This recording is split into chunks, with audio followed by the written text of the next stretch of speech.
So again, we are here for a special RPG Afternoons, and this is Sir Whoop Immortal Death from Atomic Elbow. So, what makes this a special RPG Afternoons? What makes this a special RPG Afternoons is that today's stream is a 12-hour stream. The Twitch channel reached 830 followers. Thank you again, everyone, for all the support. I do appreciate it very much.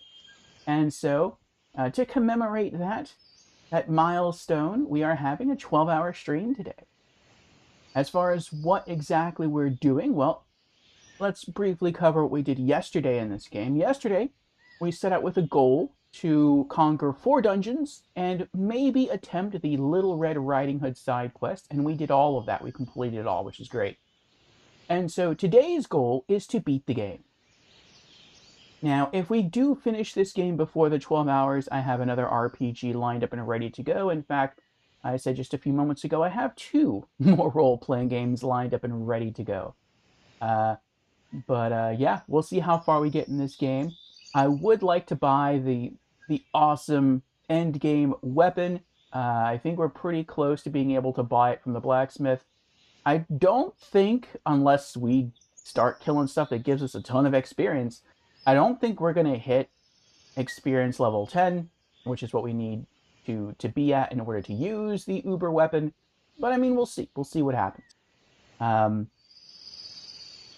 so, yeah, that's today's goal. So let me grab my controller and we'll dive on into the game.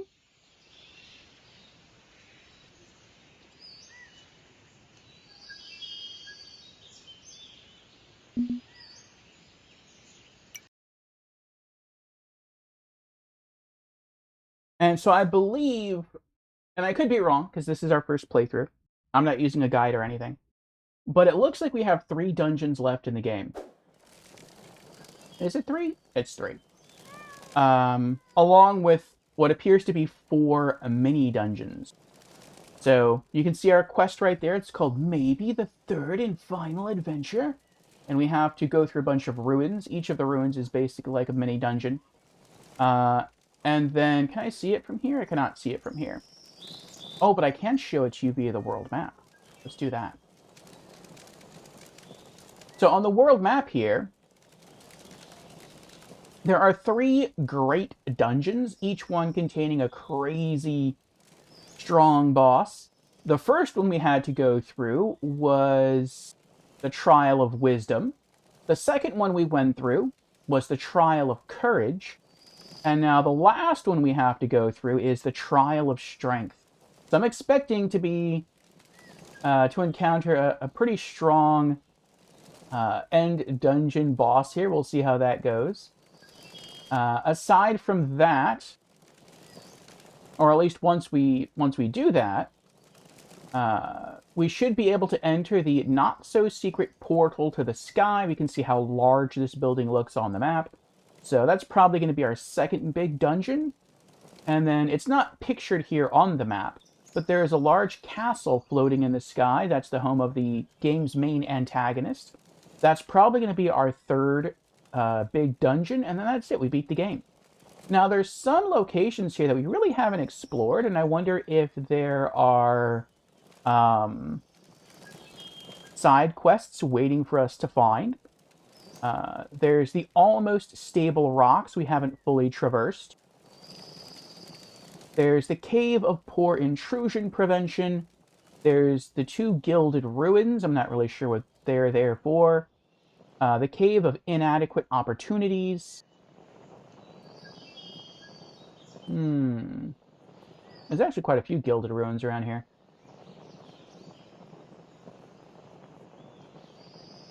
We want to buy more costumes from the Pimp My Protagonist place. I think there's like 3 or 4 costumes left to buy.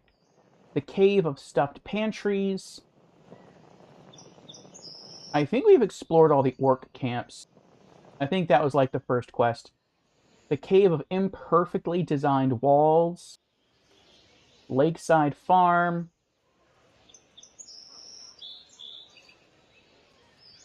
I don't know if we have to go to the ancient ruins of misplaced belongings. I think I'll just continue to follow the main story until it tells us to go after the final boss. In other words, go to the floating castle in the sky. And at that point, any places we haven't explored yet, we'll go ahead and try to explore, see if we're missing any side quests. So far, I feel like we've only had one, maybe two side quests in the game. Maybe three, I don't know. But two of them have been relatively short. Only one, which was the Little Red Riding Hood quest, has been kind of lengthy. So yeah, we'll see if we bump into any more. Also, we should have an ad starting soon, just to make you all aware. It should last for about 3 minutes, and then we should have about an hour of uninterrupted stream time.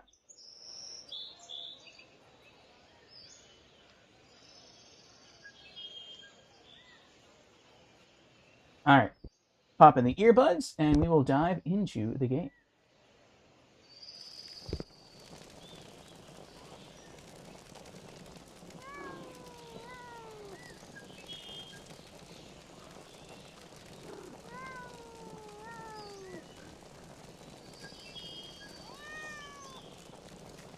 Okay.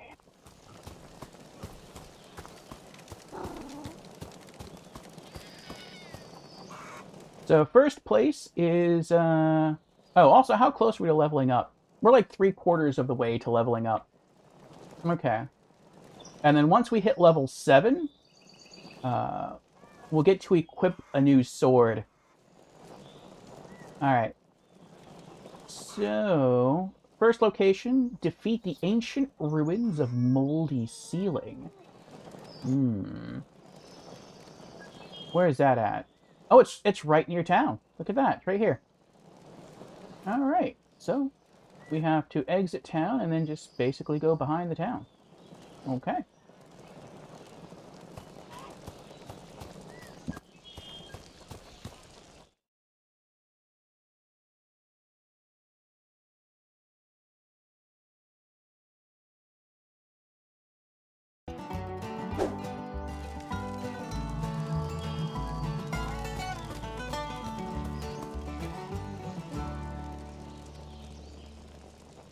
There's enemies back in this tiny ruin here. I wonder what kind of enemies they are.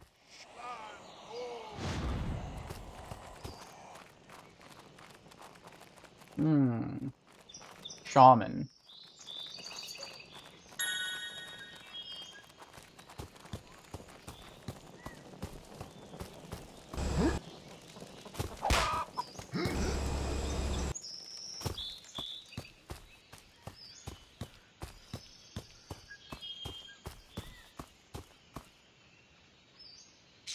I never thought to just...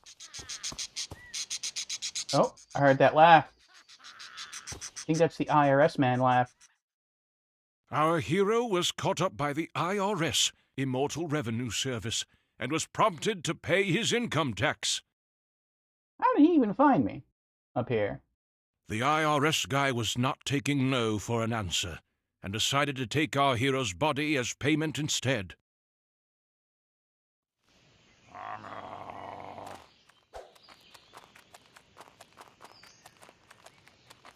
Oh, he's on the other side of the wall. I see. Nice, I can cheese him through the wall. My hammer is long range enough to be able to hit him, but his silver briefcase can't hit me.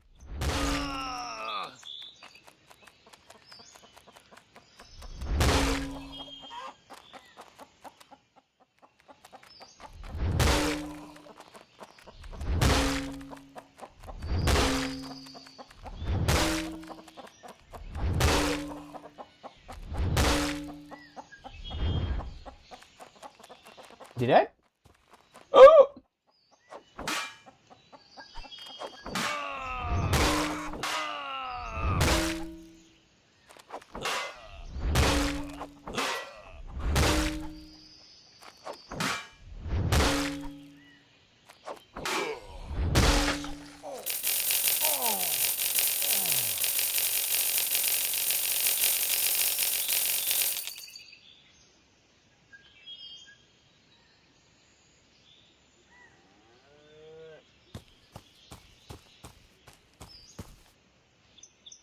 Hey, I see another treasure chest over there. I'm a little surprised. I mean, maybe there is and I just missed it, but I'm a little surprised that there's no cheese wheel hidden up here. Oh, I thought that was like a secret doorway there. That would lead to like a dungeon or something. Oh well.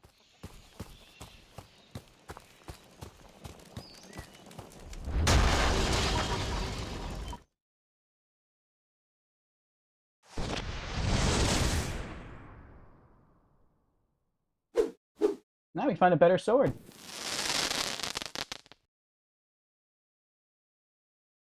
The legendary Fool Splitter.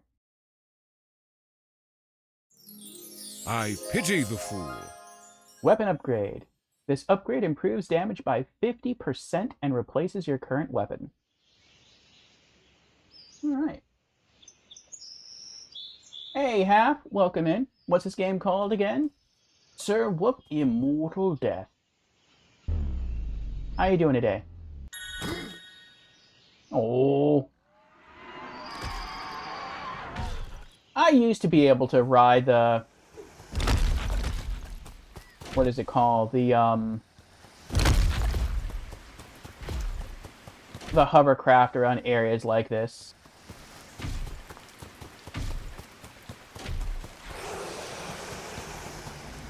Now, for some reason, the game's just like, nope. You just gotta run. Which I guess isn't too bad, considering you can run faster than most enemies and you have infinite stamina.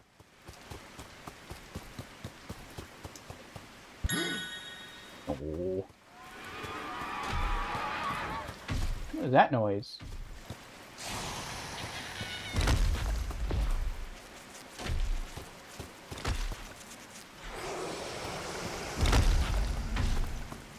I think there's something outside the barrier. There is! Oh, that's funny. There's an enemy outside the barrier trying to attack me.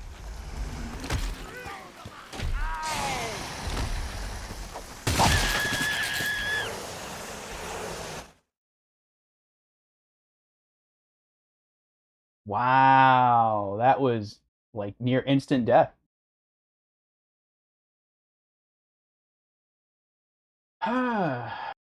I stream full time, Half. Let me just start here. That's not too bad.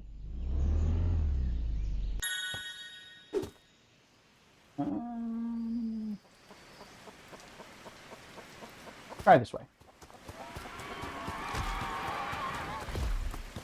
Yeah, I used to work another job and stream as sort of a hobby, but I had incurred briefly, well, relatively briefly, I guess you could say. This is actually a couple years, but I incurred an illness, and due to that illness, I had to leave my job, and so I wanted to see if there was something else I could do that wouldn't require me to venture outdoors as much, and something I could do that was fun, maybe something that I was already somewhat skilled at. And so I've been doing streaming for a hobby, and I thought, well, why not try it for a career? And so, yeah, I've been doing this now for a while, and I hope to do it for years to come.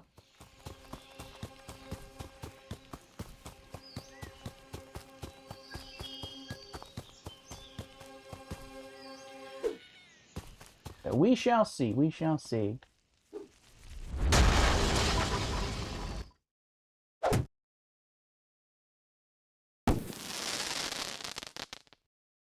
A cloche hat.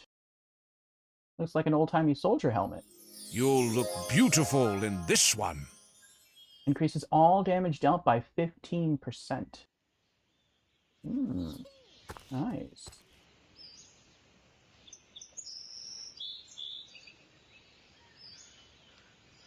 Where am I going?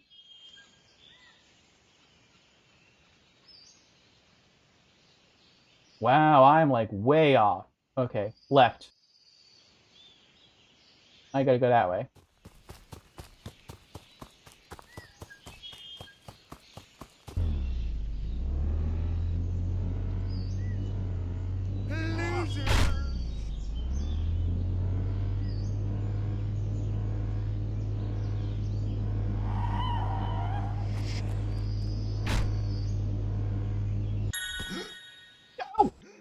That was messed up.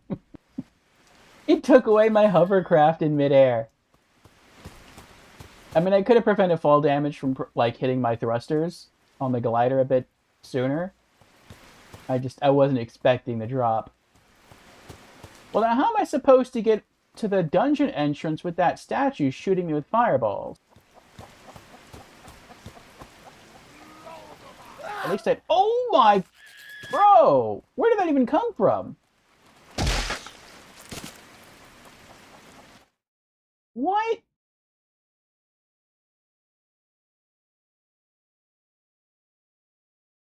I think that statue thing is just detecting that I'm nearby and shooting its firebolts, but the firebolts are passing through the walls. Thank you, Half. I appreciate it.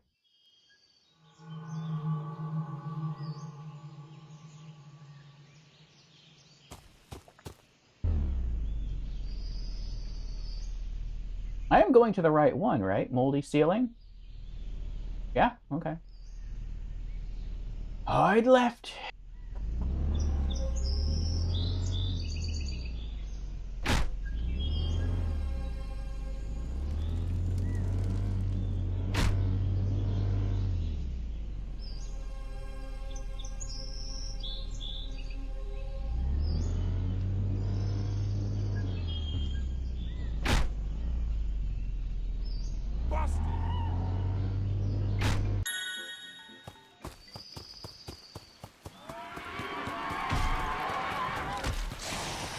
Maybe I have to get up there?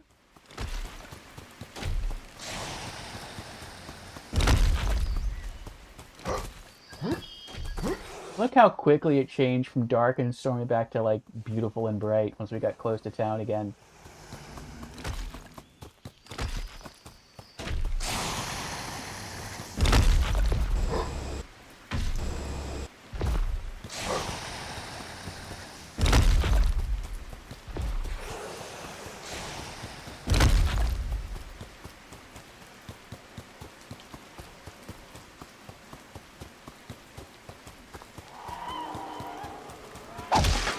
Look at that! It homes in on you!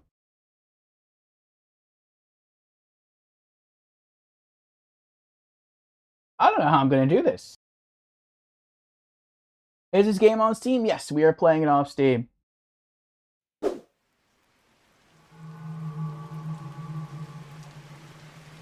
don't know how much it costs. And there is a DLC. Oh, thank you. Thank you so much. The checkpoint is, like, right here.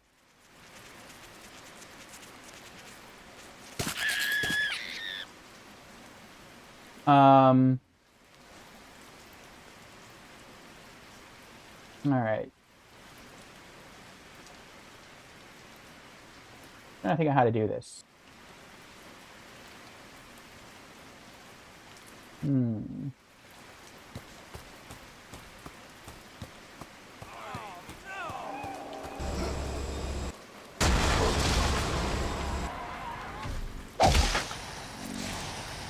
Oh!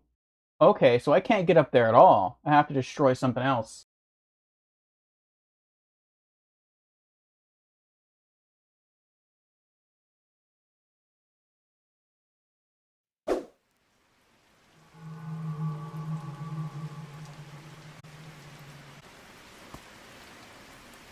Okay, so...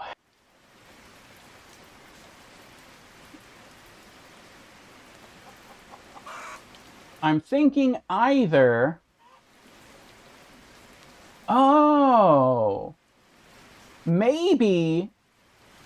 I thought this shield was just for looks. Like, I thought it was just... I had it to be funny. It doesn't seem like I can tank attacks with it. But maybe the function of the shield is to, like, bounce back the fireballs? And then maybe when they get bounced back, they destroy the statue shooting them at me, and that takes down the force field. That could be it. Let's see.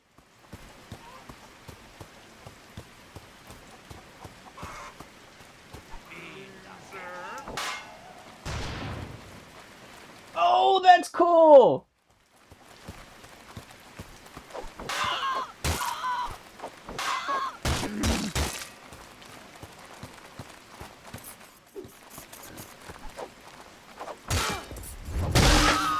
First line support is going to have a tough time with that.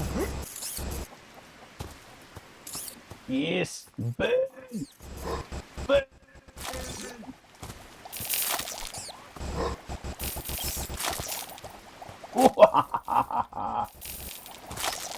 I like the fact that I basically have like infinite fire, or I can inflict like infinite fire damage.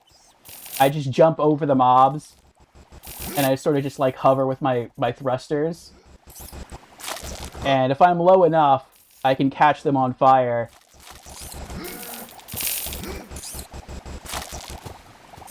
And it deals both direct damage and damage over time. Look at that. Look how much damage I'm dealing here. Ass, meat, boot. The spider's taking a while. Oh, did I finally kill it? I think I killed it. I killed it. Okay.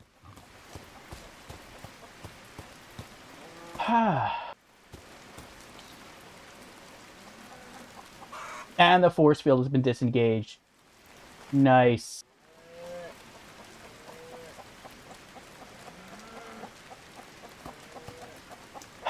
Yeah, the more I play it, the more I'm liking it.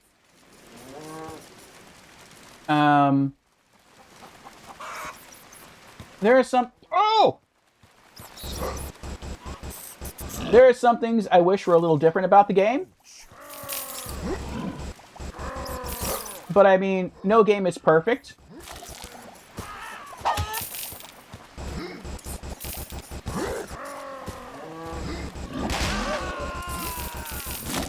And I would say this game has more positives than negatives.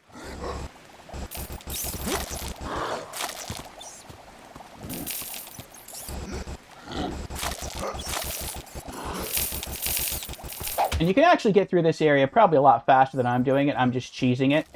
Because I tend to cheese games and I play through them. But I just discovered this tactic like yesterday, where eventually you get like some thrusters, some jet thrusters to help you fly through different environments. For that one's wife. But if an enemy's close to you when you use your thrusters, they'll actually catch on fire.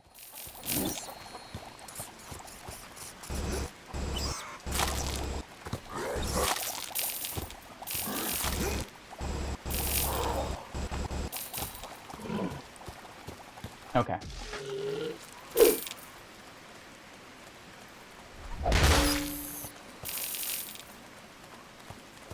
Master Butcher. Kill 500 enemies.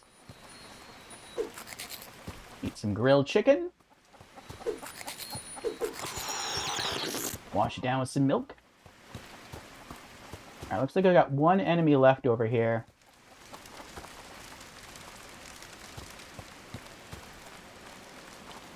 Oh, it's a noob. Come on, noob. Come get some. Childish is what boring people call funny people. Oh, Groot sees me. There's a Groot over there. An Ent. Is there any other loot in the immediate area? I'm gonna try to get out of here soon. But yeah, the combat's decent. I think the humor is decent. And I think the humor in this game carries it a long way. Not that it's the funniest game ever, it's not. But what I like about the game is that it's trying. Oh no. Oh, they took away my jet boosters! Oh, I thought I was dead already.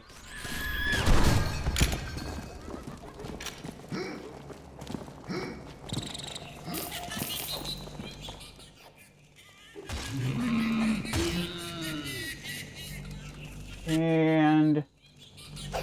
okay. Oh, wait! Candy! Alright, let's play.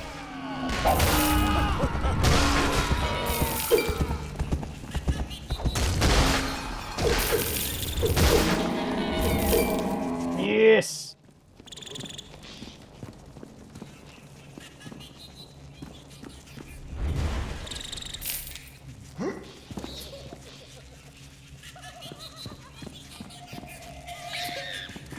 Alright, now we have some time to sort of refocus here. That thing creeped me out.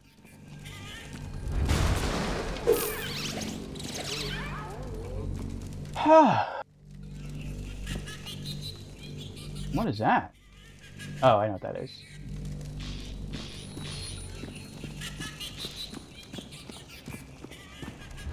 But there's not a lot of funny games out there. At least not a lot of funny games that I found.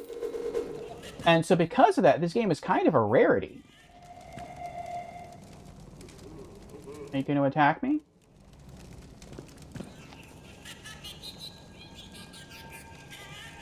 That is so spooky. It says there's an enemy, like, right here. Maybe it's outside the dungeon, I don't know.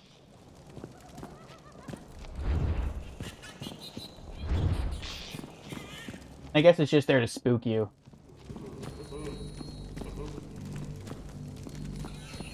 Okay. But yeah, it's a pretty decent action RPG. Like I said, there's not a lot of funny games out there, at least not that I found. And the challenge is decent. The loot you get is kind of cool. It's very simplistic. You can either use a strength-based hammer, or you can use your quick weapon, which is your sword. And then you have different magic wands you can use. You can find different hats to give you different buffs. You can wear different suits of armor. I hit the wrong button there. You can wear different suits of armor that are all completely cosmetic. But I mean, it's kind of cool. You start off with like the standard Black Knight costume, but you can get like a Ninja Turtle costume, or like a glowing neon skeleton, or something with like a waifu on it, some like anime-esque armor. I really have taken to the unicorn outfit, the pretty bright hearts and rainbows and stars and everything. I think that's neat. So I like the fact that the game tries to lighten things up.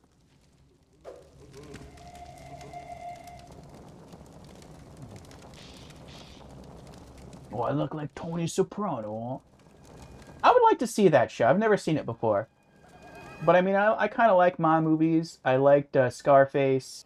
I like The Godfather. How can anyone not like The Godfather?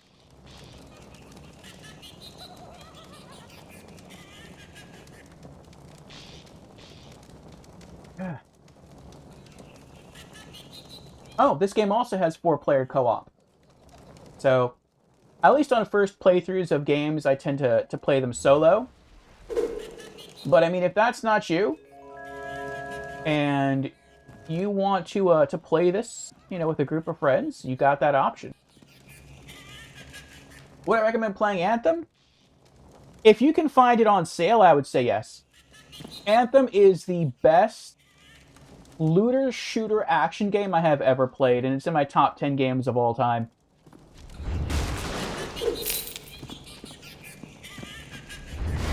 Did you see that on my illusory wall? Did you see that on my my rank 1 gamer profile page?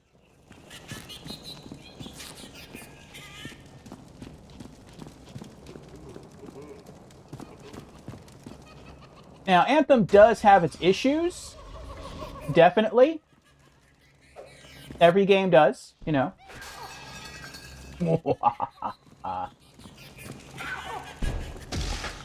I hope they're insured. Anthem had a lot of problems when it first launched, from what I've heard. The loot was not very rewarding. Now the loot's actually too rewarding if you know where to look. People are having a hard time connecting to the game's servers, but I would say that's not a problem anymore. Just about every time I've tried to connect, I want to say like 99 out of 100 times I try to connect, it's not a problem for me at all.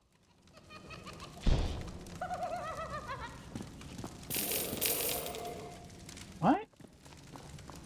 Oh!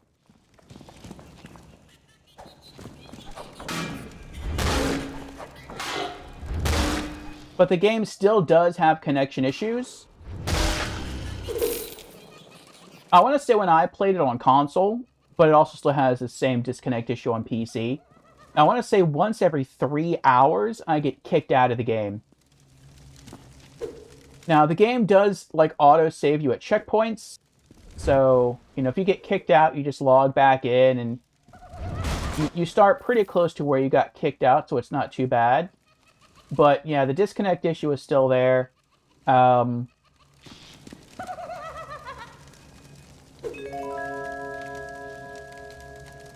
That's not an enemy? Really? They're not messing with me? I guess they're not messing with me. Okay. Oh!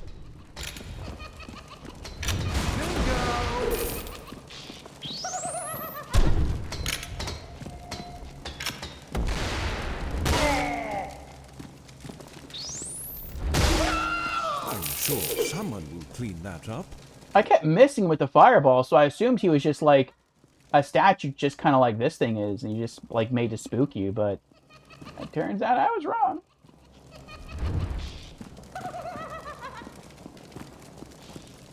But the graphics in Anthem are incredible. The gameplay is a lot of fun, and I love how the gameplay changes over time. Like, Anthem looks very much like a third-person shooter, and if that's how you want to play it on your first playthrough, you can. But that's actually not what it is. It's a third-person action game. So you're meant to melee. You have some weapons that can help you, but they don't work the way you think they work. And you learn sort of really how you're supposed to play the game towards endgame. Unfortunately, the game doesn't really have a lengthy endgame unless you're into min-maxing stuff. The ability of world traversal is the best in any game I've ever played in my life. Better than any RPG, better than any action game, any adventure game. Like, nothing can hold a candle to the level or the world exploration in Anthem. Nothing comes close. Nothing at all. You can walk, you can sprint, you can jog, you can dash along the ground, you can dash in the air, you can fly through the air, you can fly anywhere.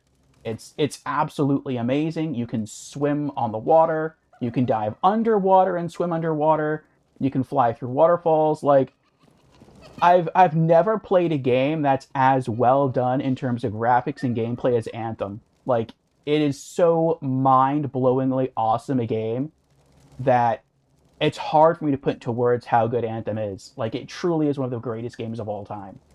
Like, if I had to compose a list, it would probably be somewhere like the top 20 games of all time. Like, ever made, ever. Because it's that good. However, again, no real endgame, pretty short. So don't pay full price for it. You know, it's very sweet, but it's very short. And it does have a bottleneck about 3/4 of the way through the game. Oh, he ran into the spiky thing. That's nice. But if you can find it on sale, definitely pick it up. It regularly goes on sale, at least on console, for like $6. Dude, if you find the game for $6, buy it. $60, don't get it. But you'll probably beat it in like 15 hours. And that's if you also do like all the side quests. And that's probably not including the time you'll spend in the bottleneck. The bottleneck alone will take you like maybe 5 to 10 hours, depending on if you've been accomplishing some different aspects of the bottleneck as you've been playing. So,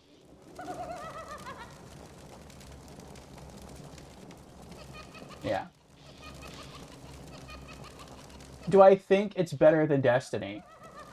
I think some aspects of Anthem are better than Destiny. Overall, I would say that Anthem is a better game than Destiny, yes. But I'm not Anthony. I was going to say Anthem and Destiny became Anthony. But Destiny has a much better endgame. Many more activities to do. It has tons of DLC. Very fun, engaging gameplay. I would say that Destiny... And when I say Destiny, I'm referring to Destiny 1, not Destiny 2. Destiny has better music. Destiny has a more awe-inspiring story. Um,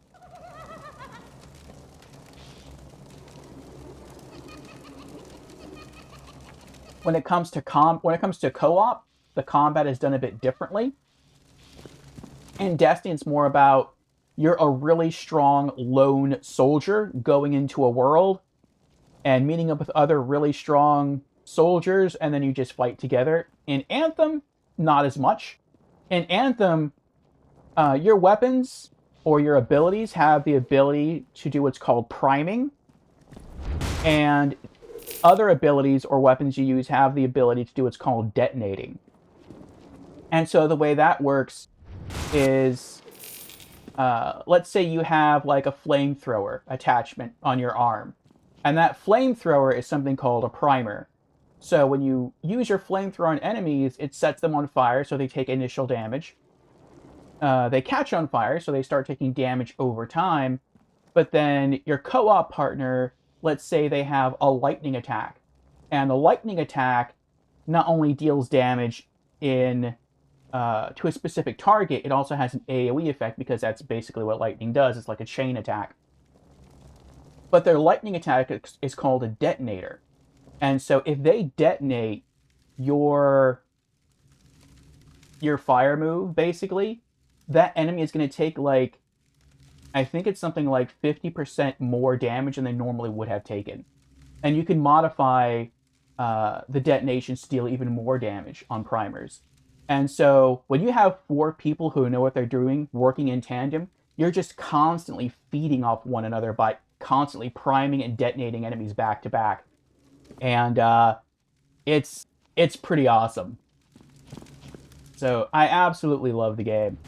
The single player is done well. The multiplayer is done well. It's just, it's mind-blowing how good the game is. So yeah, when it comes to Destiny 1, Destiny 1 has points that make it better than Anthem. Again, like the story and the music. But I would say that Destiny is not as good in terms of gameplay, or exploration, or graphics. And the combat feels to me a lot better in Anthem. And hello, MDK, how are you doing? What is Are You Afraid of the Dark? Orpheo's Curse, is that what you were named off of? That game is a point-and-click adventure game from DOS. And I think it came out of like 1994. It's based off the Are You Afraid of the Dark Nickelodeon TV series, which I sometimes used to watch. I guess we'll try going in here.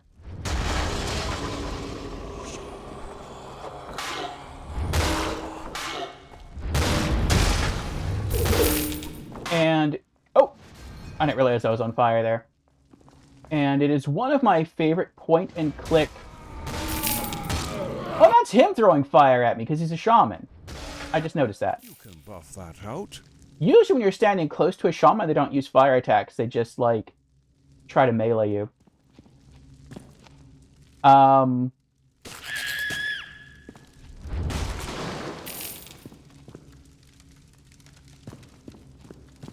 But yeah, it's an old school point-and-click adventure game. A lot of the characters are voiced. The music is great. I love the scenery. You're touring an old vaudeville theater.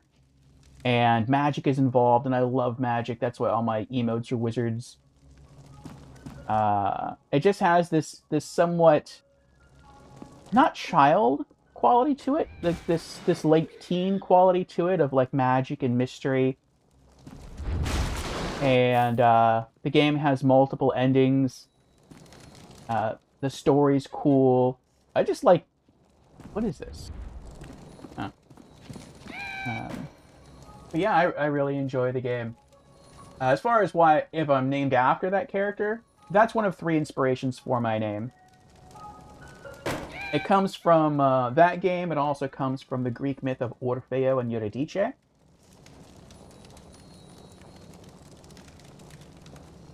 And then it also comes from another game called Echo Knight, which is developed by From Software, the company behind the Souls games, the Souls series of games.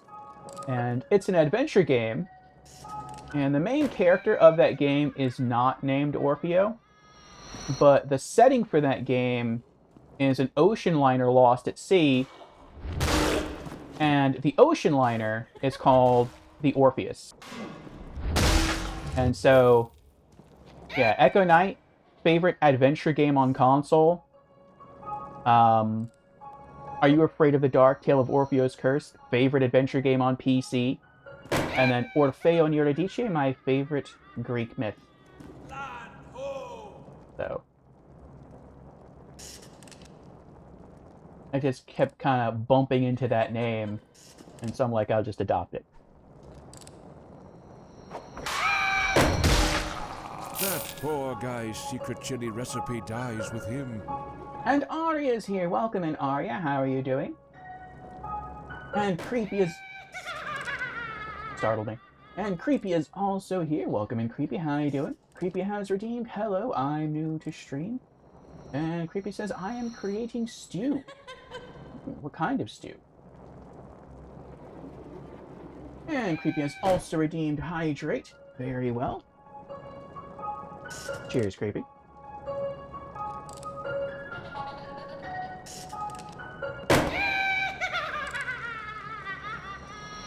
I wonder if I have to fight more circus clowns here.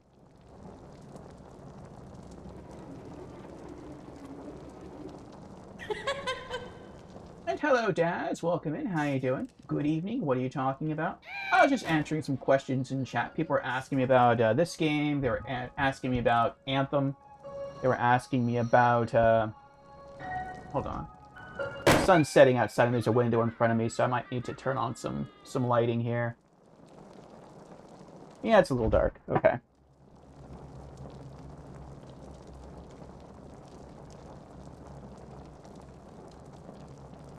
There we go. Okay, that's better.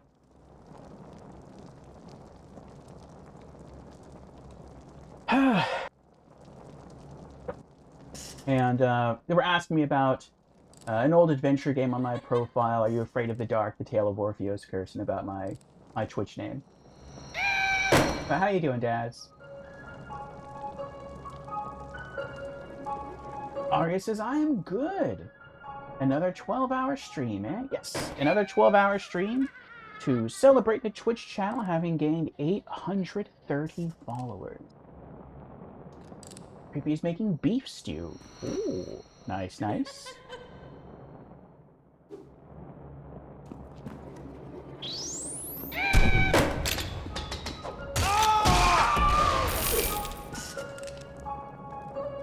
Someone else sees me.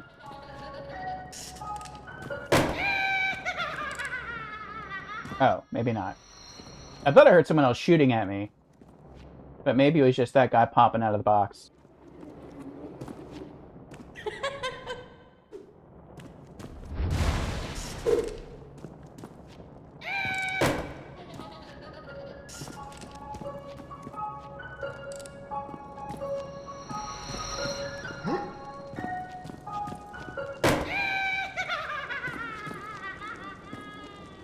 Drunken orc we can loot.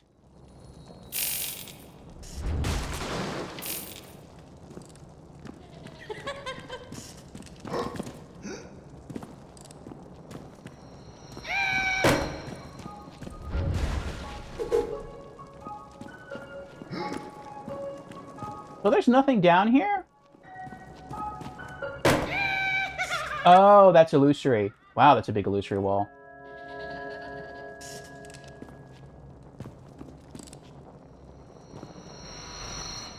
What's this?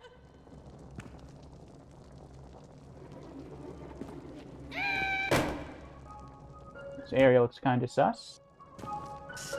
Why is there a large Easter egg here? I don't know if I want to pick that up.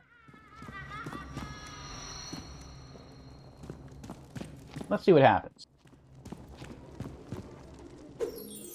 Filled with your favorite pop culture references.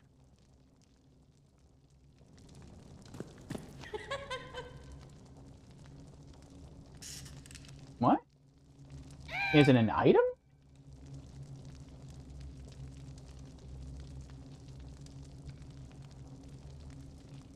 Oh, it's a resource. Hmm. I still don't know what bacon does. Maybe eventually we'll come across a like a side quest location and they'll ask for bacon. Okay, well, we got an egg. That's kind of cool. Alright. I'm assuming that's all that's here. Alright, let's get out of here. Yes, our goal today is to beat the game. Arya says, that is so awesome. And Arya redeemed congrats, or Congo rats. Thank you for the congrats, Arya.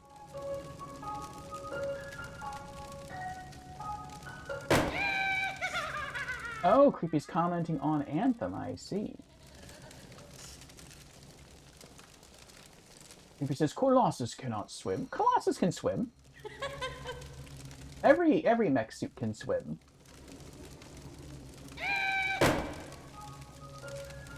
Colossus can Goomba stomp on enemies. This is true. Colossus best mech suit in Anthem. To each their own. I like the more agile ninja mech. I forget what it's called now. I think it starts with an I.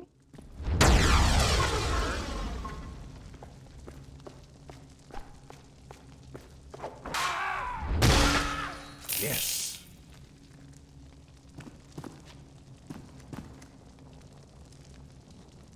Oh, this is the end room. That's where the portal is that we have to smash in order to beat this mini dungeon. We'll keep going. We'll keep going. But we're not... We have one area left to explore after this.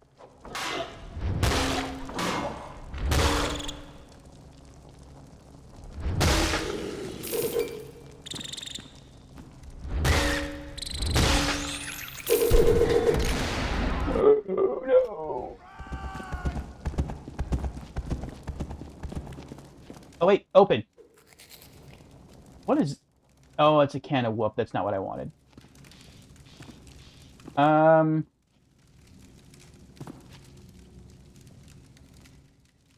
Alright, I know what I can do. Go to Magic Wands.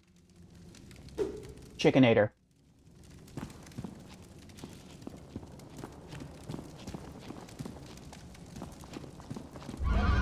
Uh-oh.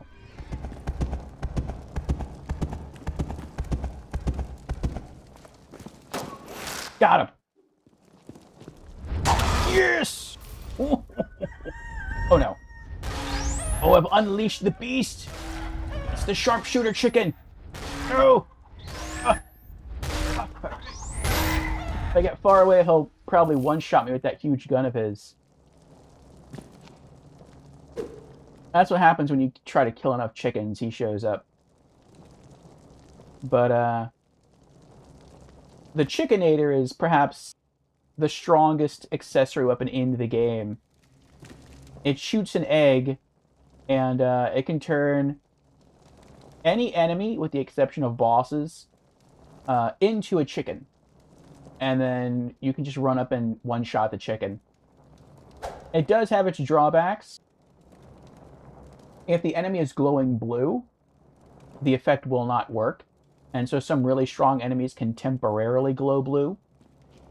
Some of them permanently glow blue. Like the mini-bosses, basically.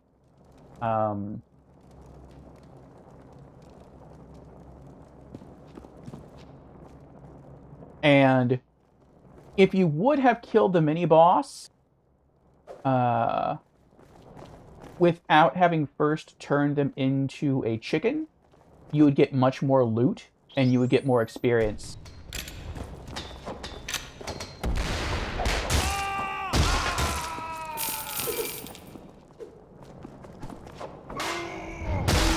So, you're trading reward for safety, basically.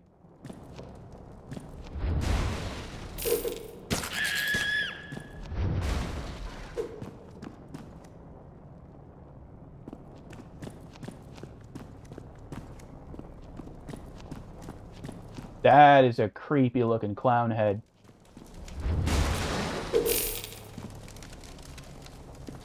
You're not gonna, like, eat me, are you?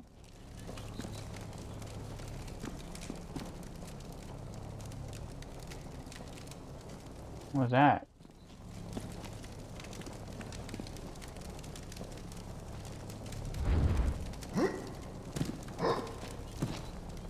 Oh. Wow, that's creepy.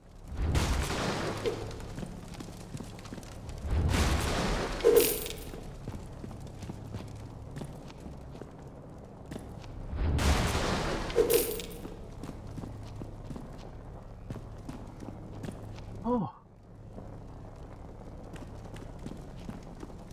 But yes, I am very grateful that people do enjoy our streams here. And I'm grateful they've bestowed upon me 830 followers. So I hope to continue streaming for years to come.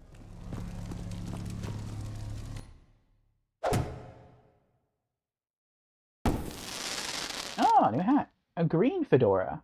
What does this one do? Unlike the operating system, this can be tipped. Ranged weapons damage increased by 22%. Okay.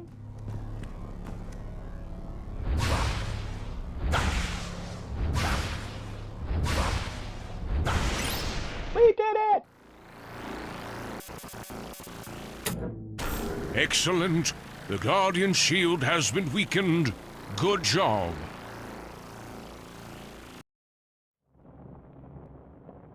We have defeated the ancient ruins of Moldy Ceiling. But we're not done yet. There's one other path that I want to explore. And it's close to the beginning of the area.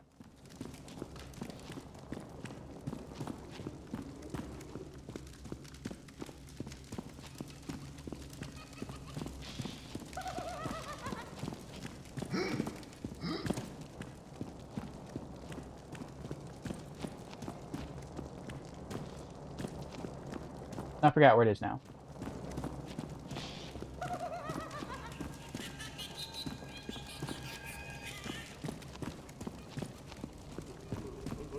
Okay, this is where we came in.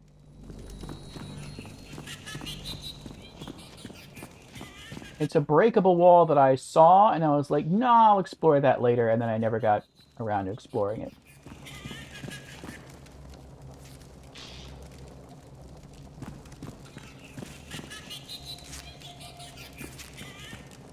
That was just healing items.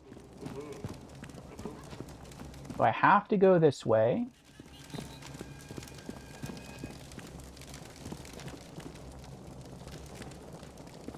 Okay.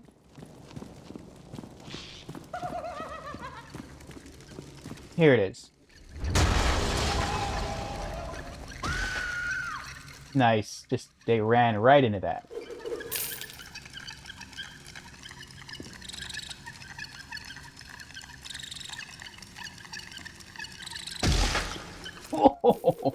Oh, nice.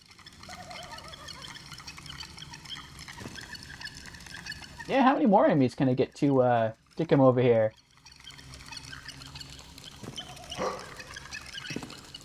I don't know how I'm going to get through this. You can't duck in this game.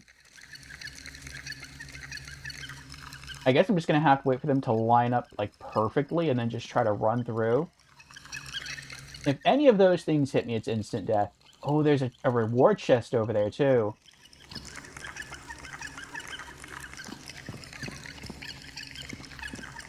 Surprise!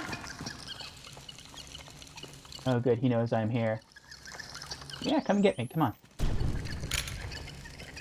Come on through.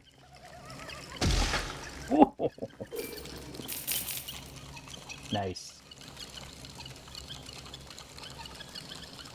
Okay. There's a lot of enemies in that room, though. It's scary.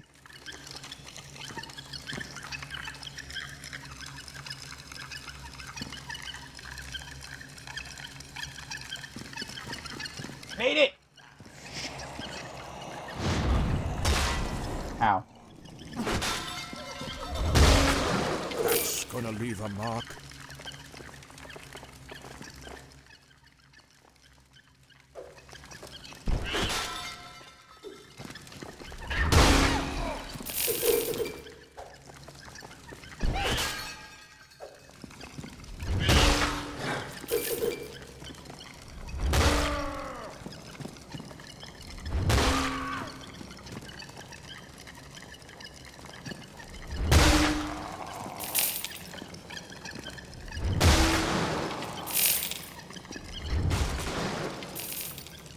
Two enemies left.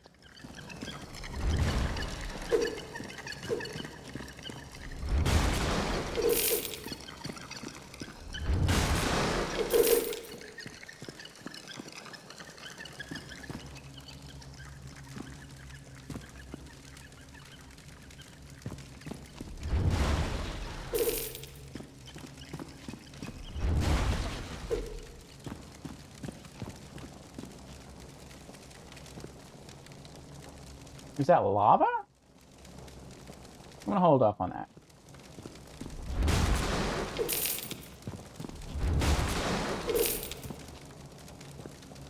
Alright, what's in here?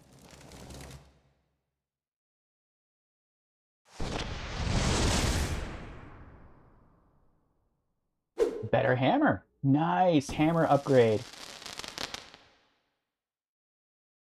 Rare earth shaker.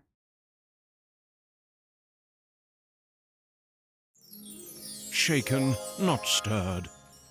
This upgrade improves damage by 25% and replaces your current weapon. Alright, so what kind of damage are we playing with now?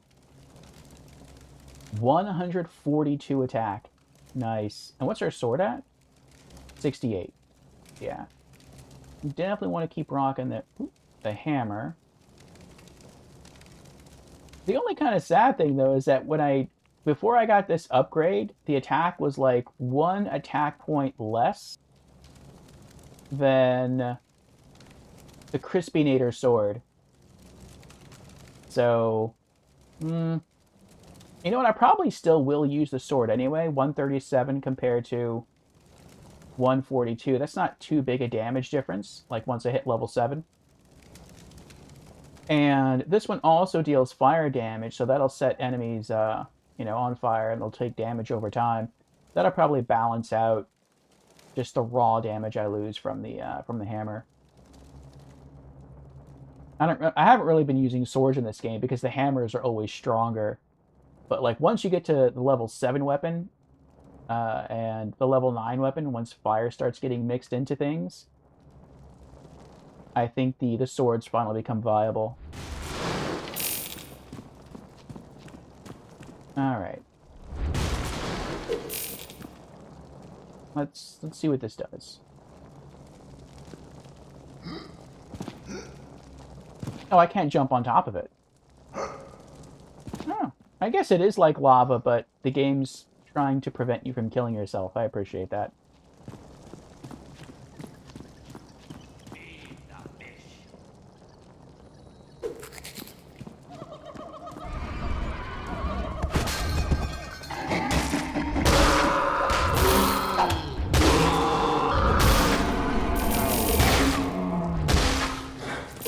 In that blue chest, those are like consumable buffs.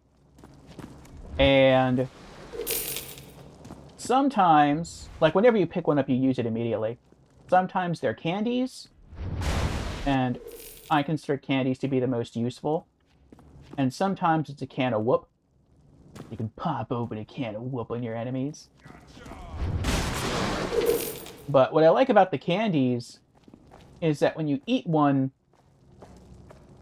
until the timer expires, you become immune to all, like, enemy damage. So I think, like, what do you call it? Like, environmental damage, I think that can still hurt you. Loser.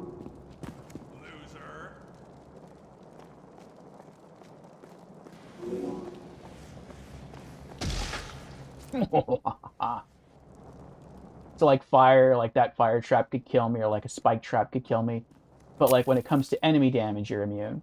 And so you can just wade into a whole group of enemies with the candy buff and just go to town. And it also gives you like max poise, so they can't stagger lock you or do anything to really hurt you. It is wonderful. The cannon whoop is okay, but it's not as good.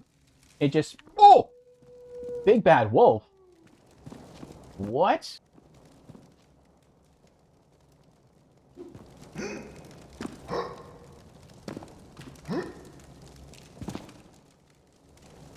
I know how to solve this. Let's do the flamethrower 6000.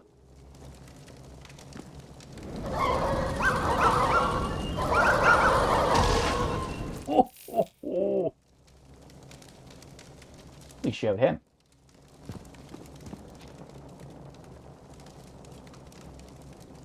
All right, let's get a normal wand back. Okay.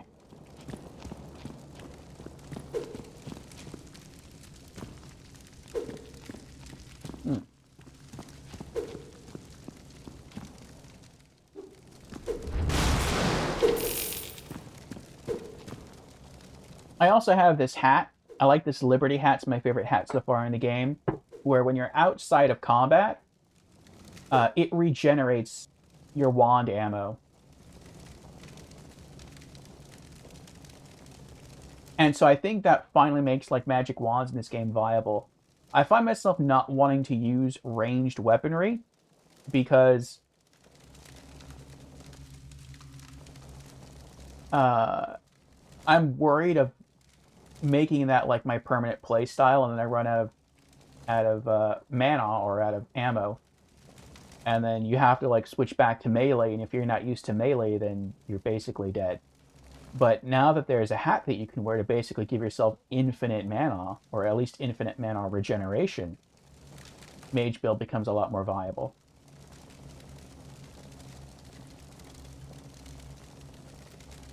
Creepy says no shield, 0 out of 10. Yeah, the other mechs in Anthem don't have shields. Alright, we have another illusory wall here with a bit of red carpet sticking out. Let's see what's through here.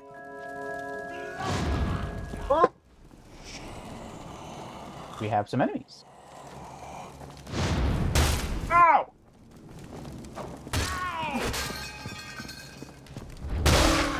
He found out how difficult it was to pick up his teeth from the ground using broken fingers. I didn't know I could stagger lock him that way.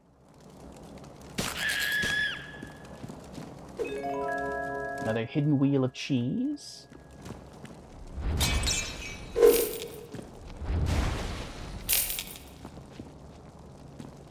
Creepy, have I showed you the bonk sword in this game? Let's see what's in here. Oh, a new hat. The brown beanie. What does this do? Very comfy. Decreases all damage taken by 12%. Okay. Alright, that's it. I think we're finished with this dungeon now. Let's get out of here.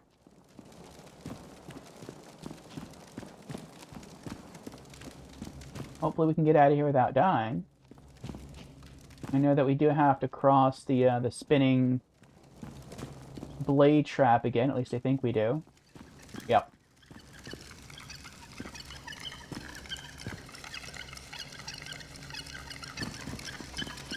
Ooh, we did it.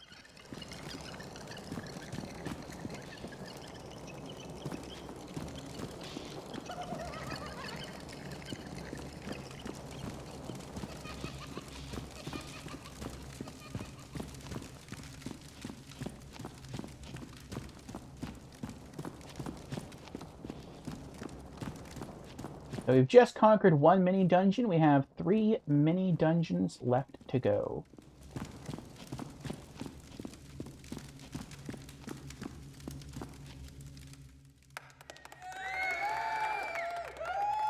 Oh, wow, we missed 3 wheels of cheese hiding in here someplace. Ah, well.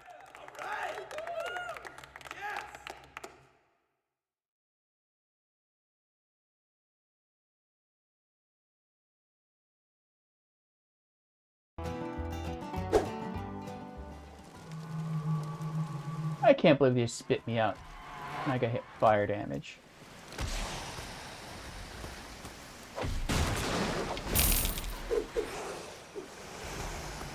I can hear the Groot still coming after me.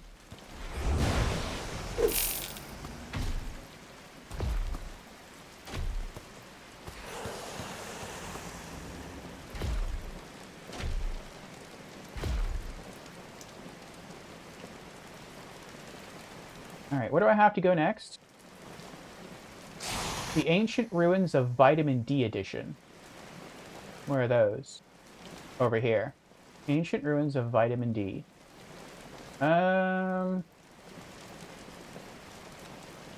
Since I can't use my mount here, I think it'd be faster to fast travel back to the town and then just ride my my hover car to the other ruins.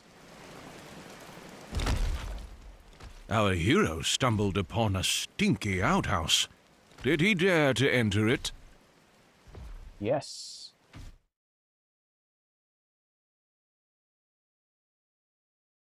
Ew, what stinks? Oh, I see.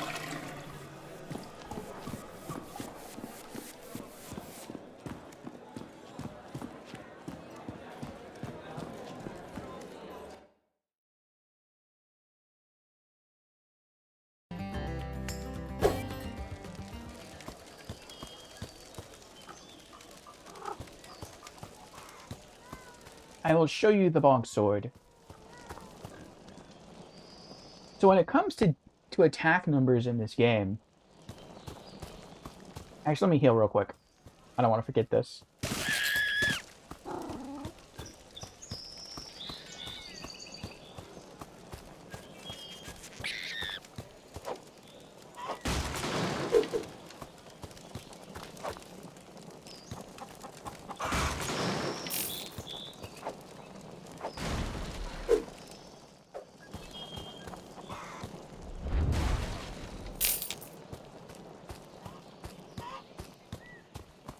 I think there's another garden gnome back here somewhere.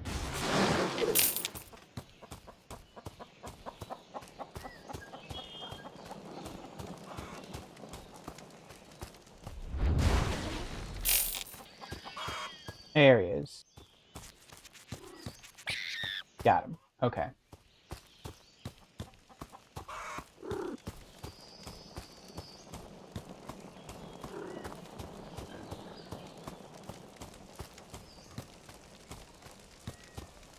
Okay. So when it comes to attack numbers in the game, if I look at the strongest sword I have, it has an attack value of 359 overall. And that's divided up between 179 raw attack and 179 fire damage. Right? If I go to my hammers and I look at the strongest hammer I have, it's 577 raw damage. I feel like 577 is like the highest attack value that can be put on a weapon in this game. And so that's like ridiculously high. Now, if we go to our strongest magic wand, that's the BFS 9000. That deals 384 fire attack. Not necessarily damage, but at least, that's the attack value. So the highest attack value item we have is this hammer at 577 raw. So if we back out and we talk to the blacksmith. The blacksmith asked, "Need something to help your enemies see the error of their ways?" There it is. It's called the bonk. It has 577 raw melee damage plus 577 fire damage. It is insanely OP. And we're pretty close to buying it. We have enough gold. We have way more than enough gold We almost have enough gems.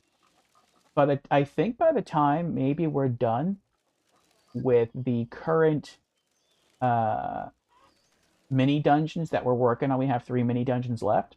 Maybe we'll have enough gems in order to buy the bonk. We won't be able to use it anytime soon because you also need to be level 10 to use it. And you can see we're almost level 7. So it's still going to be a while before we can use it. But I mean, that's pretty cool that it's in the game.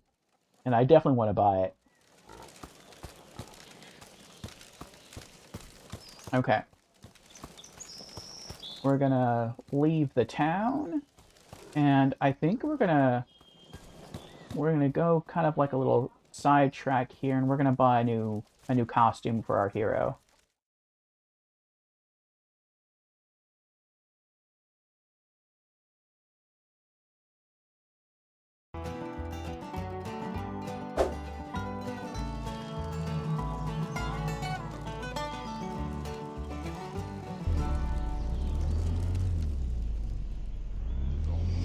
Whee! Oh, it's the IRS guy. Perfect. Good timing.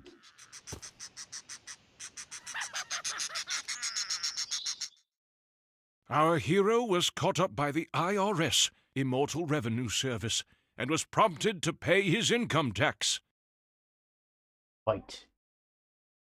The IRS guy was not taking no for an answer, and decided to take our hero's body as payment instead.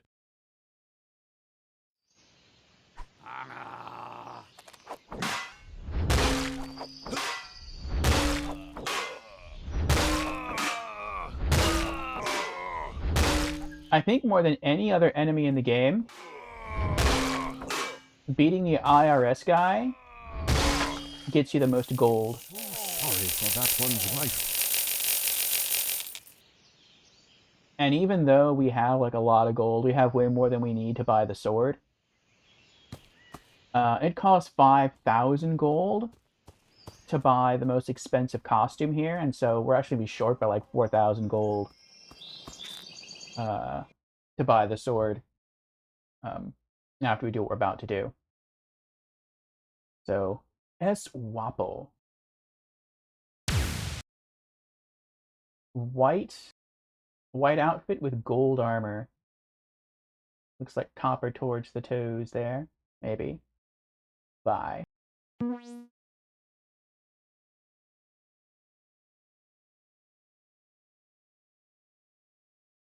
Okay. And I guess once we get 1,600 gold, actually, no, once we get 2,000 gold, we'll come back for the Octopus Slime outfit. It's not bad.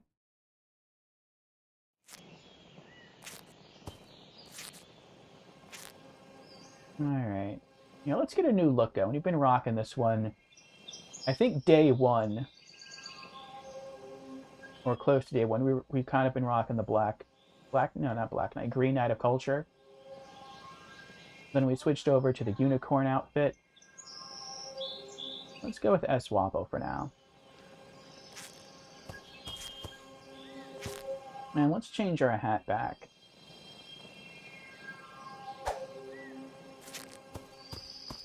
Okay. And we are going to... Let's go a little bit to the right. Okay.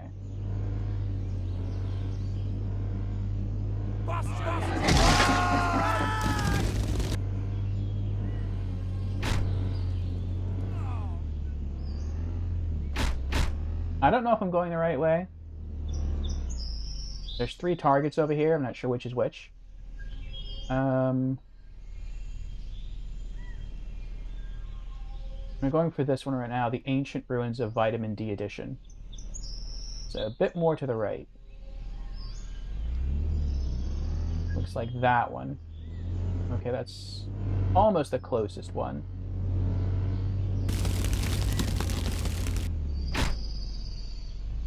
I don't know what that sound was.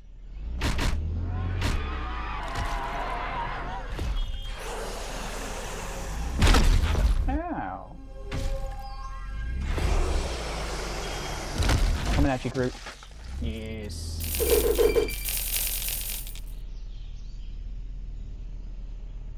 You are immune to damage while on your mount. And you can kill anything in one hit, except for the IRS guy, because the IRS guy has to prompt you if you want to fight him or not.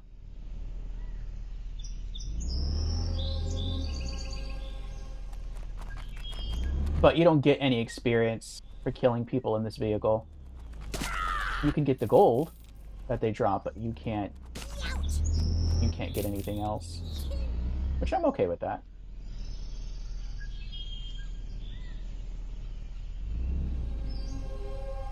What is that? Oh, it's a cow. A bit more to the right. Okay.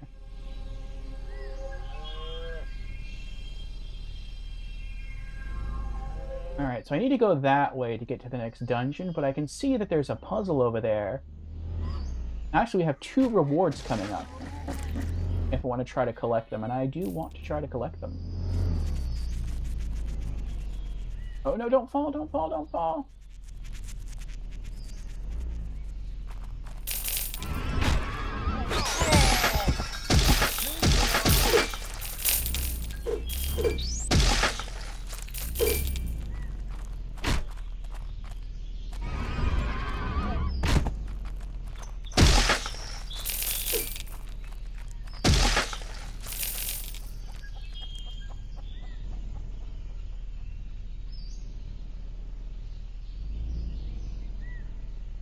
Oh, that's interesting. The aliens leave you alone if you're in your hovercraft.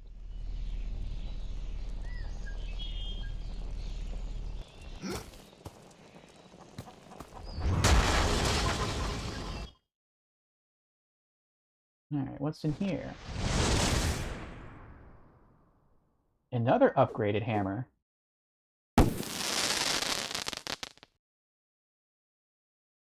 A legendary Earth Shaker. Shaken, not stirred. Plus 50% damage. Alright. And now there's another potential reward right over here.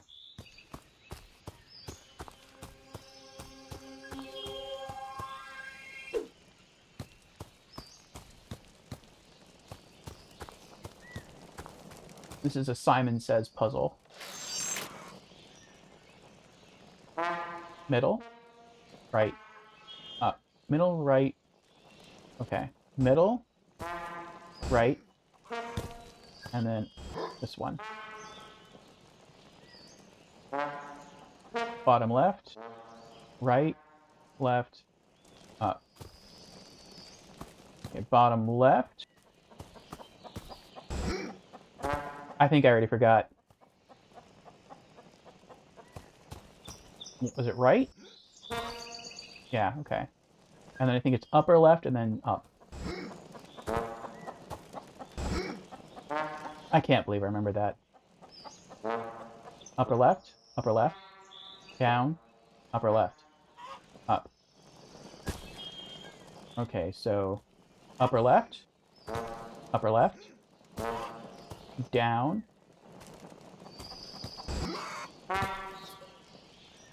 upper left, up. Yes! I don't think I have good short-term memory, so for me these puzzles are actually quite hard.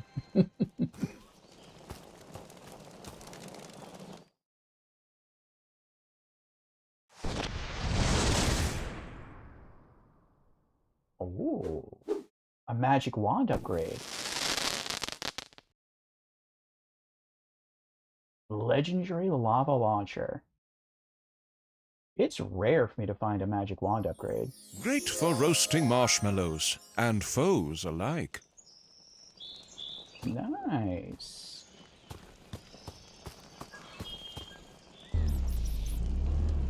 I brought this out right before they noticed me. That was so close to me dying right there. Well, not dying, but getting attacked. Alright. Let's head towards that dungeon.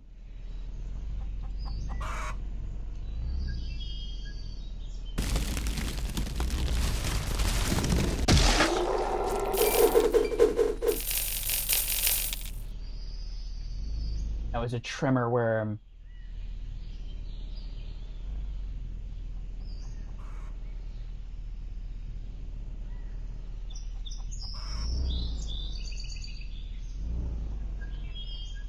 Okay, it doesn't look like it's protected by anything. Oh, no!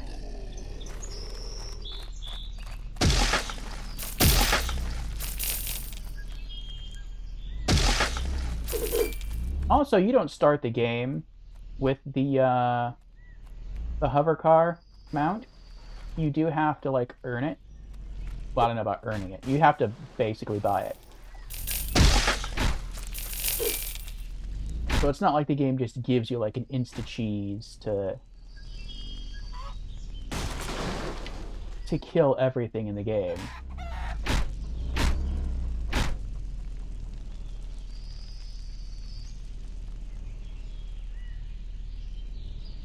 A lot of desert over there.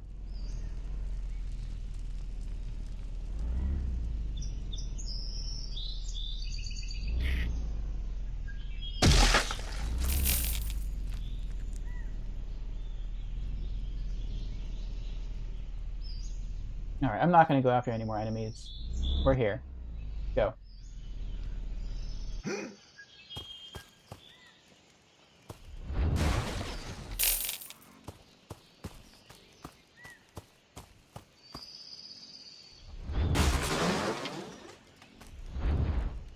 A big cage, though.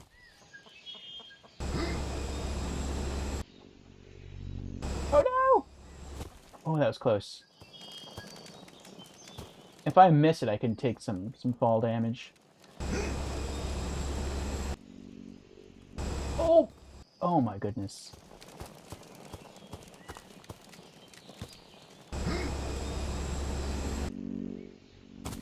There we go. All right. To the ancient ruins of Vitamin D Edition.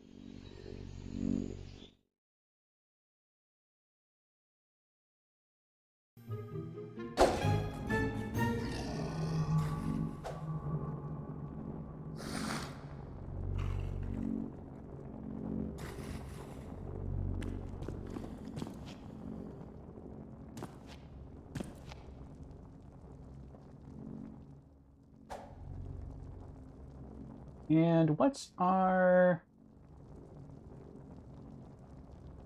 new hammer is at 171 damage. Nice. And 171 is a good deal stronger than the sword, though. And what's our new wand at? 114. Nice. Okay. And that was the legendary one, right? Yeah, okay. Look at all those enemies down there.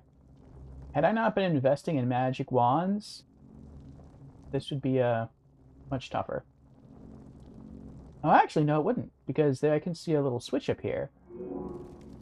Yes, activate fire trap. Only one enemy was directly beneath the fire trap, though. That's fine.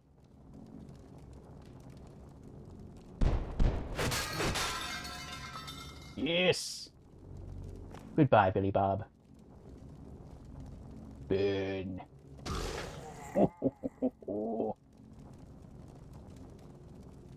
Ah, it felt good.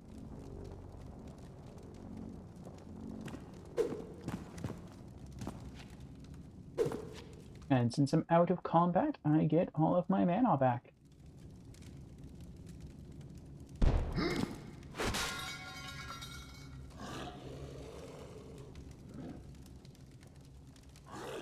Just wait for him to roast for a little while. Still alive? Alright. That one got his ass handed to him. We try and clear out all, or at least most of the enemies just by hanging out up here. It's wonderful.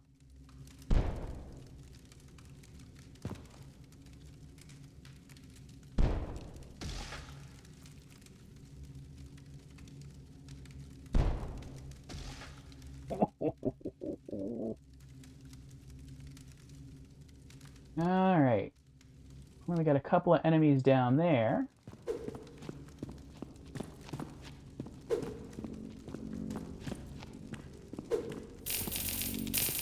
Oh! That's dirty.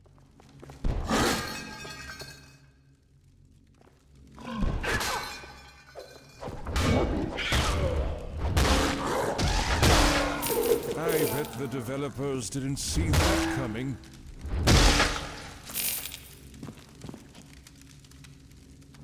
I must have fallen through the floorboards.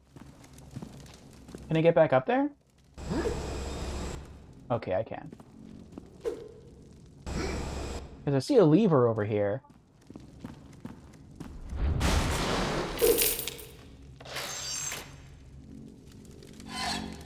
Aha. Alright, what's your... I didn't fall through the floorboards. I fell through the switch there. Whatever.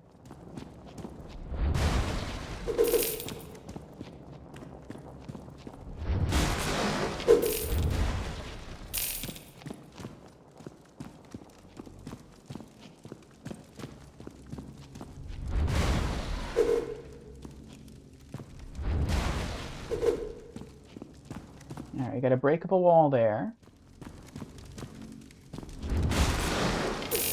What was through here? Oh, it's just a... This is probably a candy.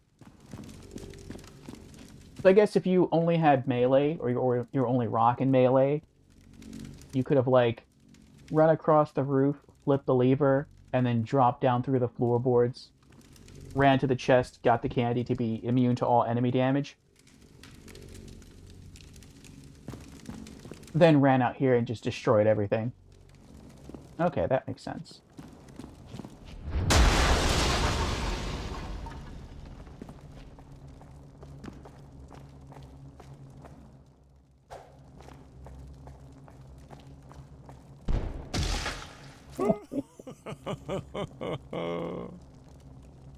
Oh, did I ever gather all my loot back here in this other room?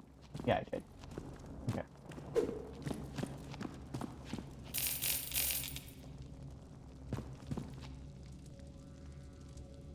Wanted to make sure I wasn't leaving any loot behind.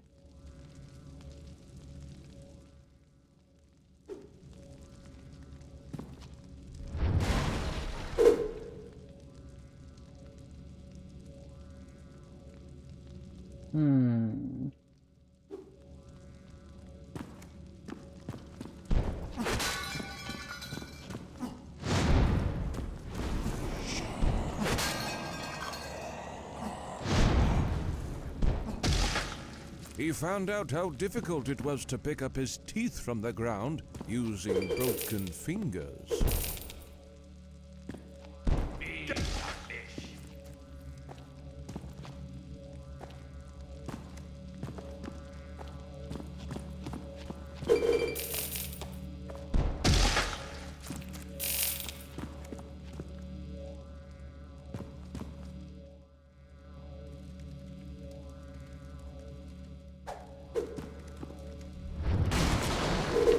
I see an enemy down there, but I don't know what kind of enemy it is.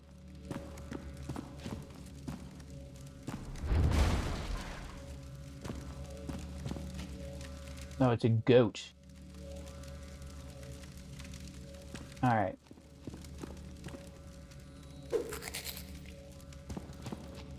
I don't know what that is.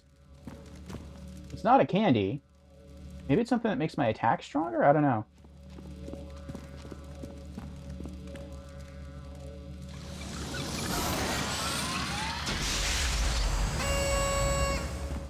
It probably buffs your attack. I don't really care that much about that. I'm gonna go back to the previous room. And I'm gonna see what's in this blue chest.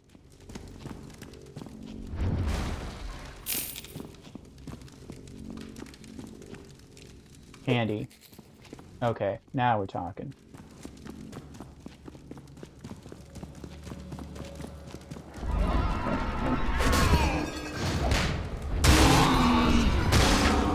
Childish is what boring people call funny people.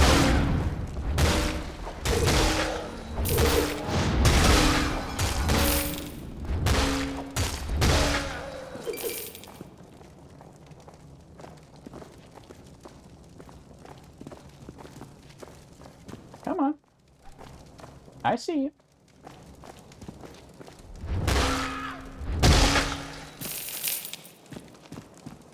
Nice. Cleared out the whole area with a single candy. Those things are strong. What's this? Is something up here? Nope. Okay.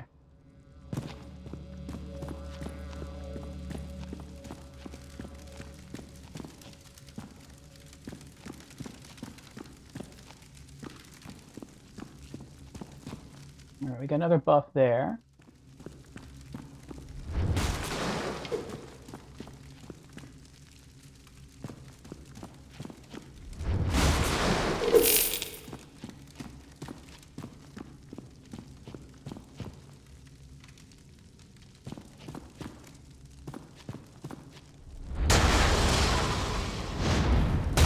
Oh!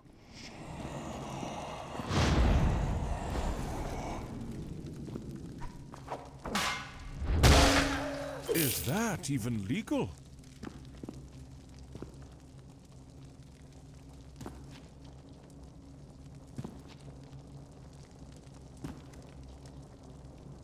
Another goat. Alright. Let me go. Hope this is a candy. It is. Awesome.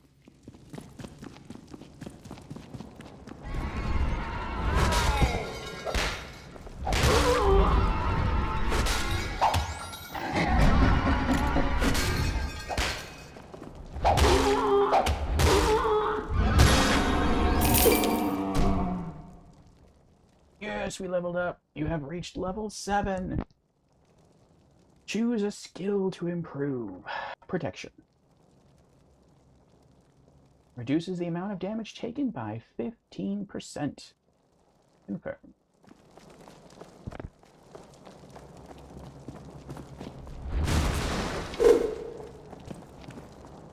And now that we've leveled up, we can equip our new sword. The Crispinator. 68 raw melee damage plus 68 fire damage. Slice, dice, and grill. Alright, once we hit level 8, we can equip a stronger hammer, regret, and a stronger magic wand. The Incinerator. Ooh, look at that cool sword. Yeah, I think we're going to start using this sword over the hammer. This has less overall damage. Go back and review that again. It has 171 versus 137. What is that?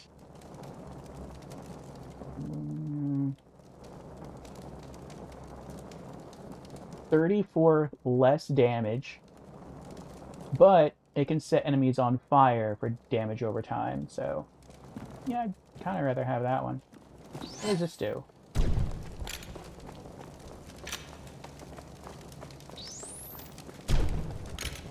Is this whole wall is illusory?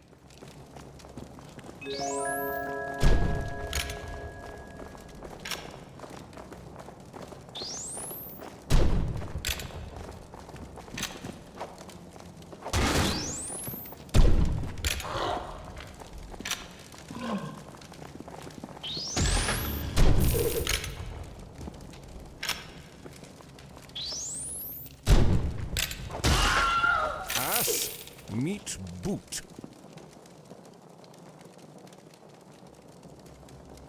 Oh, I see. Stepping on this opens this gate. I get it. I wonder, since I have this shield now, if I can block like gunfire and bullets and everything else.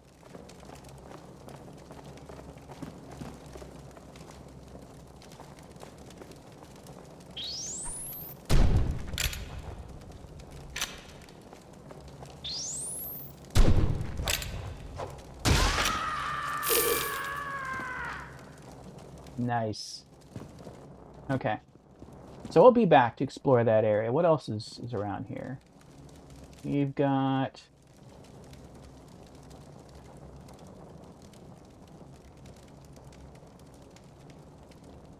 I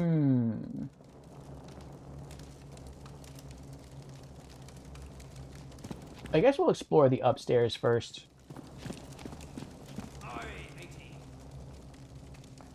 Wait, what? Where'd you come from? Oh.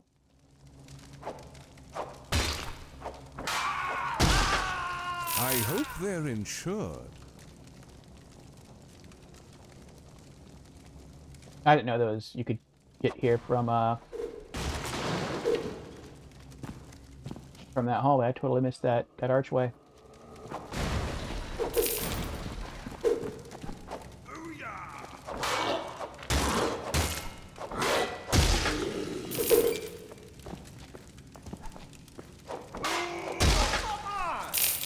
He actually kicks enemies sometimes when he has his sword equipped. That's kind of funny. Oh, this is the end of the dungeon. Busted!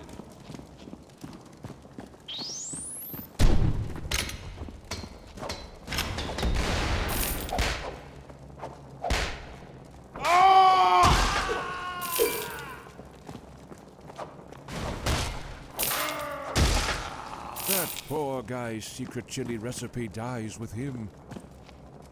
It was probably substandard chili anyway.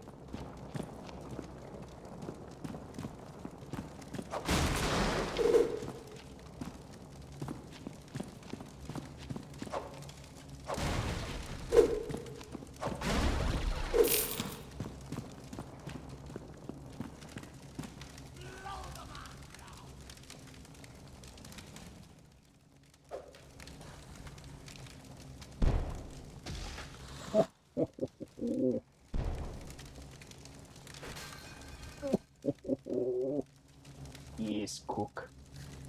Cook.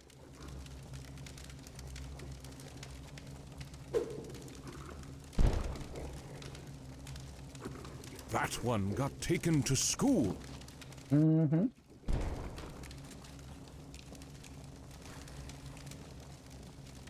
One enemy left in here. Oh, it's a Billy Bob.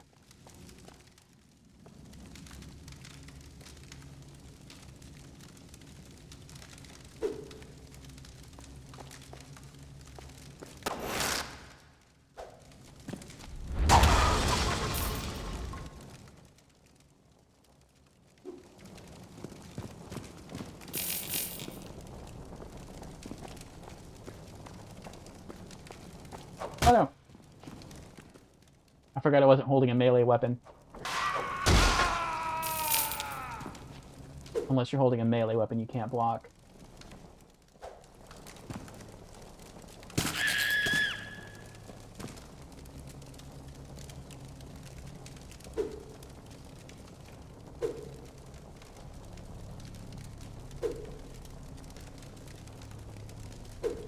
Okay.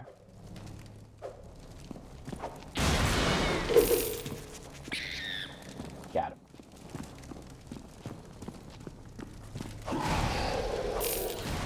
What was that? Uh-oh. It's Sven. Sven is mad.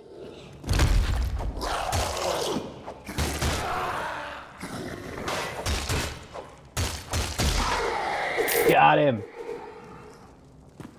Not bad. Not bad at all.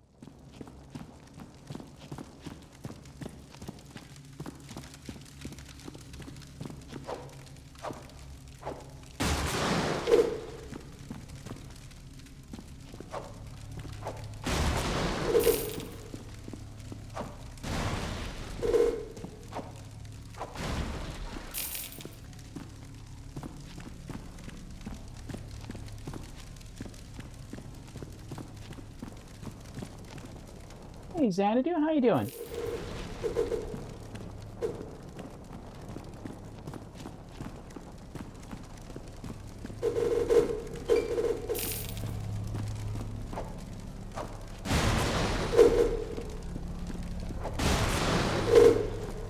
We're making our way further through. Sir, whoop.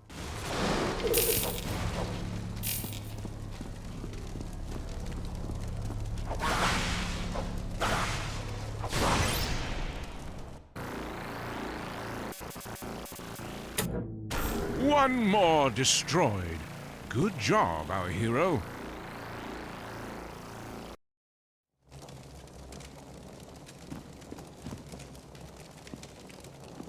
We just conquered 2 mini dungeons. We have 2 left. And then I believe our next major dungeon. But there's still one more area in this mini dungeon left to explore, so we're going to backtrack and do that.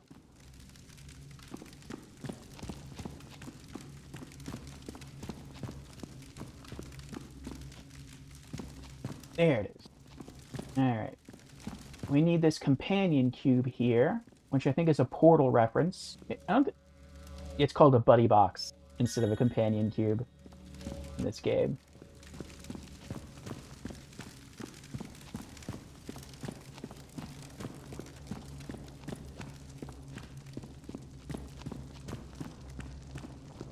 And then we put that here. And then we can go through the illusory wall.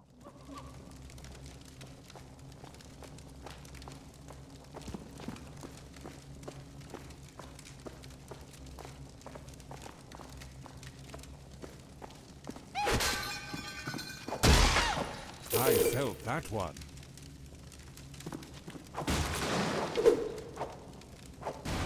And see what loot we can discover in here. We just leveled up to level 7, so now we have a fire sword. There's a lot of enemies in there.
He's the last enemy I see in here, but this room looks pretty big. First line support is going to have a tough time with that. Oh, I see another enemy right there. This is a loot room. Uh-oh.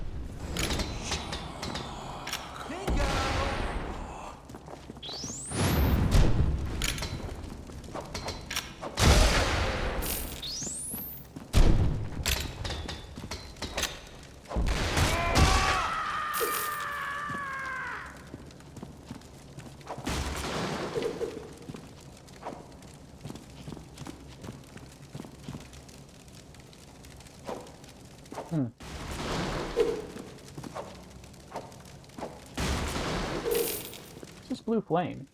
I don't know. What's in here?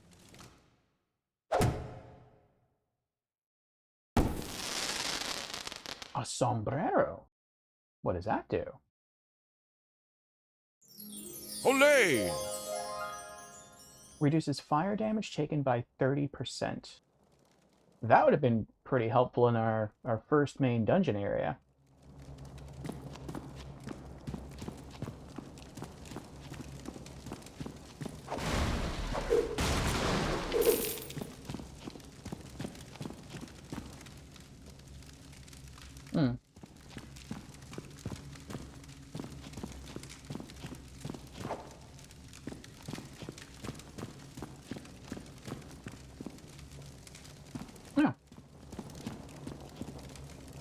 Loot really drunken orc.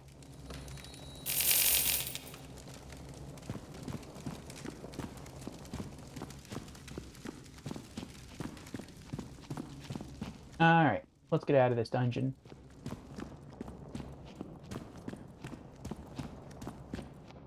I feel like there's something sus about some stuff in this area,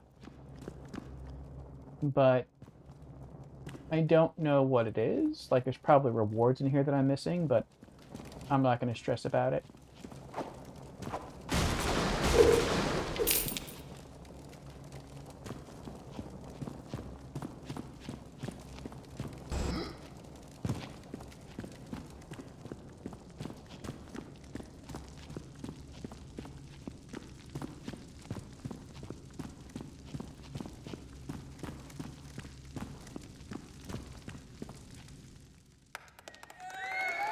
Yep, we missed 2 wheels of cheese.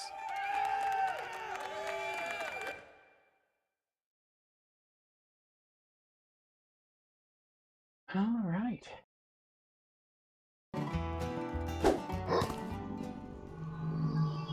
Next mini dungeon, the ancient ruins of Chilly Winds. Wrong button. Let's see where they are. Oh, right above me. All right. Hard right. Now it looks like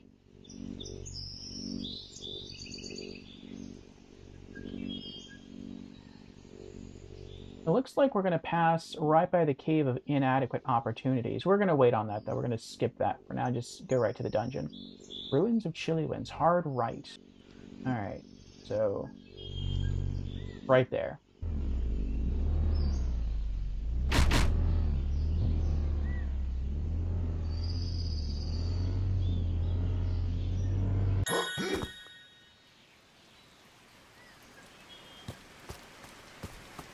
Oh, it's being protected by something. Okay, okay.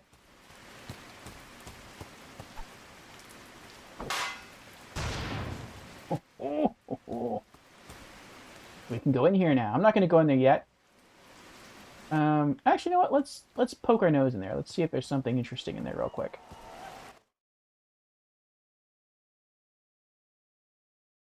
Maybe there's another side quest character in here. Bingo! Nope. Alright. I don't want to go in here yet because maybe a main story mission might send us in here, and if that's the case, then I'll just do everything all at once.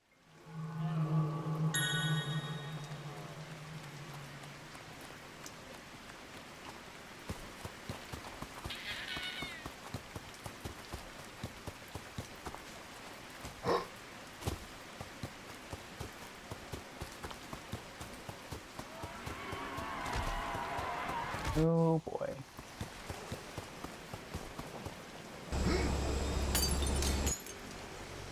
Oh, we made it. Oh, nice. Hey, Indy, how you doing? Oh!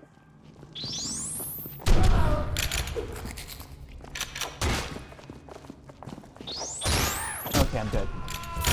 What am I playing now? Looks like Lego Star Wars.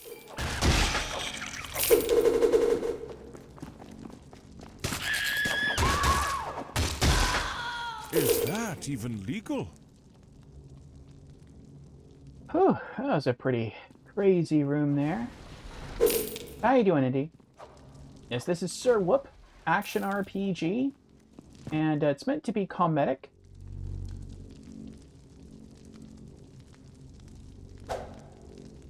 You can wear different hats to give yourself different buffs. You can wear different armor suits to make a character look funny.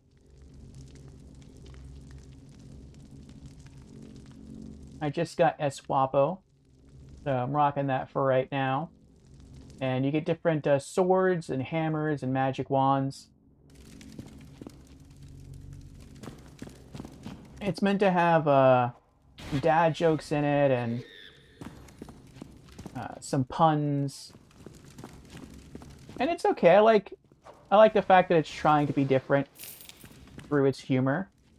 The combat's okay. The graphics are okay. You get a little jetpack to help you jump. You get a hover car that you can ride around when you're on the world map. I think you're like an orc. I think the story is you're like an orc that was being experimented on by a sorcerer, by like an evil sorcerer, and you broke out of your jail cell and you escaped. And now you're just kind of running around the world exploring. And ultimately, I think your goal is to make your way back to the sorcerer and beat him.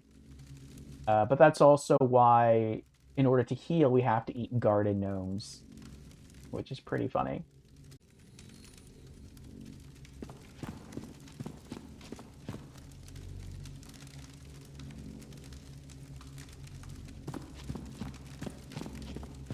Two in the morning springs to 3 in the morning? Ah, okay.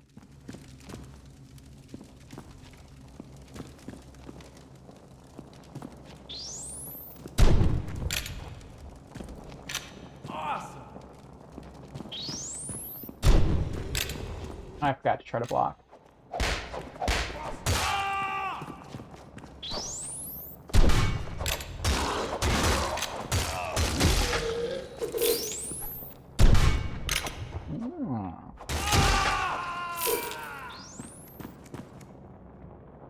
Nice, I can block him.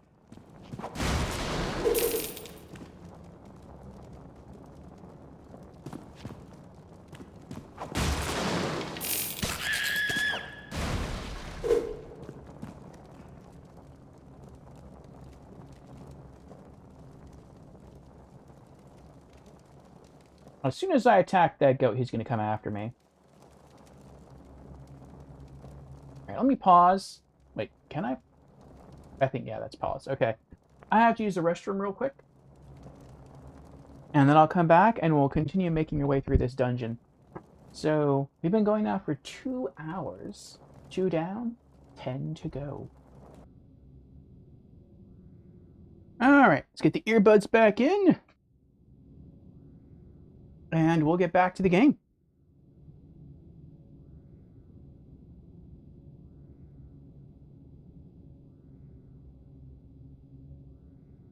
Okay. Ah. I was looking for the controller. Okay.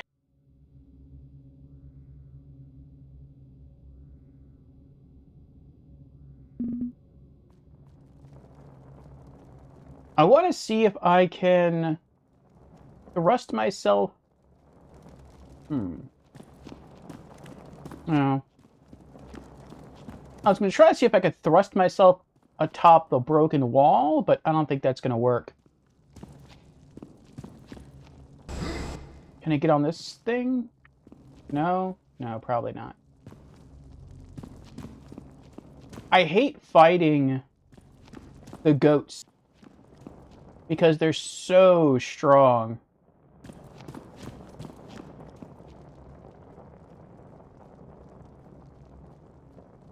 Well, I don't have anything down there impeding my jetpack. Alright.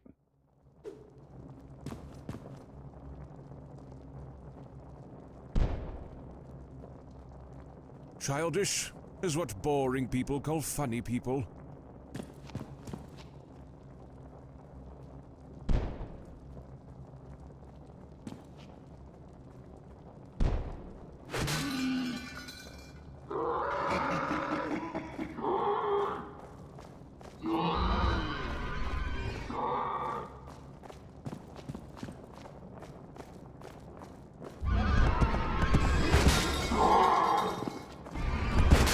Oh my god, look, I'm stuck!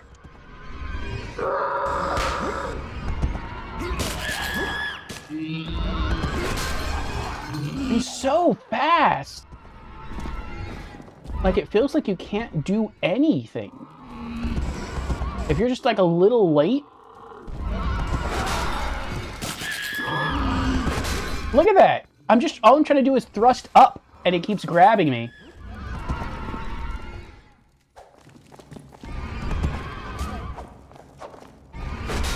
That's so pathetic. I can't hit him. Ugh. Oh my goodness. So that's why I always try to perch and cheese those goats whenever I can. They're like the hardest mini bosses in the game. Oh, they're so strong and they're so fast.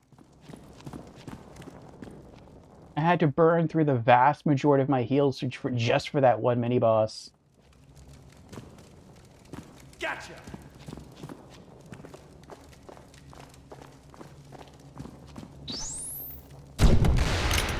Oh, I still take damage from that? I guess because it's a bomb gun and not like a shotgun.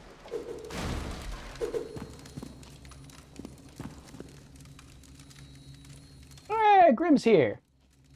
Hey, Grim. What's going on?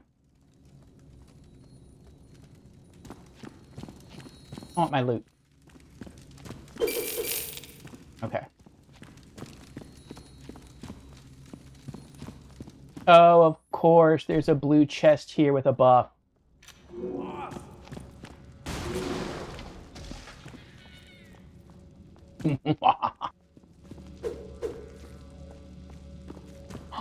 A gnome! Got him.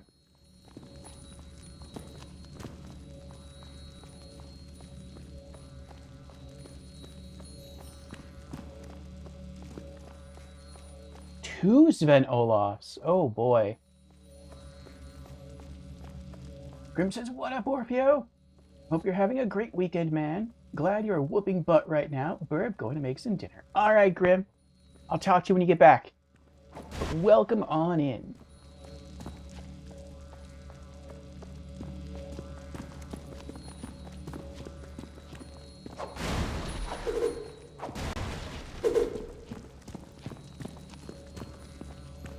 Well, I know how I'll handle those two mini bosses. As soon as I break the wall, I'll double back and set off the fire trap.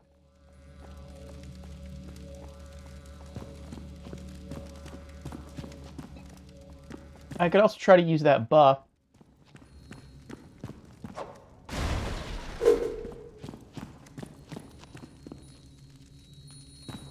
What's in here?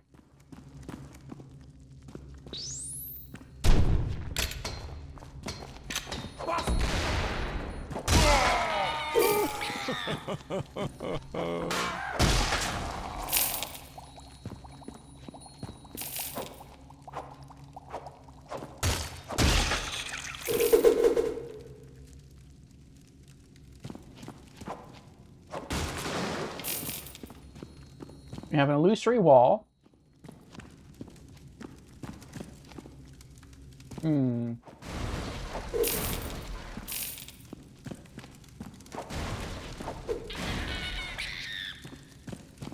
Getting our heals back. Alright, what's through illusory wall then?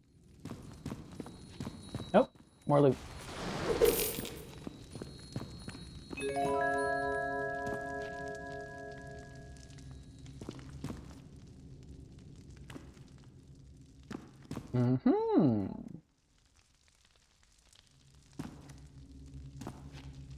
Another Easter egg.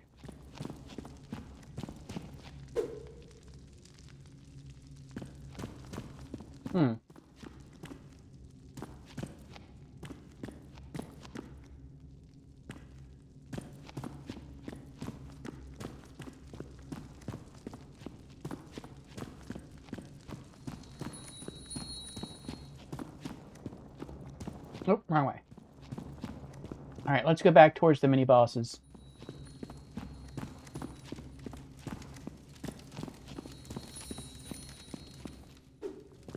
Switch to the hammer to break the rocks.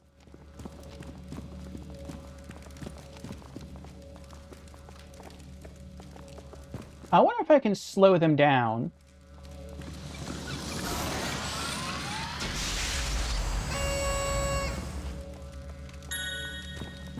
If I put this here, can I push this? I can't, okay. I thought maybe, like, it would stop them from running through the door and then I could just, like, continuously cheese them with the fire.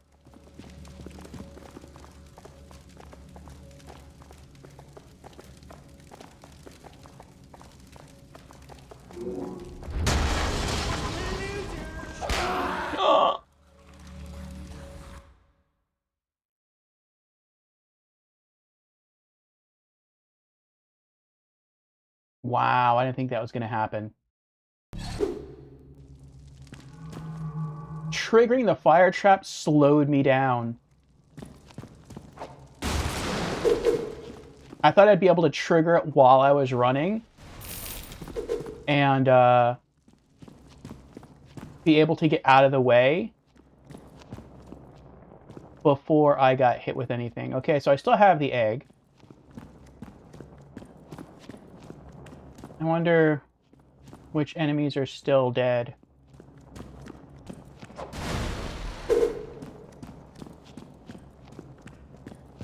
They're all still dead. Okay, good.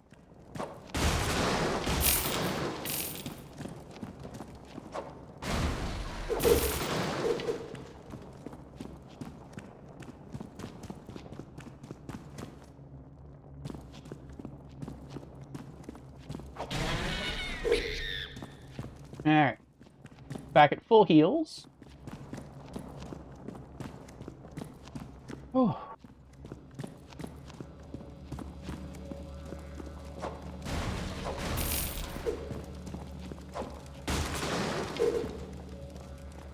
Let's try this again.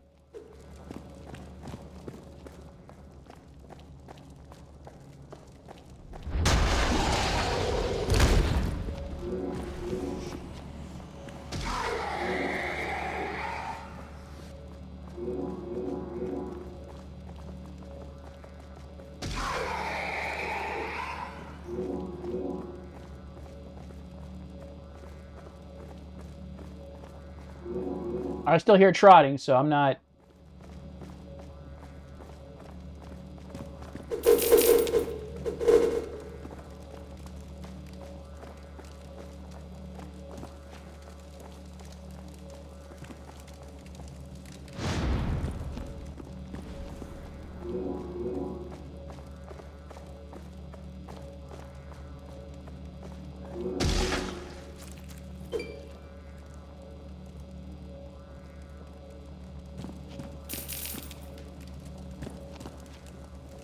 Alright. I think we got both mini-bosses right there.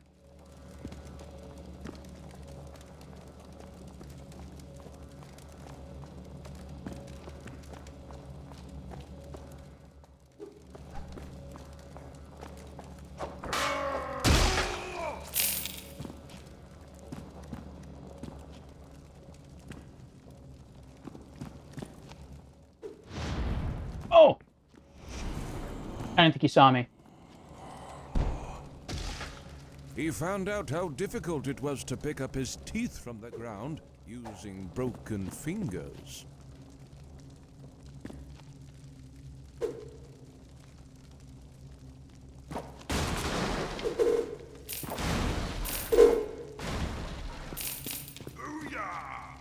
I see you, come on.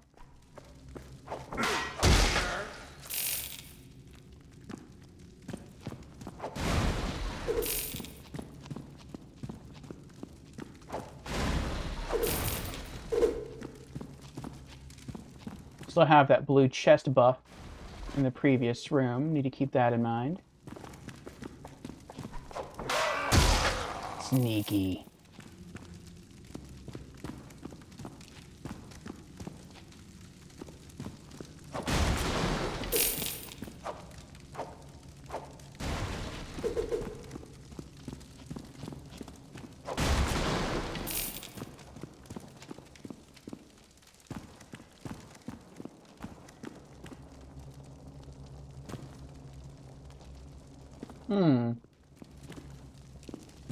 I can go right or forward. Let's try... Let's try forward.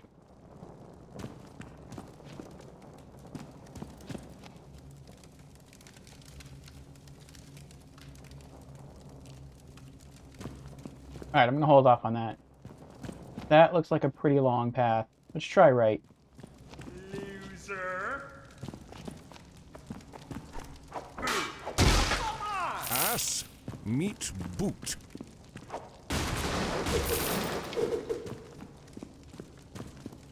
Cheese! Nice.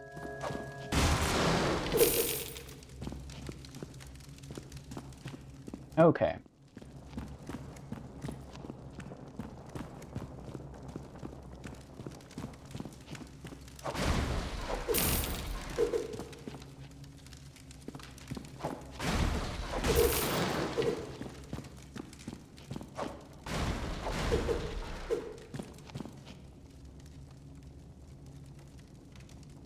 Hmm.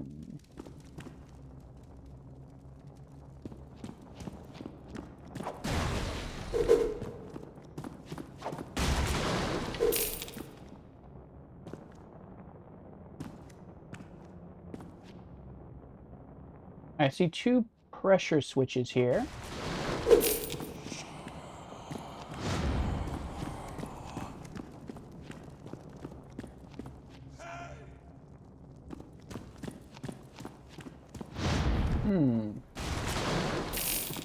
Alright, so that switch probably opens those bars.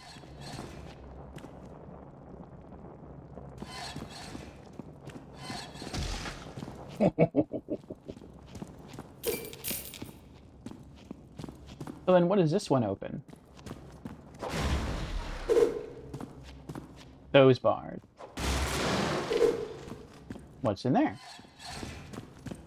Oh, it's an illusory wall. You can't see what's in there. Okay.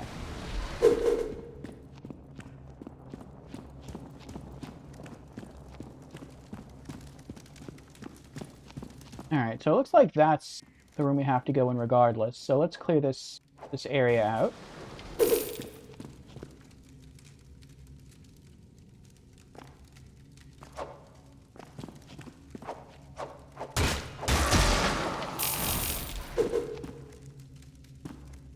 Yeah, the swords in this game are kind of hard to use. At least they are for me. Like, the kick is nice. The downward slash, the vertical slash, misses a good amount of the time. The stab is... that kind of misses sometimes. The diagonal slash is decent.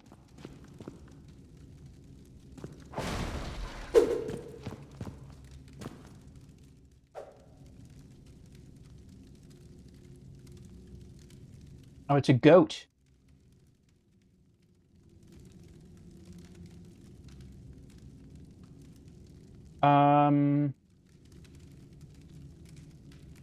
Alright. I don't think this is gonna work. Crud. If that other weak guy wasn't up there, I could turn him into a chicken and then sprint and then clobber him. But the way the game works is it's weird. It has like minor lock on. But I'm pretty sure if I turn the goat into a chicken and sprint towards him and try to swing my weapon, the game will force me to auto lock onto the weak guy. And by the time I sprint over there and kill the weak guy, the goat's going to turn from a chicken back into a goat and kill me. I'll see if I can kill him from here without pulling aggro of the goat.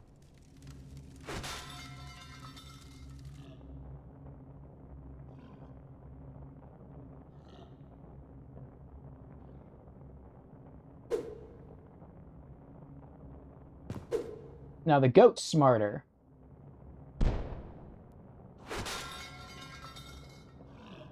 If I try and do this to the goat, he'll know where I am.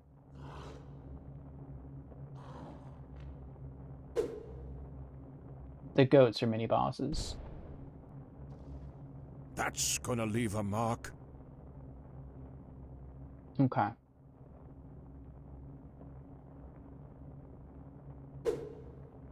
Let's equip the Chickinator.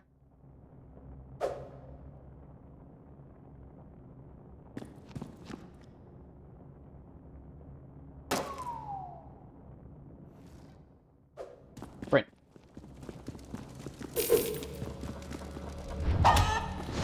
Oh, that was close. Oh! I tried to dash. It was too slow.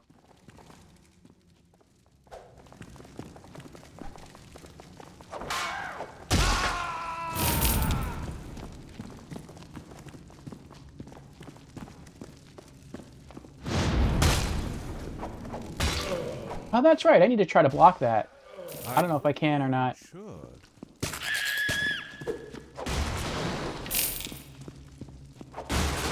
Now that I have the shield. You probably can block it with the shield.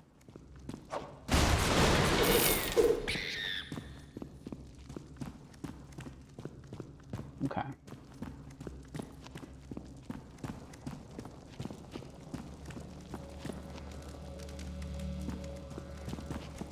Was there anything else? Where did I shoot him from?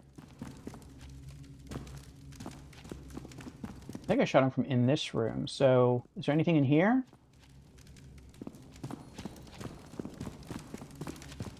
No. Okay.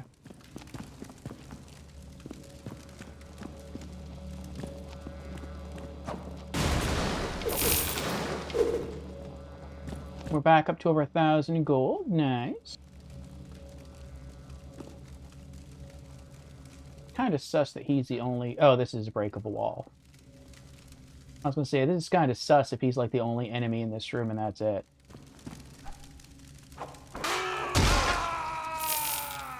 Oh yeah, there's a lot of enemies over there.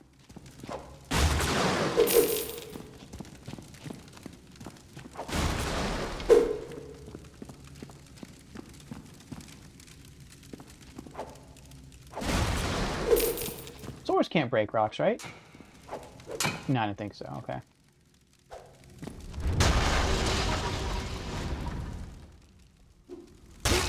Ow! Oh, that reminds me. Let's equip our wand again. Okay.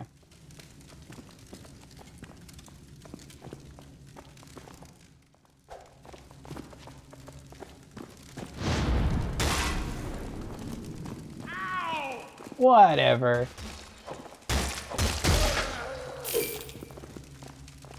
So, I can block with the shield, and I guess maybe that, like, stops me from taking the initial damage from the attack, but I still catch on fire and take damage over time.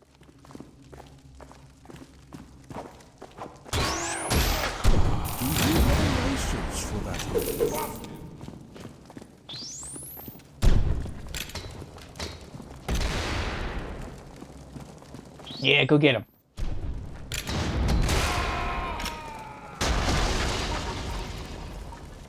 That was an awesome combo. So enemies can aggro each other in this game. And so this guy shoots like bombs. He has like a bomb gun. And the other enemy that was in here got caught in the radius, so he started to backtrack.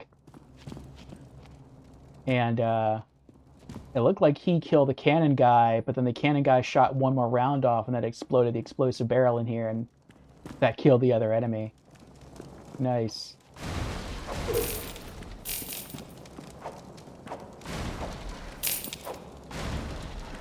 Alright, what's this?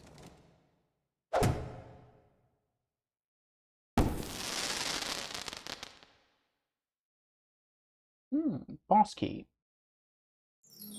Looks like any other boss key. Okay.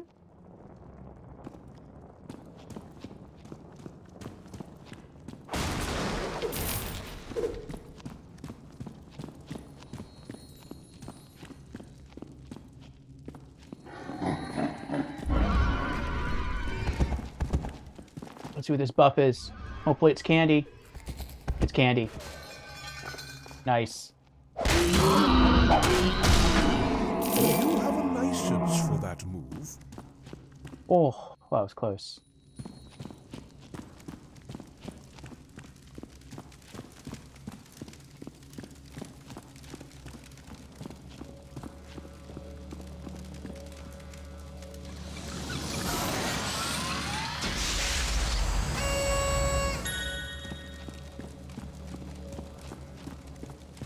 Alright, take a block from this room.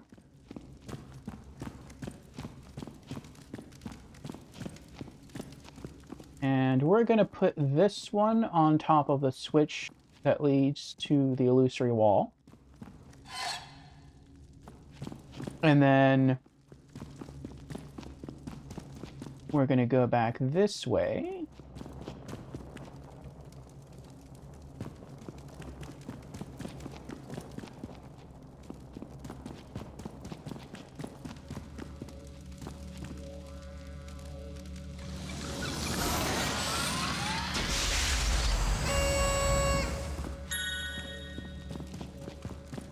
And use this one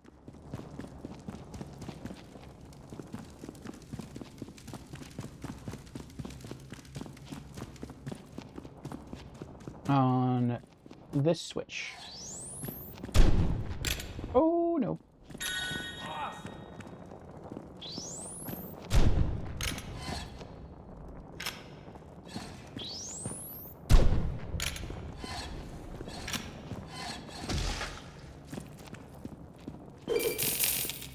Nice.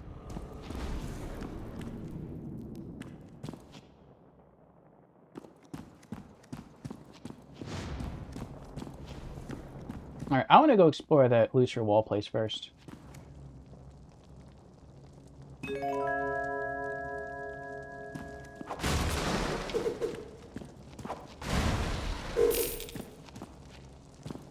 Hmm.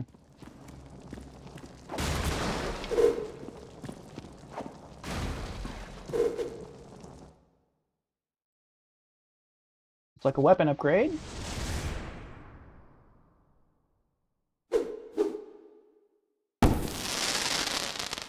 Sword upgrade.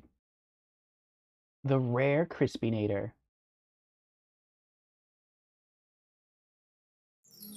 Slice, dice, and grill.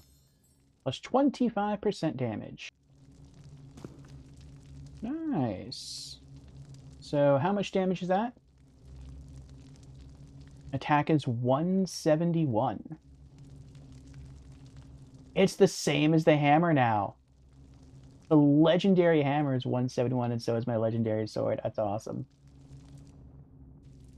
Okay, okay. It was worth coming through.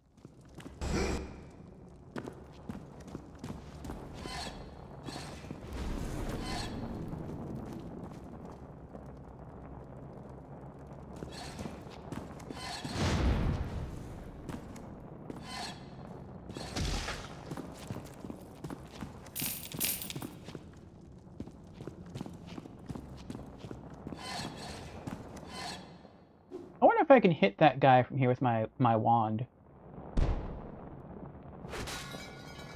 That's funny, I can.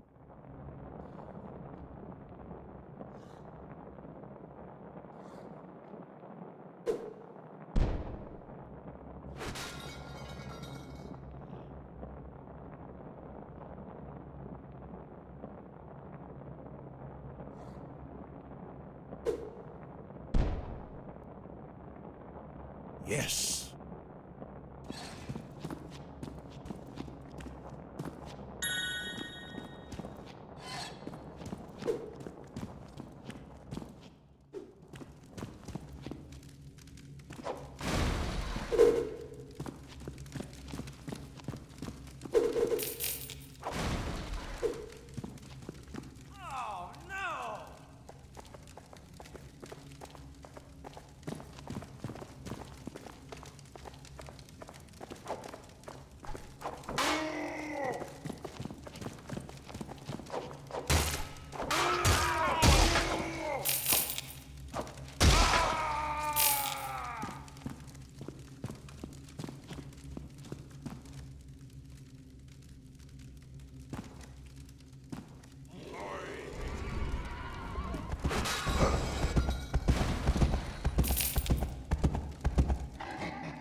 Alright. Pretty safe up here.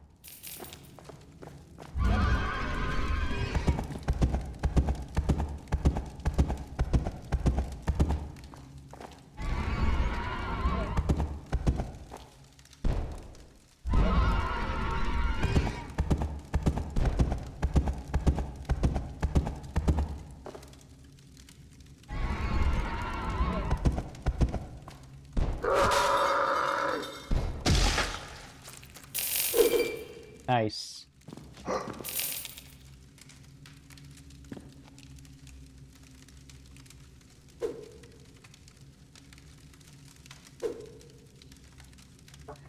Alright, sip some coffee while I regenerate some ammo.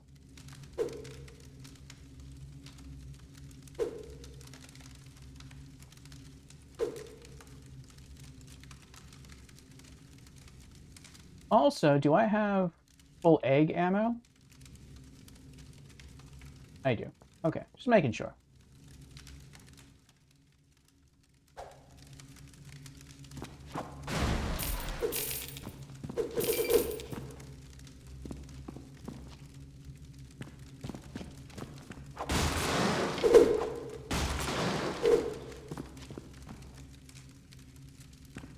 There's the boss room. Alright. I'm gonna see if I can abuse something. I'm gonna run back to the location of a blue box and pop it for a buff. And then I'm gonna see if I can carry that buff into the boss fight.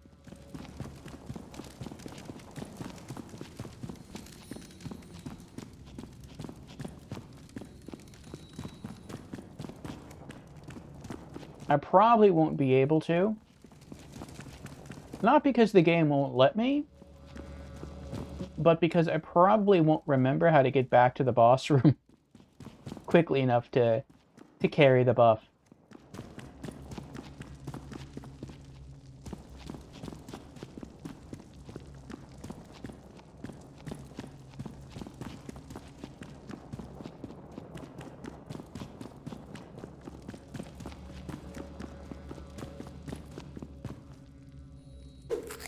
Oh, that's not even the right buff.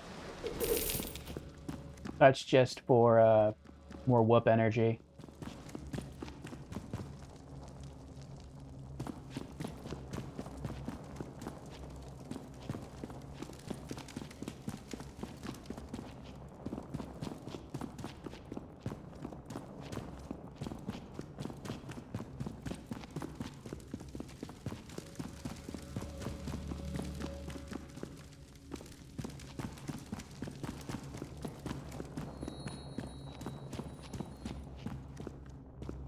Hmm.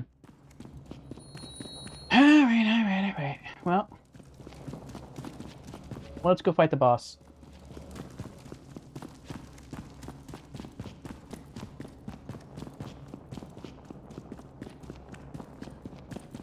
There wasn't one in here, was there? No, okay.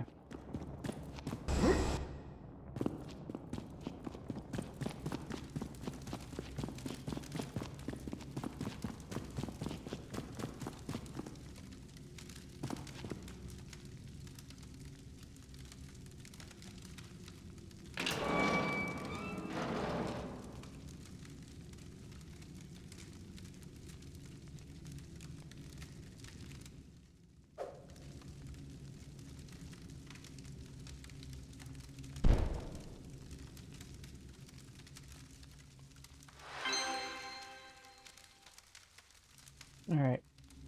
That opened the door to the next area.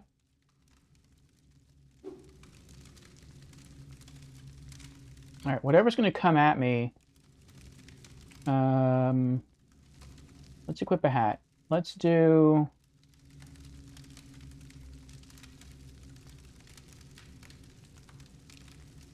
Oh, I can unequip the shield. Interesting.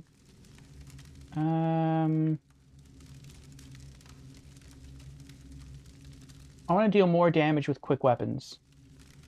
15.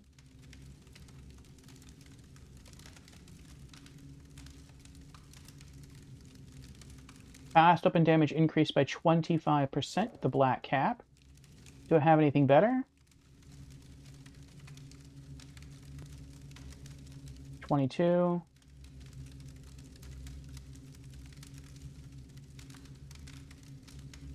$20.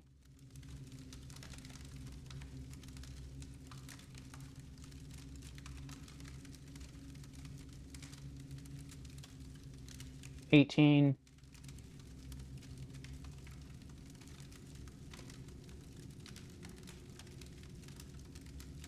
No. Okay, black cap is the best so far. All right.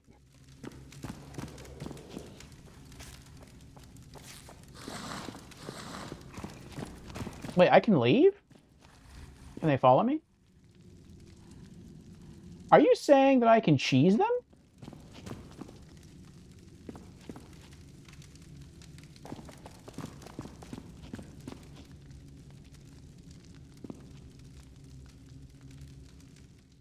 Because it's not a real boss? Because they're like mini bosses? Oh, that's hilarious. All right, well, if that's the case, let's go to, what hat do I have that increases ranged weapons? Ranged weapon damage increased by 22%. Green fedora. Do I have, and he says, shaking my head, cheese strats have entered. Oh, of course. I am down for all the cheese I can. Range plus 22. Do I have any other range increases?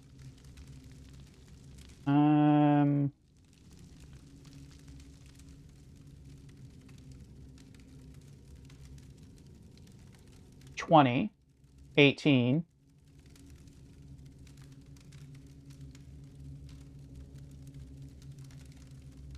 And so 22 is the most. Green fedora. Okay. Yeah, I guess the mini bosses are trapped in the mini boss room. But since there's no like fog wall or anything to seal me in, I can run right out. When you have to fight a main boss, it's not like that. You are trapped in the room. But I guess the mini bosses are they're trapped in the room, and I can just cheese them from outside. Ah, that's awesome. That is awesome. I love it. I love the cheese.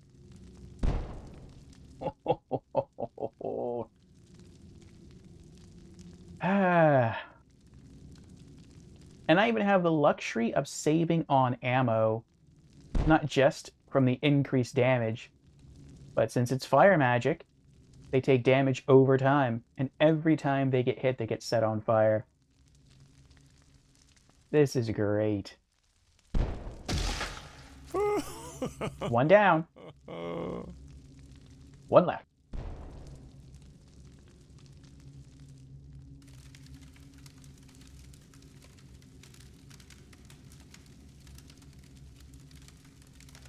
I was planning, if they followed me through the doors,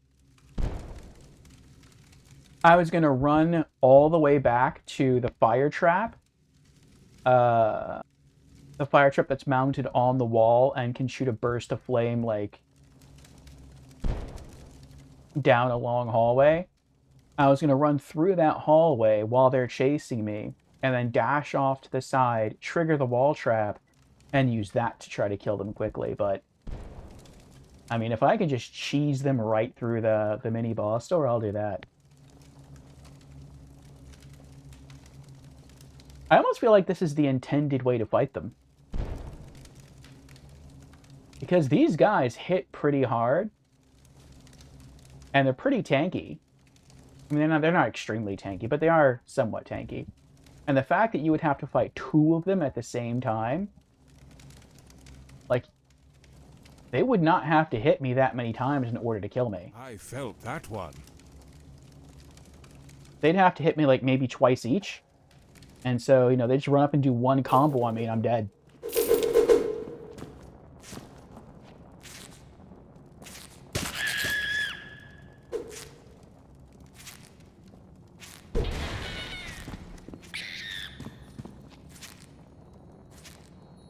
I can equip my American hat and regenerate ammo.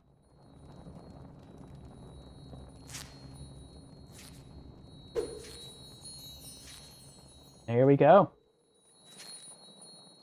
Regenerate 1 ammo per second while out of combat.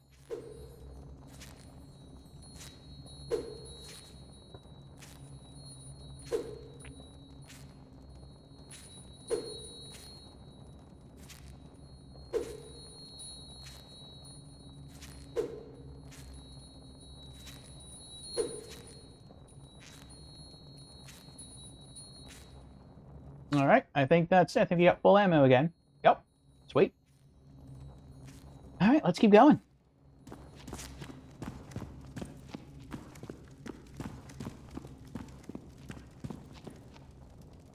Is there anything over here?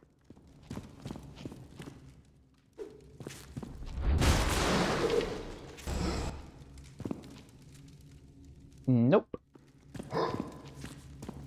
What about over here?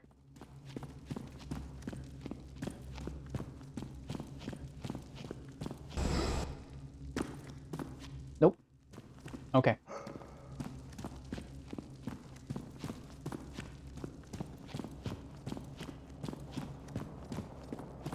What is this? More enemies.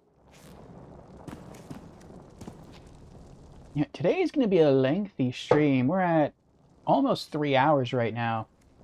Today is set to be a 12-hour stream, due to our Twitch channel having hit 830 followers. So again, thank you everyone. We got 9 hours left to go.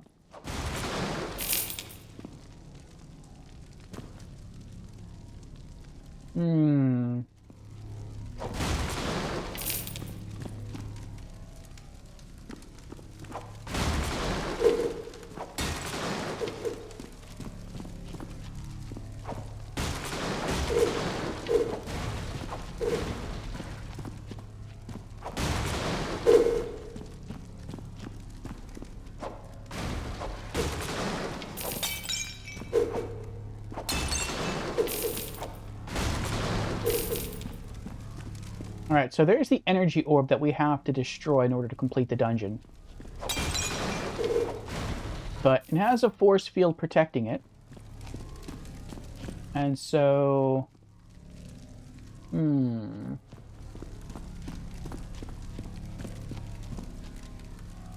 It looks like maybe we have to get each of these 3 colored pipes to hit that boss head down there, and then it'll open. Red, blue, and green.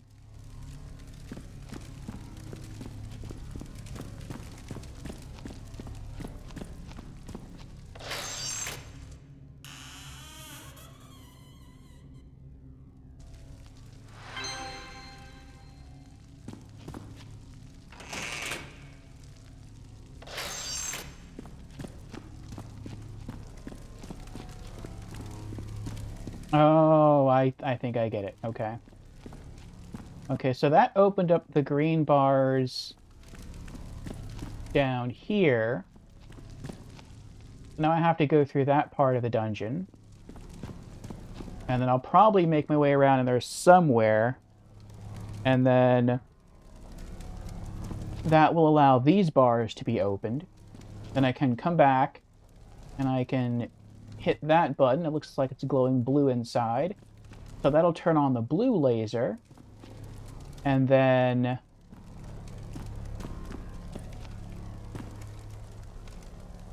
that'll probably also... Nope, I don't know. Okay. Well...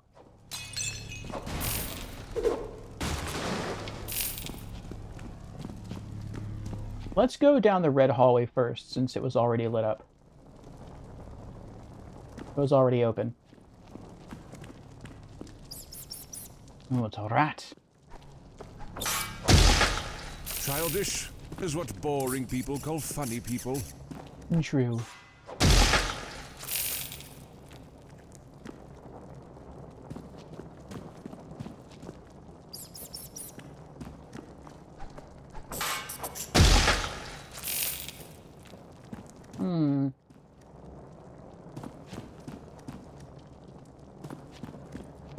I guess I can go this way.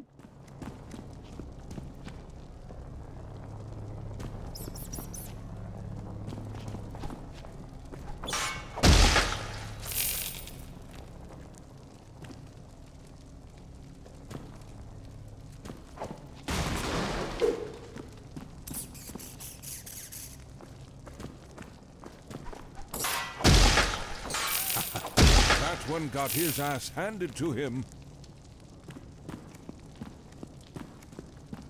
Alright, so this is a circle.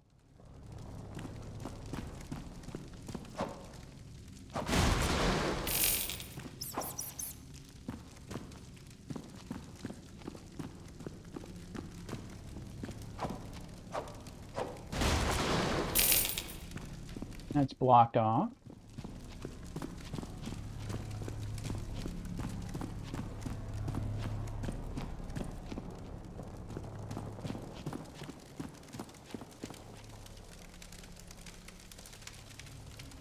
Oh boy.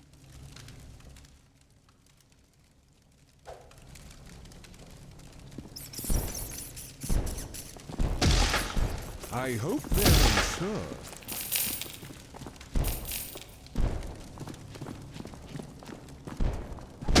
Oh my goodness.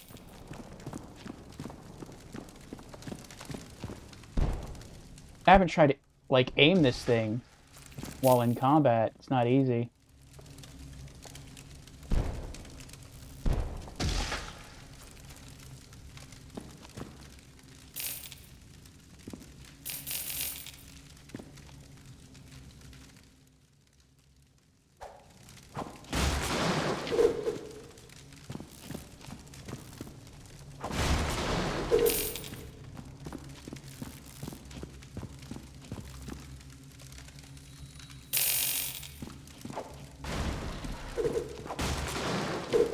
Use valve. What does this do?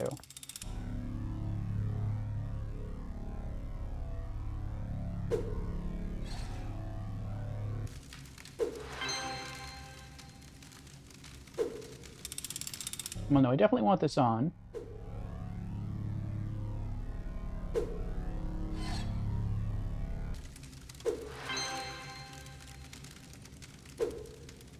Okay.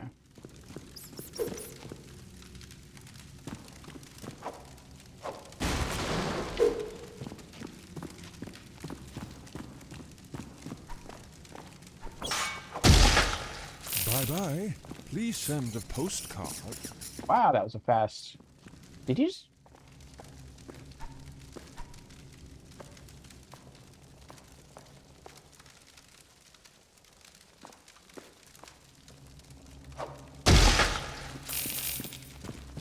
I thought he ran through the bars.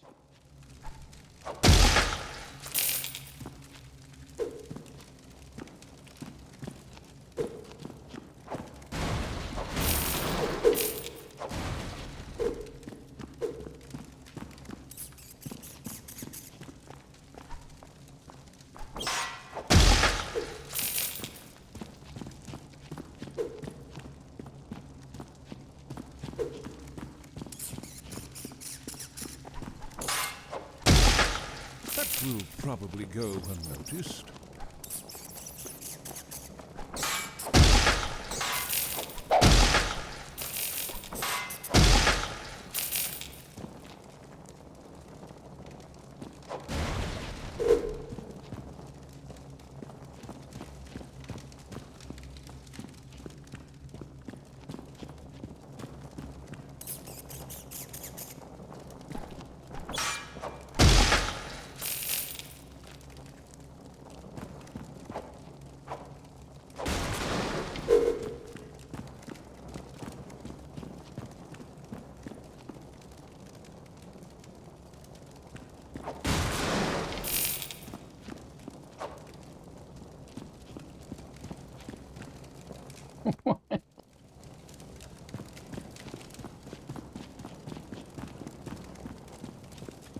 For a completionist like me who likes to explore all the possible routes.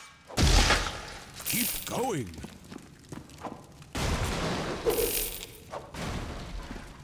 This feels kind of crazy.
So just... I just went in a circle.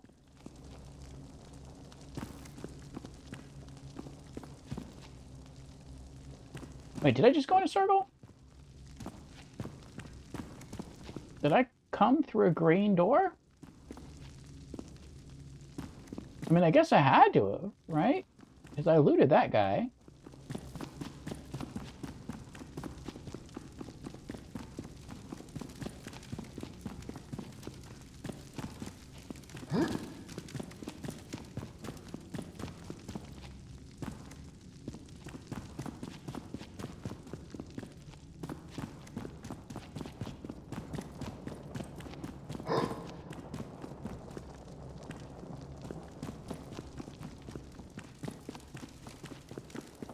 I guess so. I guess this just leads you in a big circle. Yeah.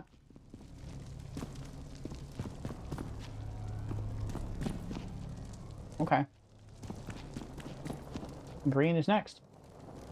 I guess you just go through, and maybe I missed some loot down there, that's possible. I'm sure someone will clean that up. But maybe the red hallway is just to give you an idea of what it is you were doing. Like, you're supposed to go in there and find the pipe and then turn the wheel. And we got to loot. We got to find a drunken orc to get some money from, so... It's not like we didn't get anything out of that.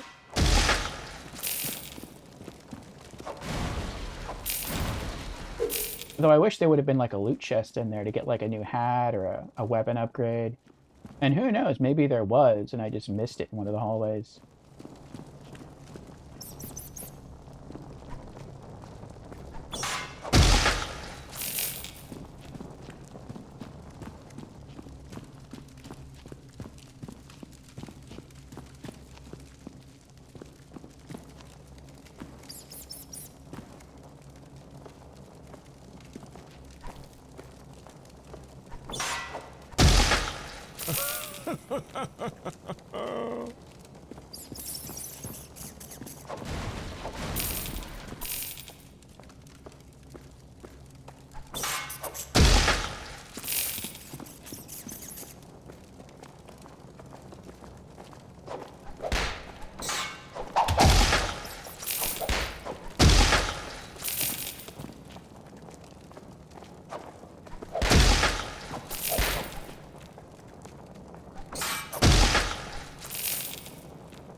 Oh, I could have used my fire wand to blow up this barrel and that would have killed all the rats.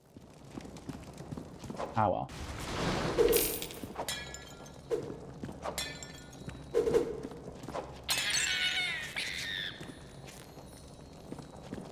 We now have enough money once we get out of this dungeon to go back to town and buy the big bonk sword.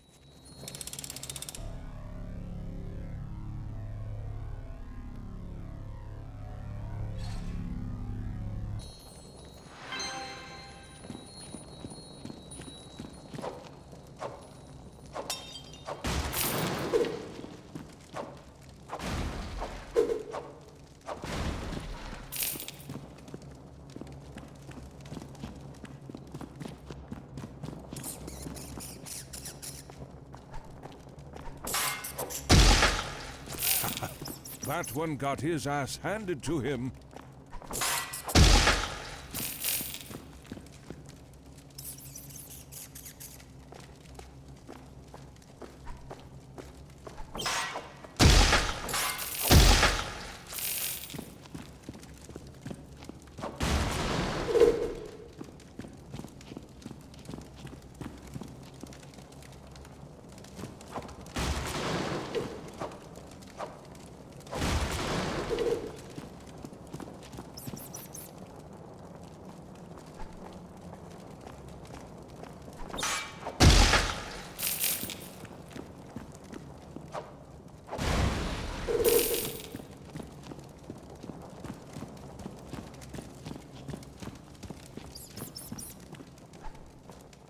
I wonder if I'll be able to hit level 10 by the time... That got a hurt. I'm able to get into the final dungeon. I would like to, just to use the big bonk sword so I could cheese the end of the game.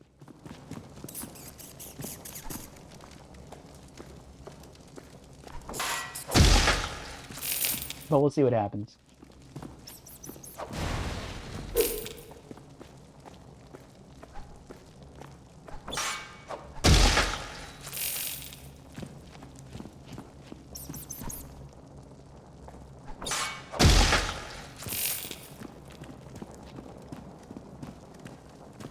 Now I'm a little confused, though. And the reason I'm confused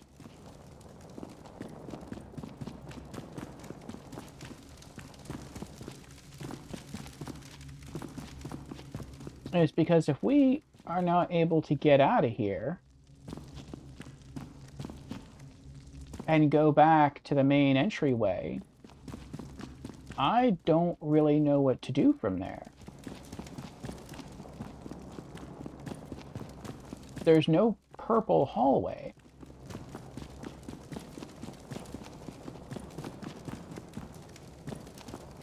Unless it's like green and red. When combined make purple. But I didn't see the purple bars open. Well, we'll just keep running around until we either, I guess, maybe find a purple hallway or until we're able to get out of here.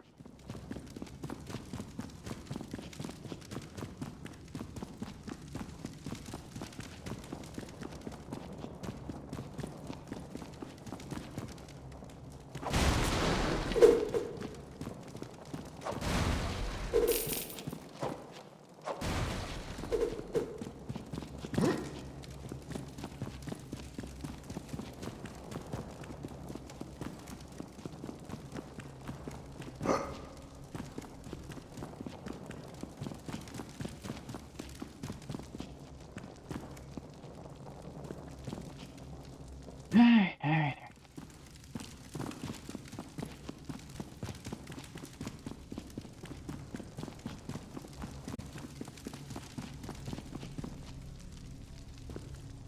Alright. We're back.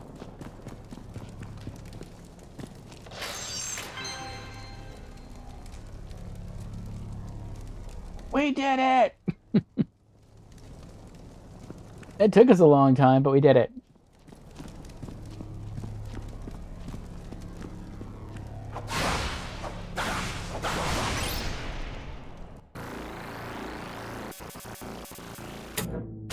That one was a piece of cake.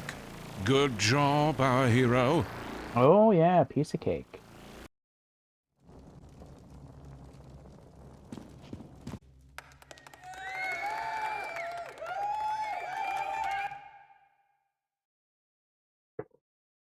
Okay. Hey, Albatrox, haven't seen you, but how you doing?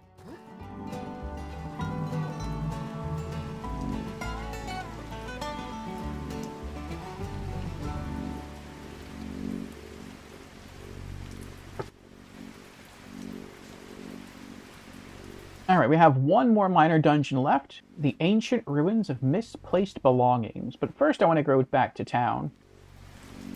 And buy the... what could be the strongest sword in the game. Probably is the strongest sword in the game. There's an outhouse. Also, let's take a look at the world map. Where's the final dungeon at? There. Okay. So once we go back to town, it would be best if we fast travel back here and then use that to get to the final area. Okay.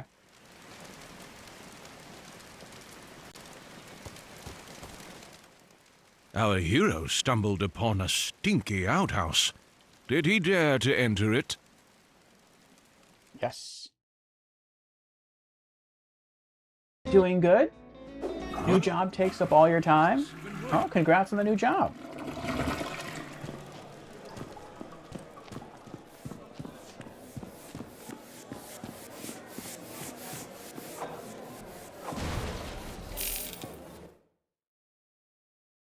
I'm glad you're doing well. I'm doing alright as well. We're here today on a 12-hour stream to celebrate the Twitch channel reaching 830 followers. And we've been playing this action RPG game called Sir Whoop Immortal Death. The blacksmith asked, "Need something to help your enemies see the error of their ways?" It's been pretty fun so far. There it is. Bonk.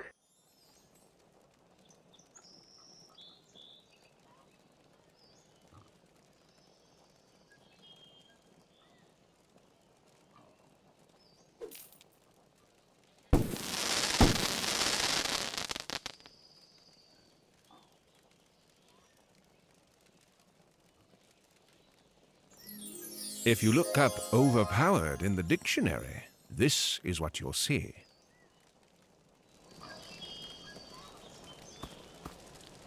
Oh, I thought that might be an achievement.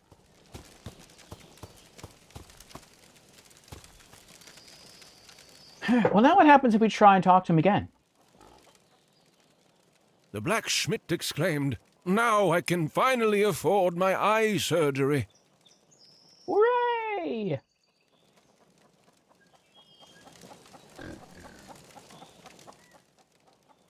The blacksmith exclaimed, "Now I can finally afford my eye surgery."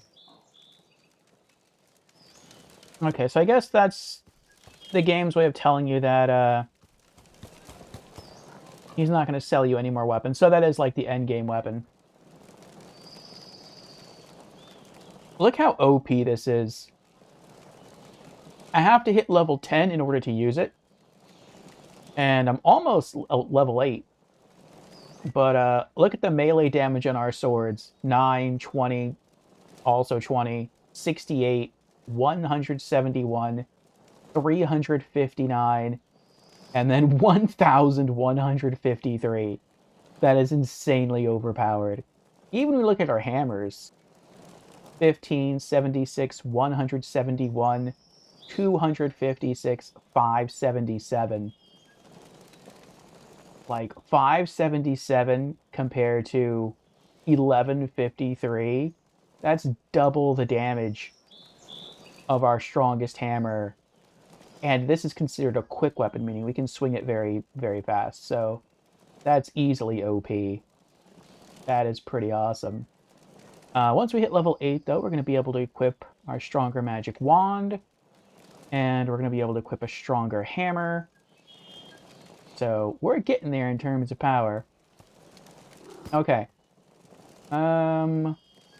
Let's go to that final mini dungeon. Albatrax says, I'm going through Jedi Fallen Order.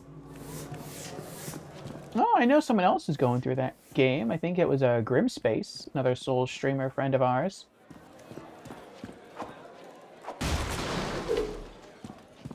How is it? I thought about maybe trying it. I think I have Fallen Order through PlayStation Plus. The suspiciously clean toilet asked if our hero would like to be flushed back to the previously used outhouse.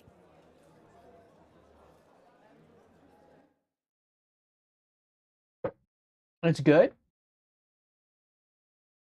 That's cool.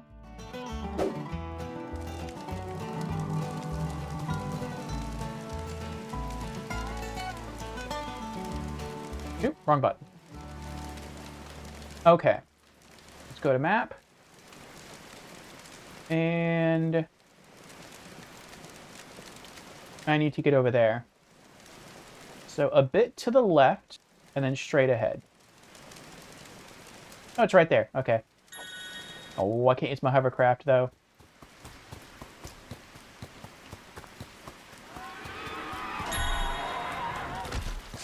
Maybe as long as it's raining, I can't use the hovercraft. Like, as long as it's dark and stormy.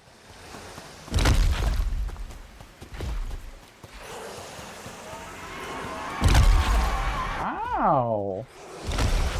That was mean.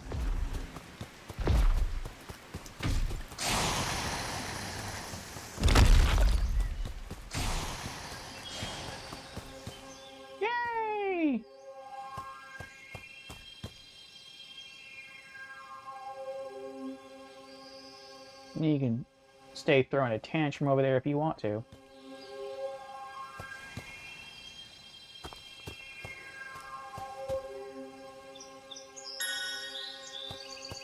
Oh, since he's still aggro, I can't... There we go. Okay. Oh, IRS. Let's fight IRS guy. Our hero was caught up by the IRS. Alright, have fun, Albatrax. Thanks for stopping in. And was prompted to pay his income tax. The IRS guy was not taking no for an answer, and decided to take our hero's body as payment instead. Oh, I forgot to get something. We'll do that after this.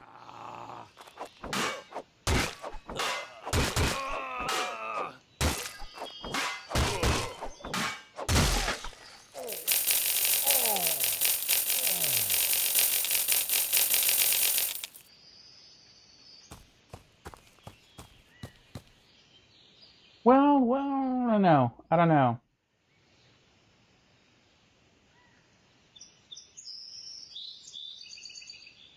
Let's go here first. There's probably going to be an outhouse over here. We'll get here, use the outhouse. It'll take us back to town. Then we'll exit town. We'll go back to Pimp My Protagonist and buy another suit. And then we'll go back to the dungeon. So a bit to the right.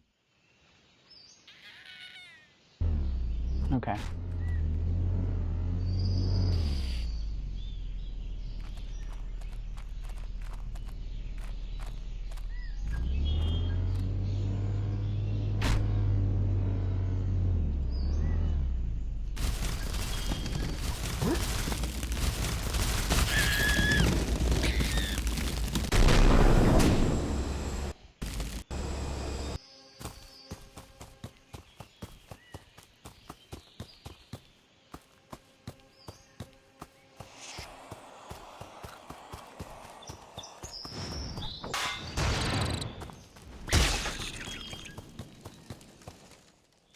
Our hero stumbled upon a stinky outhouse. Did he dare to enter it?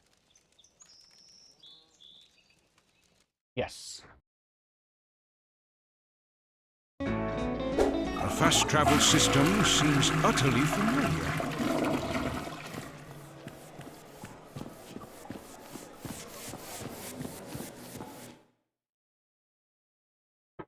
All right. I wonder how many coins we have left. Or how we... 1,300?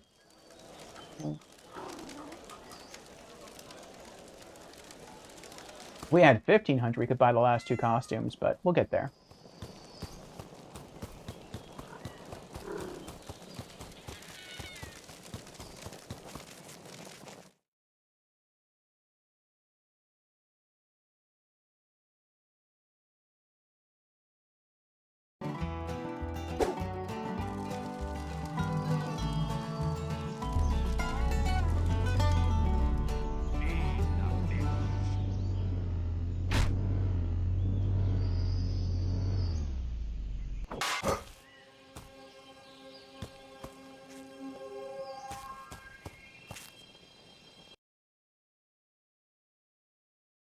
Alright, Octopus Slime outfit.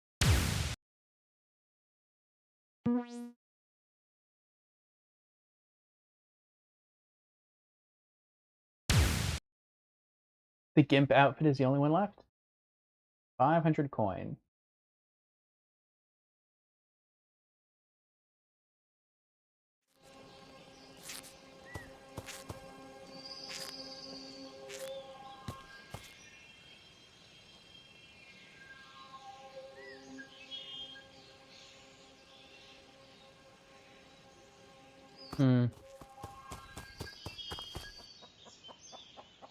If we could probably run into the IRS guy one more time.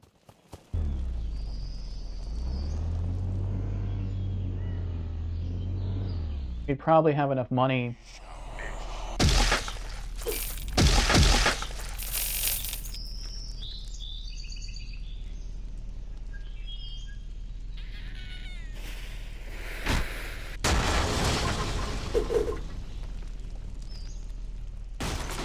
To buy our last costume. That's alright. Probably by the time we complete this next mini dungeon, we should have enough gold to buy the last costume.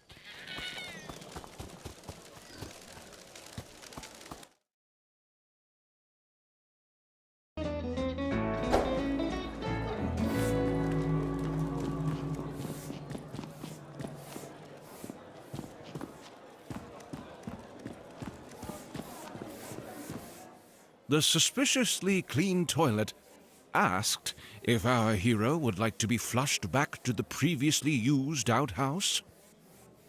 Yes.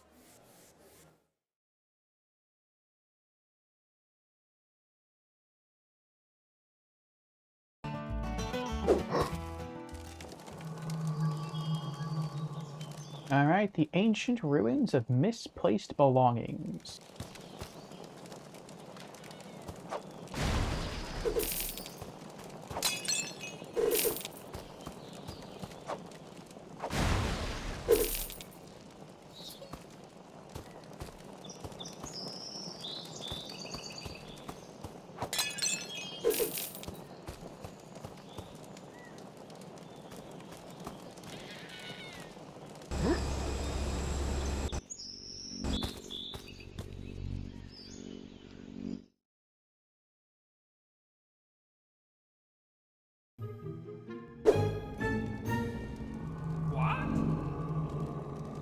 Here we are.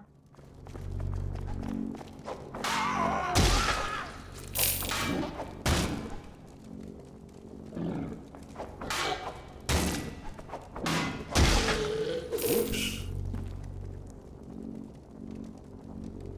It's a goat.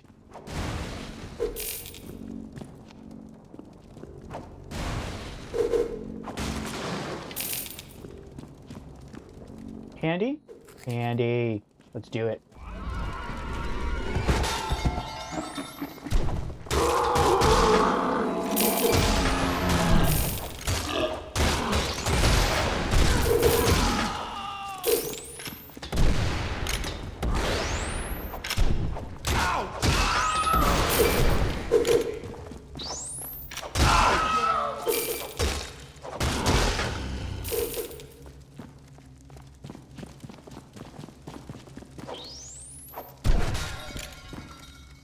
What?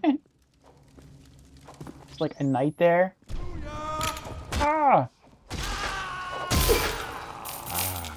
What a time to be alive. Alright. Get back to the entrance and explore a little bit more now that it's safe.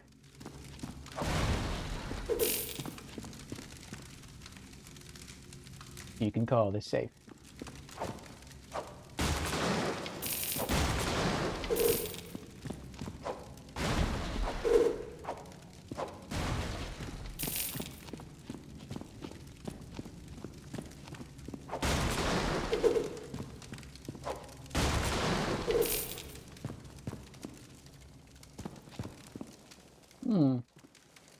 Gallows humor.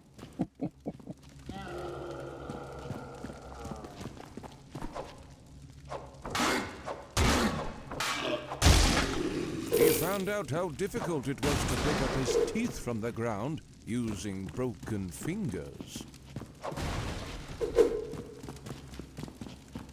Alright. There's an illusory wall there. I saw that. I don't want to get too turned around, though. We can go straight.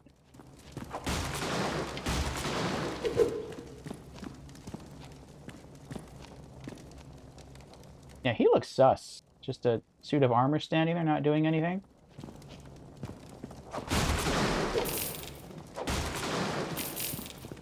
We have a destructible wall. Cheese.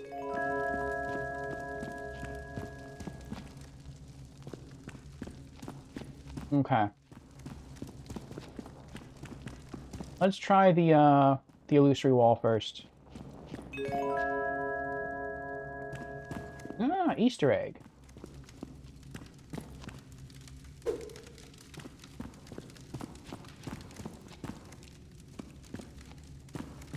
Hmm.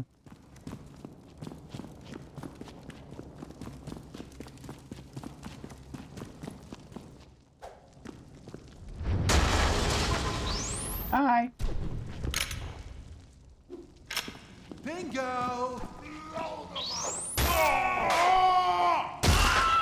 Yes.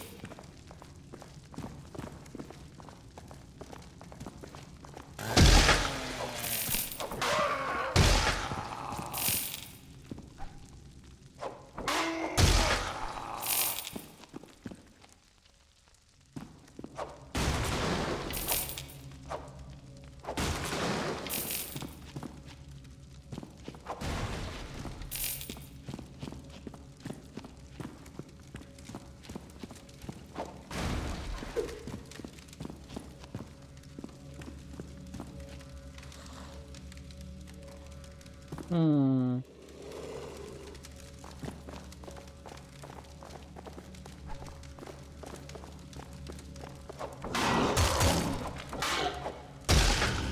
He found out how difficult it was to pick up his teeth from the ground using broken fingers.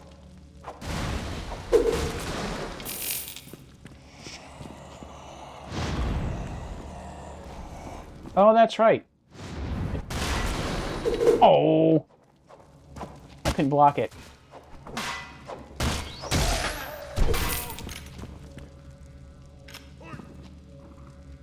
Alright, so with the shield, I can block the flaming bolts from statues. I can block the shotgun blasts.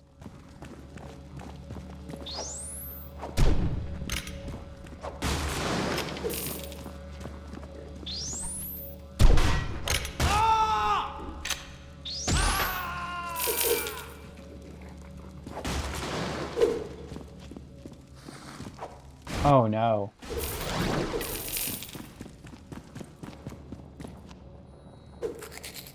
Candy, good. Do this. You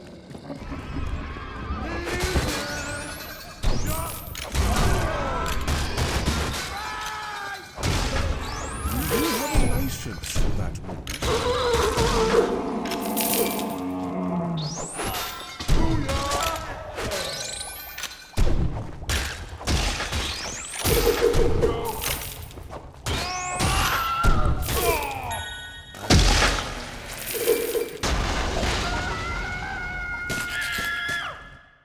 I was doing so well, too.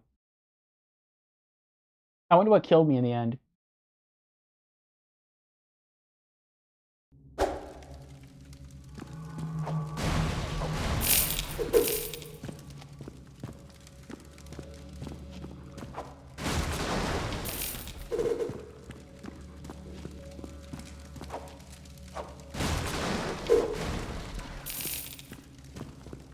I'm going backwards. Oh, and all the enemies are alive again. But I don't have the buff from the blue chest to make this easy. That stinks.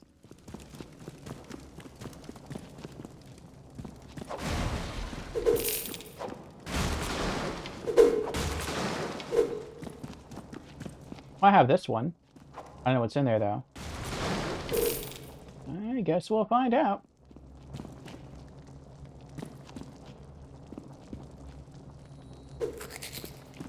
Whoop energy.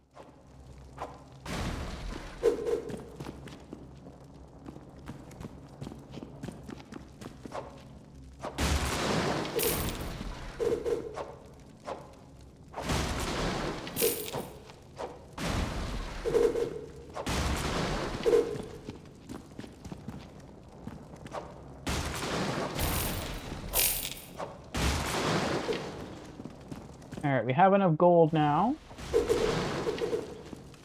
for the final costume.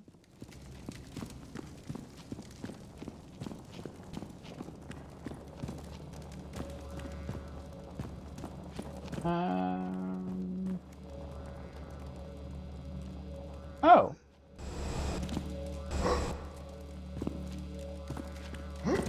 I bet I could stand on top of these barrels, because these barrels are unbreakable.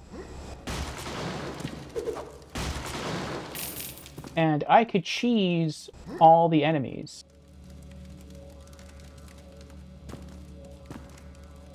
Yeah, I think that'll work. Alright, let's give that a try. Oh, also, let's get our hat back. There we go. And let's wear a different outfit. Why not? Let's do Donatello. Yeah.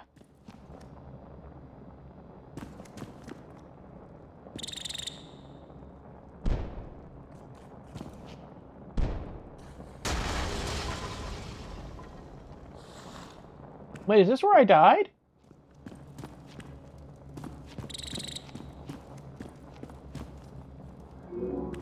Fun.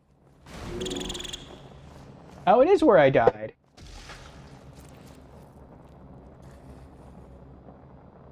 Okay. It was probably that guy who's shooting the fireballs down there. He's probably the one that killed me.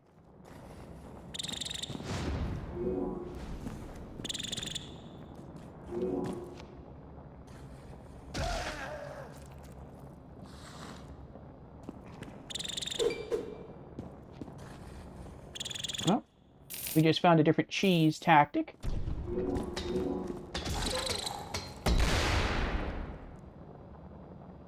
That we can abuse. So I'm happy with that. Oh.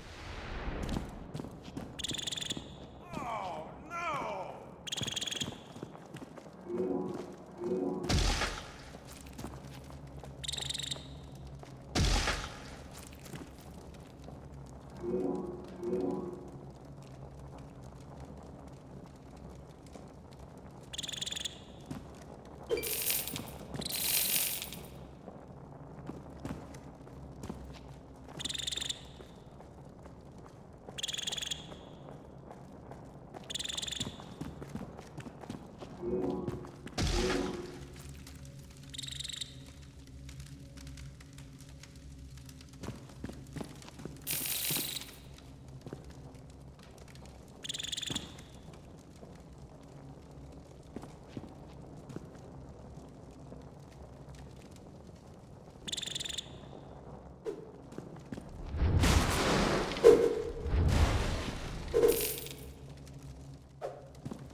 Oh, Donatello's wearing a donut on his back. That's funny.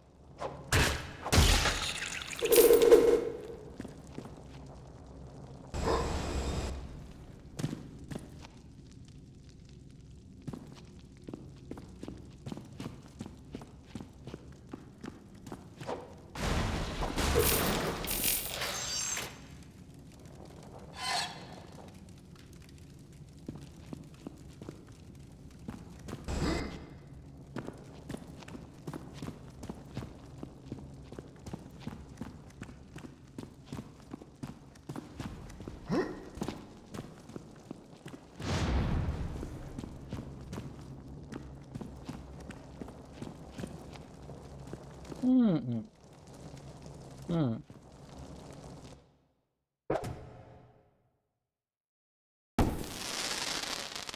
Ordinary cap. Yep, it's ordinary, but you wear it backwards, so it's way cooler. Fast weapon damage increased by 30%. I mean, I guess we can wear that instead. I'm not really focusing a lot on ranged right now.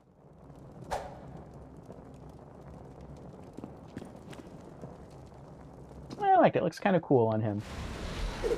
Ninja Turtle with the backwards cap. Alright. focus on this one first, since we have people in here who are actively trying to kill me.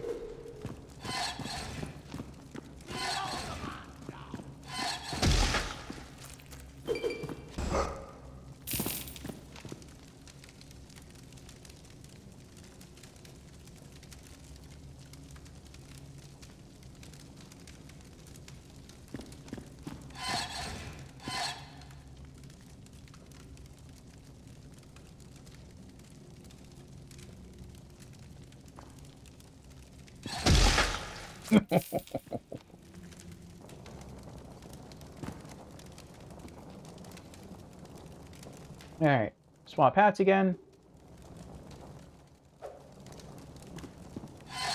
See if I can hit that that guy up there. Nice! Yes, burn! Oh, he doesn't know I'm here. I always assumed that the goats would be smarter to prevent you from cheesing them the way I'm cheesing them right now. That no matter where you attack them from, they would, they'd be able to track you down and kill you. But I guess not.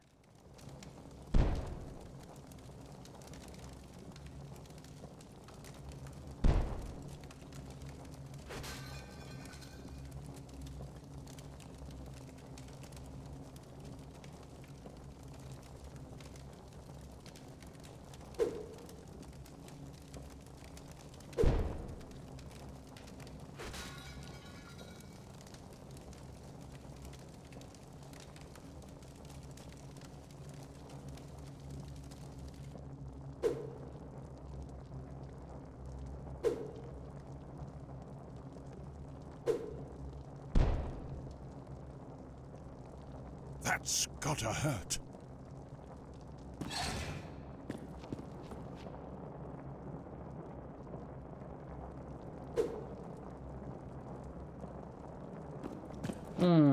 One enemy left in here.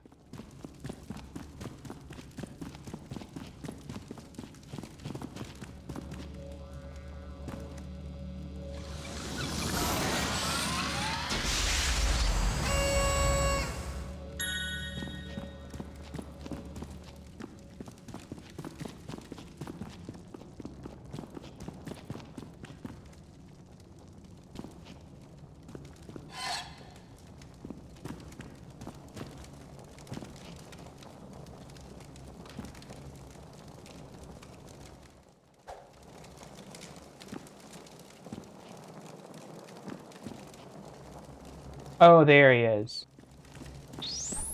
Do you have a license for that move?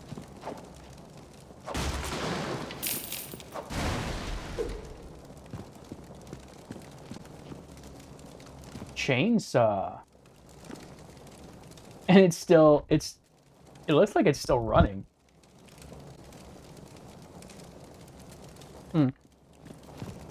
Alright. I did want to try something over here, but I forgot. I don't think anything's going to happen, but it is something I kind of wanted to try.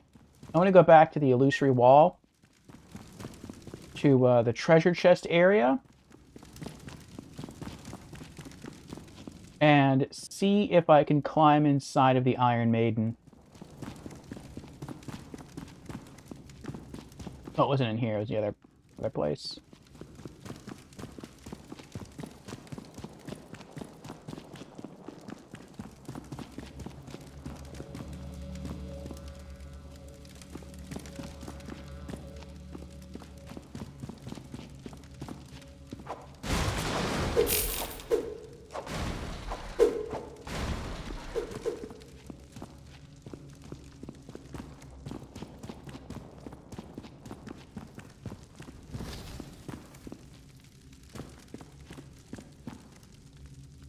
Aw. I thought maybe when you got close enough it would just snap shit on you and kill you. Oh well. Uh-oh.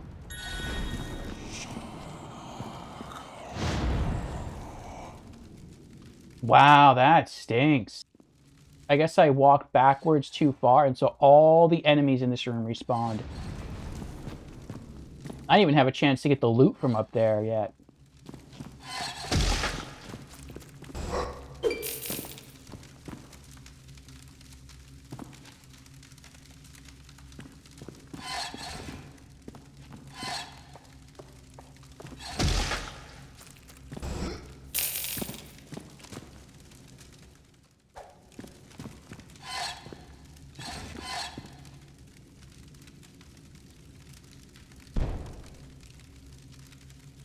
He found out how difficult it was to pick up his teeth from the ground using broken fingers.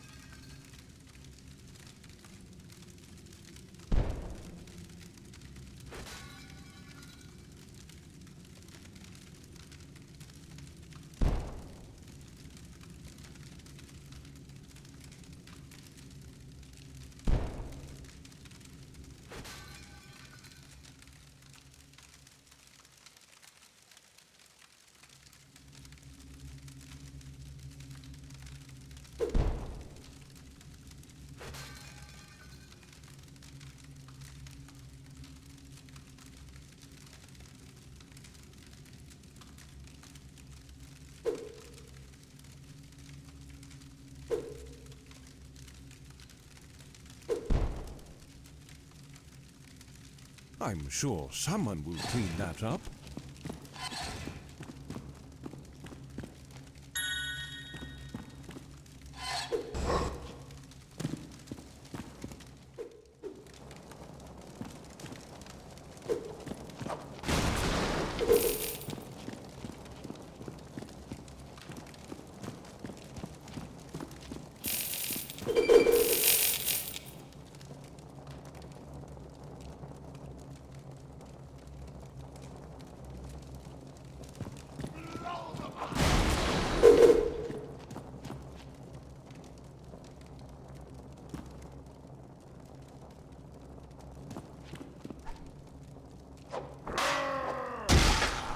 I hope they're insured.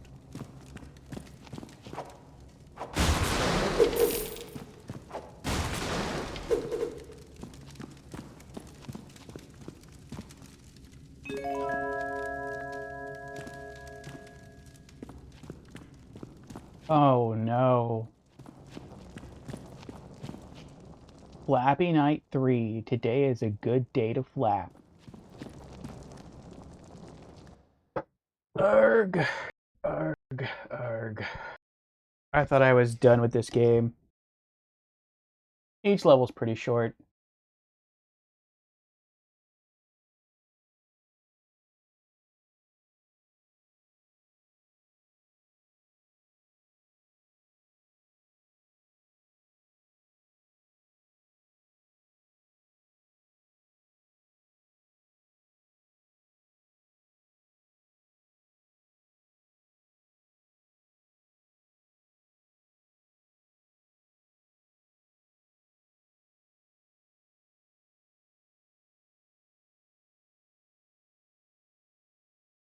We did it!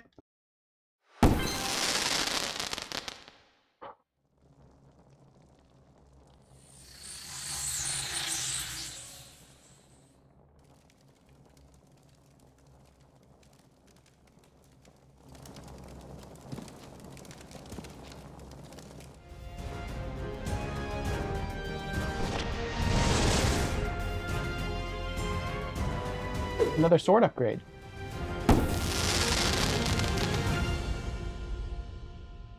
The legendary Crispinator. Slice, dice, and grill. 50% more attack power. Not your best work. I tried. Attack power 205. Nice. Alright. Let's get back to the main dungeon.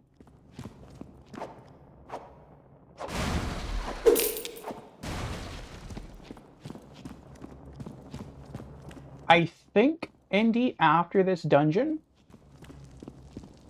There's only 2 more dungeons left, and then we beat the game.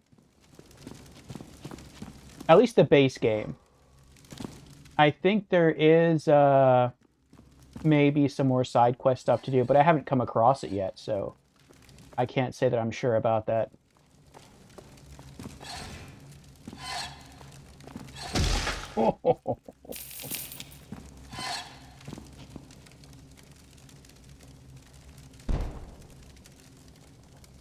I'm sure someone will clean that up.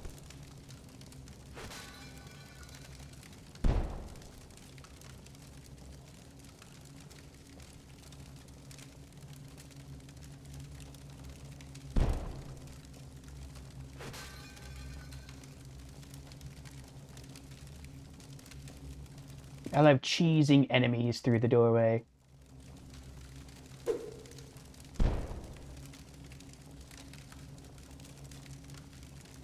Nice. Looks like there's 1 enemy left in that room.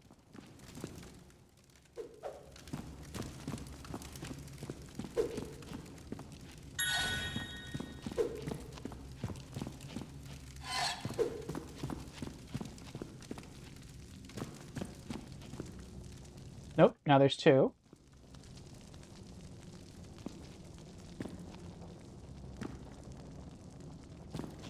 A shotgun knight. I don't see the other one yet.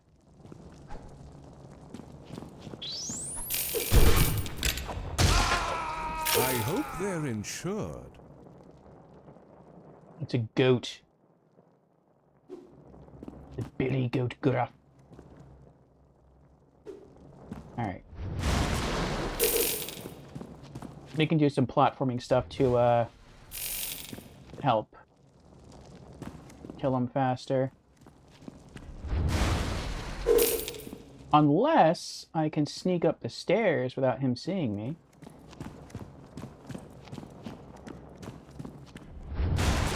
If that's the case, I can turn him into a chicken.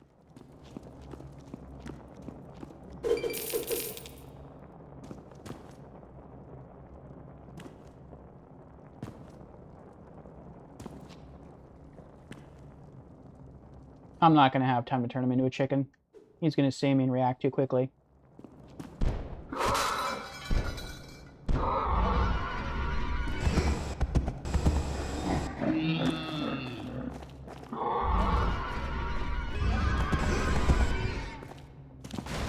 Yeah, actually, I could have got him.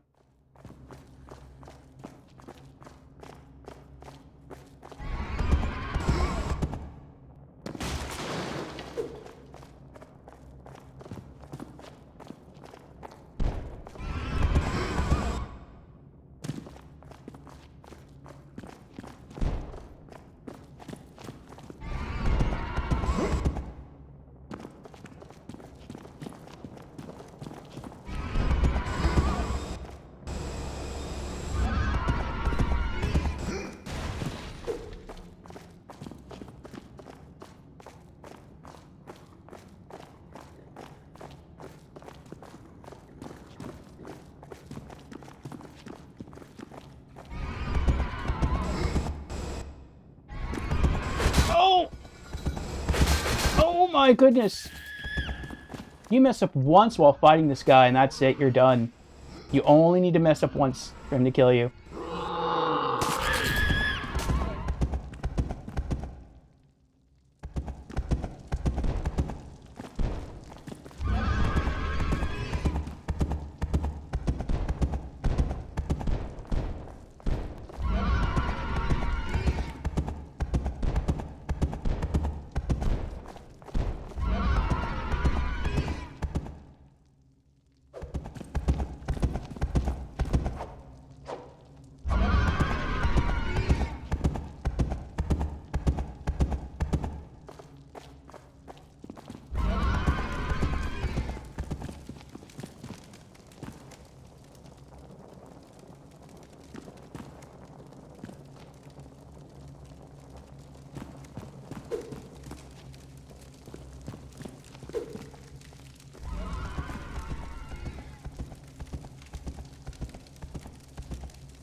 If he comes downstairs, I can move that box, and I can use the gate to cheese him.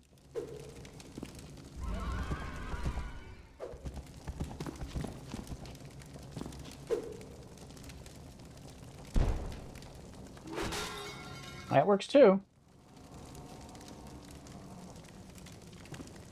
Oh my goodness.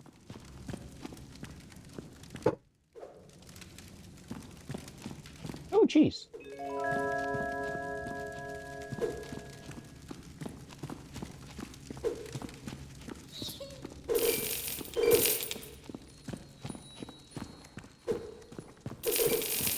Oh, I could have used that buff.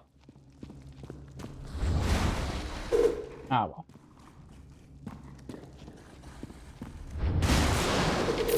I could have also used that barrel to blow him up.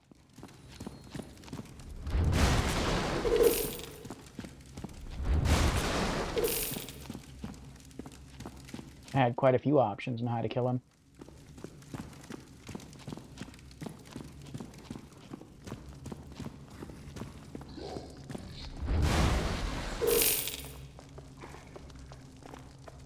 We've got some Billy Bobs over there.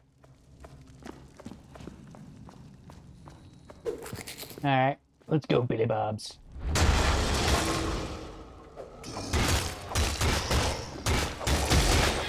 First-line support is going to have a tough time with that.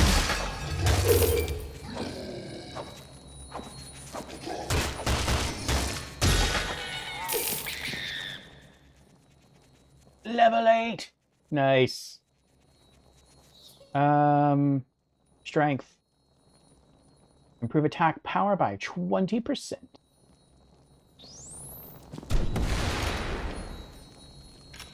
Oh, wow. We made it to the end of the dungeon.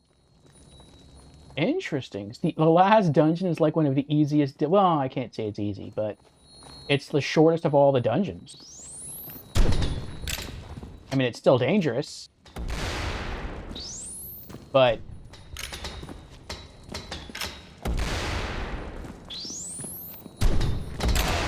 Ow! Oops.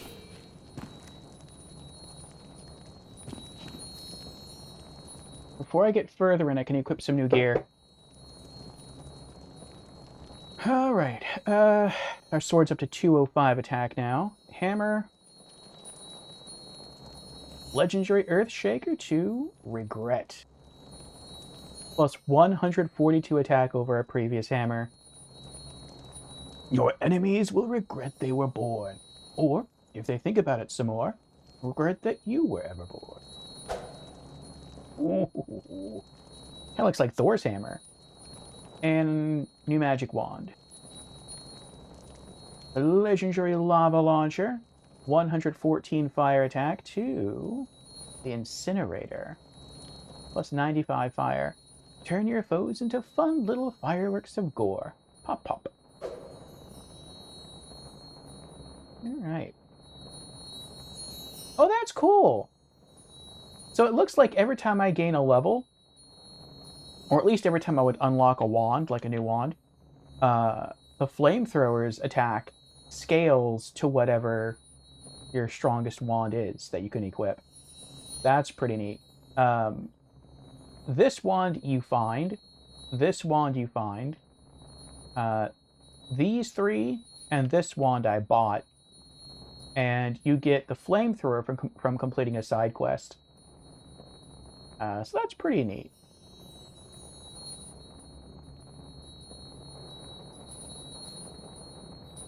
Glowy purple magic wand now. Thor-looking hammer. I like this. I like this. Alright, let's try out, see how much damage our new wand deals.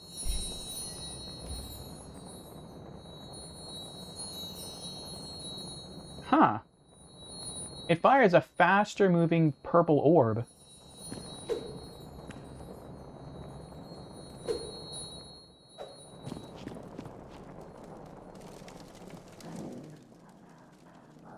This is bad.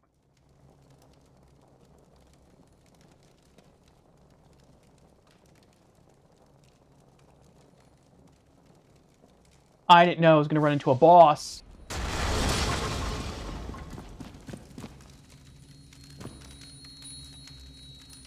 Will he follow me? No. Can we cheese the boss? Oh my goodness, we can cheese the boss. This is epic. Yes! Halfway down. One more. Oh, now one more. That's gonna leave a mark. Ah, we're the greatest warrior ever.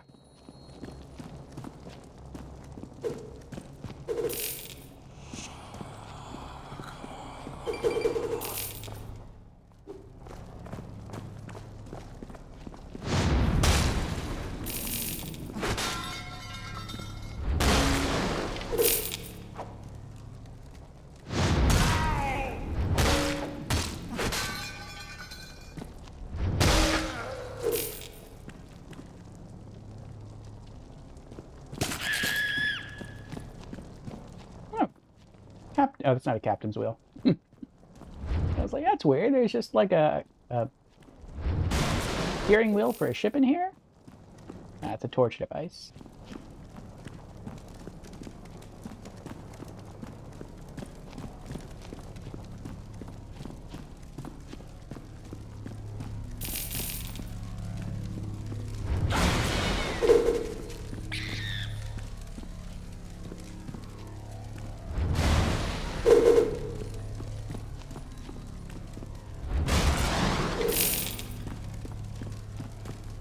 All right, what's the damage difference between the sword and the hammer again? Hammer is 256, sword is 205. So 51 points of damage. I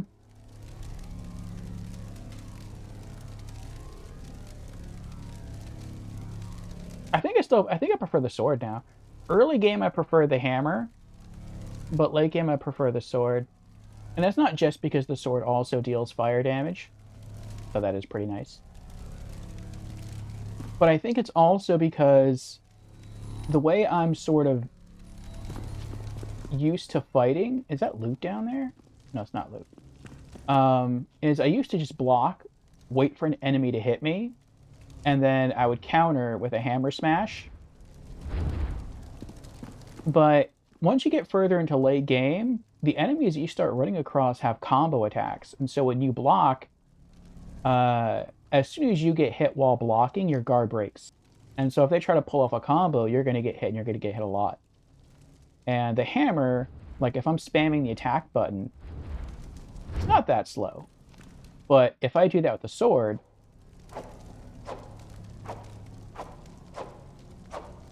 like it's a little bit faster.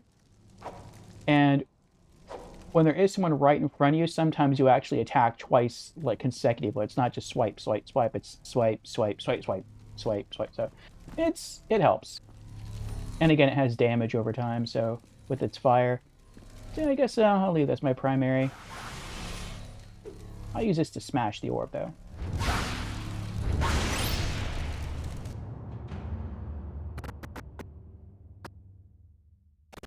Finally, the Guardian shield was completely destroyed. Yay! New quest, the Trial of Strength. Find the third piece of a legendary villain beating artifact.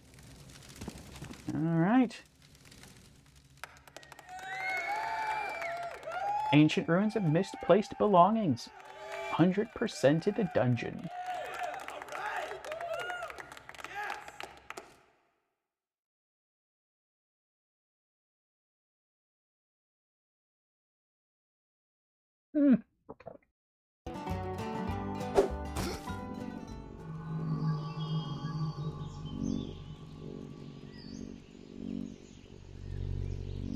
So now we have to go to that statue over there. That's the Trial of Strength. That's a major dungeon. And within the major dungeon is a boss that I probably will not be able to cheese. I wasn't able to cheese the other two bosses and the other big statues. So Gonna have to navigate that dungeon, kill that thing. That'll snap the chain, and that'll let the Sky Island free to, I guess, float away or something. I don't know. Then I'm going to have to go back to those floating rocks there and use those to get across to the castle that I just took down the force field of. And I'm guessing I'm going to have to go into that dungeon and kill a boss.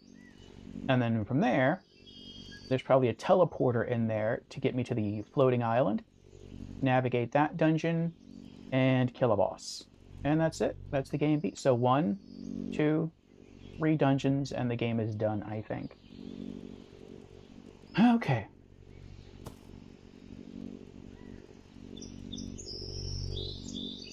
We got some enemies down there. We got some goat enemies. That's trouble. Alright, but we're gonna try and just escape. Go straight towards the statue. Uh-oh.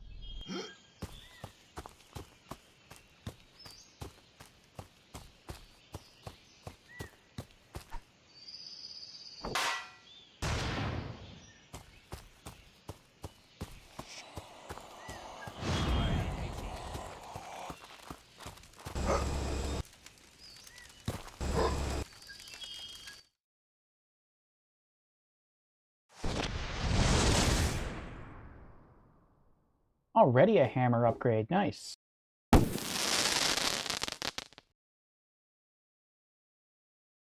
Rare regret acquired. Your enemies will regret they were born. Or, if they think about it some more, regret that you were ever born. Plus 25% damage.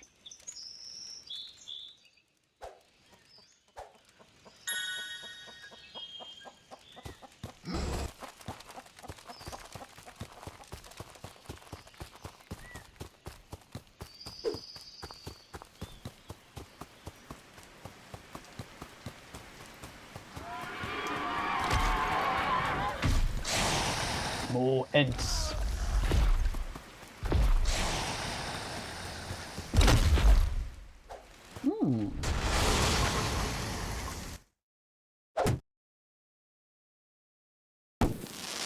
Oh, new hat. Brown Homburg hat. Fancy in brown. Heavy weapons damage increased by 22%.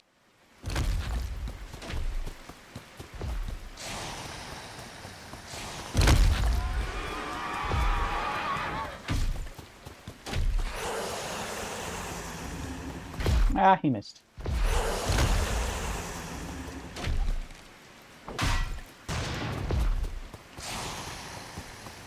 Hi. Gate to the Trial of Strength.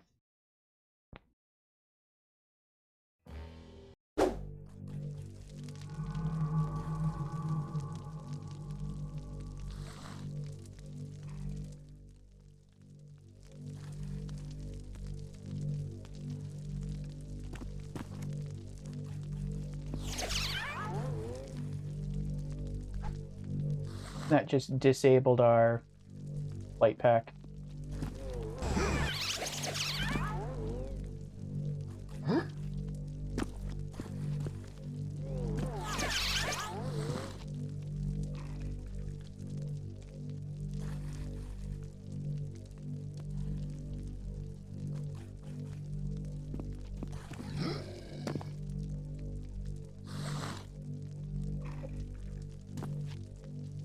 Here's Billy Bob.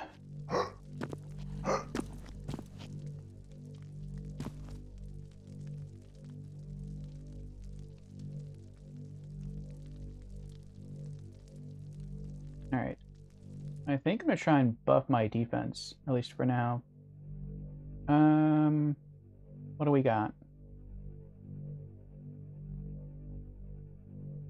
Decreases all damage taken by 12%.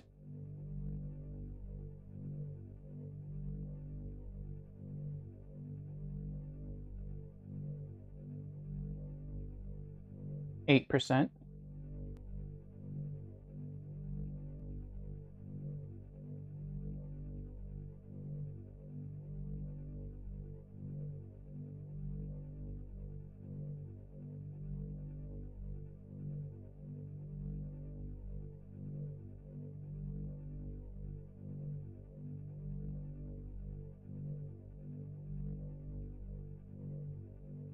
Okay.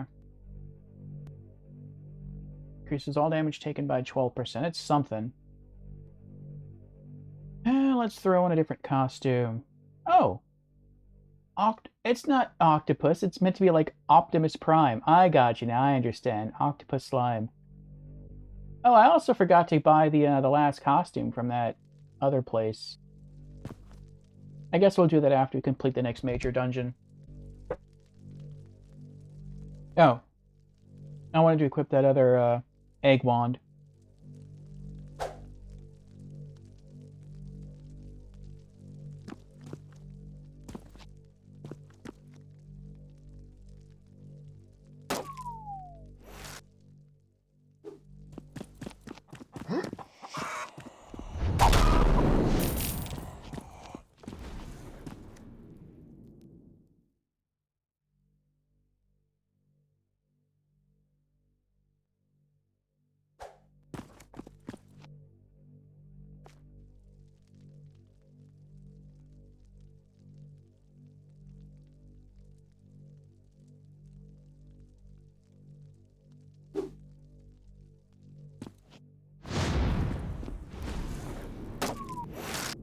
Oh, I didn't mean to do that.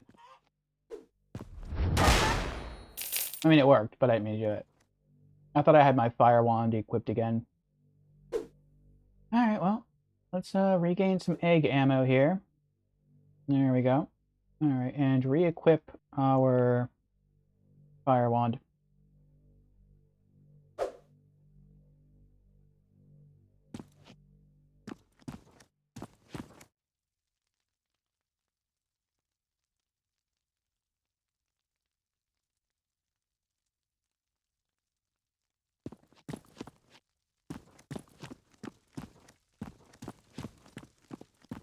Oh, a cheese.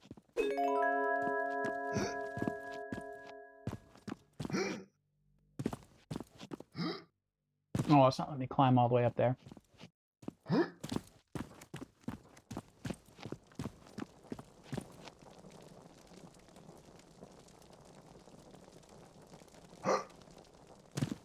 Oh, that gold statue. That looks like where the reward is. That looks like where the final piece of the artifact is. That's cool.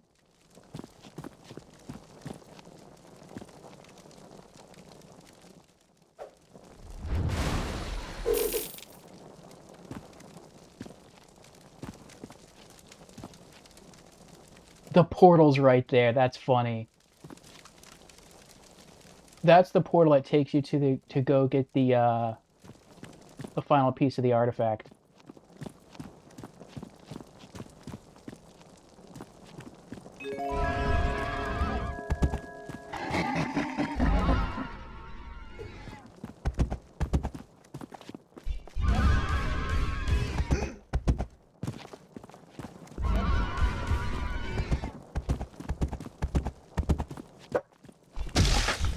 Bye-bye. Please send a postcard.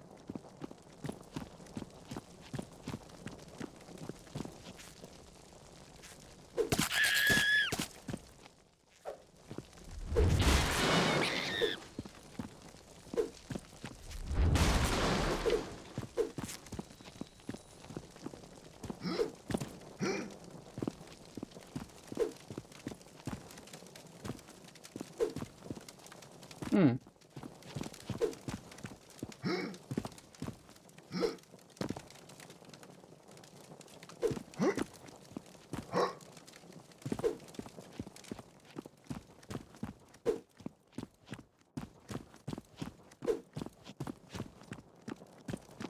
Usually these dungeons make it so that you have to fight a boss.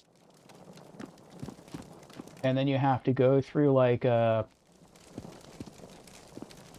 green portal there, and then you get the item. That is a big room though. There's probably a boss in there. What's through here?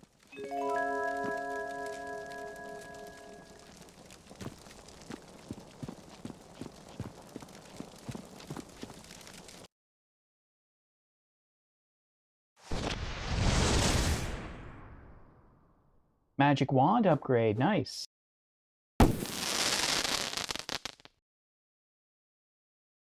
Legendary incinerator acquired. Turns your foes into fun little fireworks of gore. Pop, pop. Alright.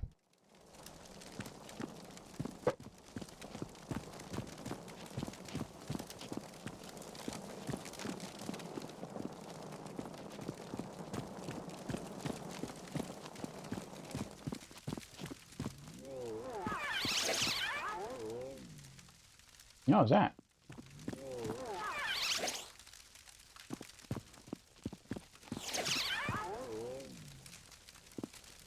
Huh.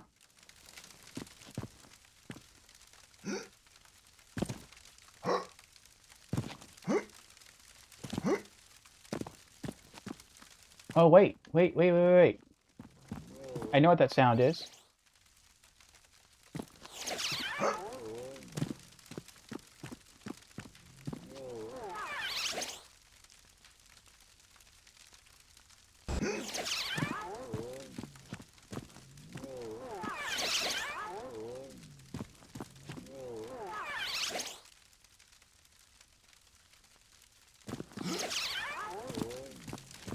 It's me moving so far away that I'm able to use the thrusters.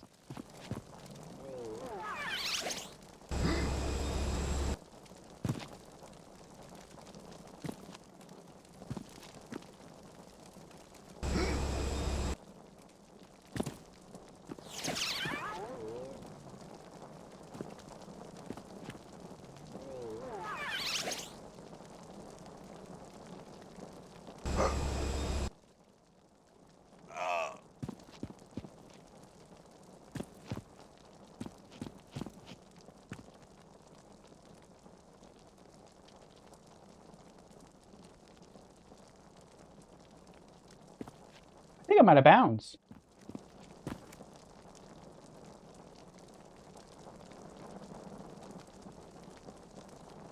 Yeah.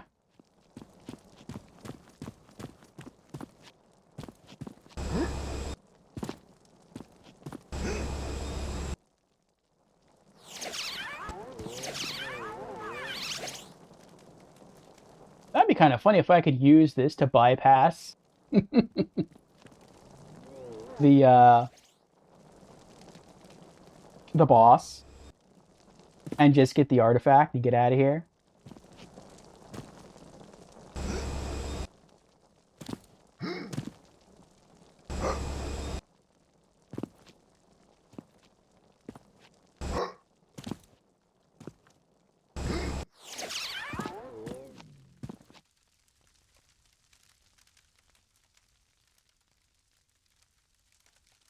No, that's not going to work. At first, I saw this gold dragon statue, and I thought, okay, maybe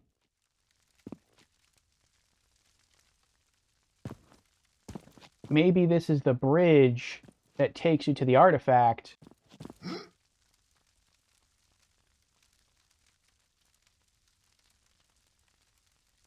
And if that's the case...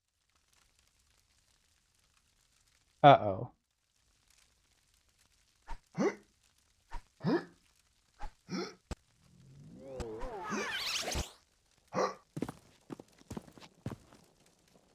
Almost got stuck there. Luckily, when you go to block as you're falling, I guess, like it puts you into an animation where if you're standing on the ground, you can jump.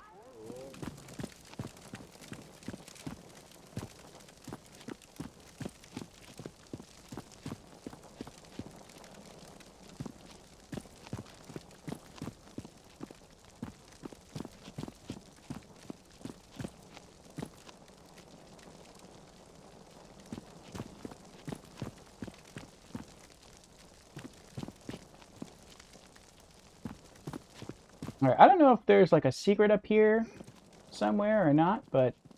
ah well. let's keep going.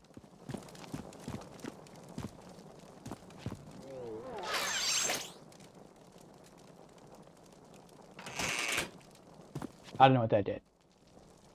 This is probably a boss room.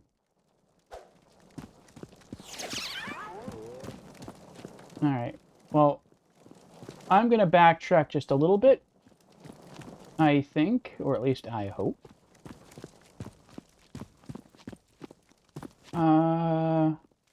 That through here, there's another gnome that I can collect. Okay, there is. Good.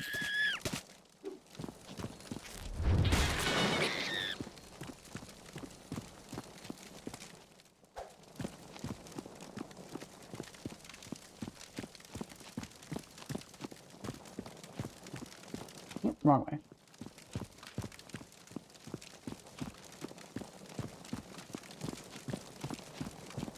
Alright, so I'm going to assume that once I walk through this door, bars are going to fall down behind me and seal me in here.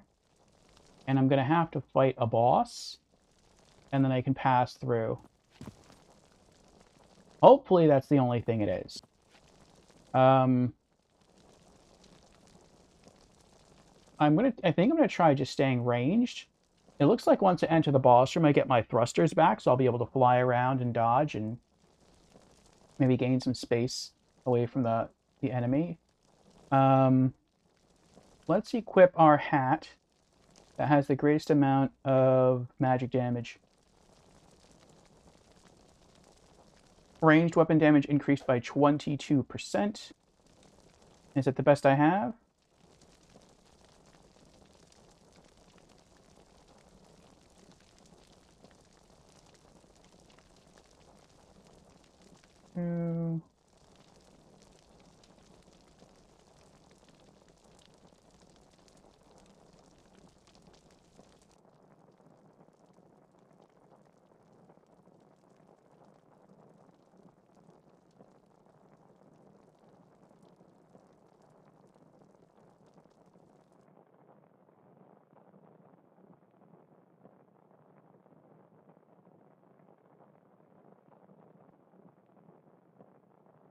Yeah, I think it is. Okay.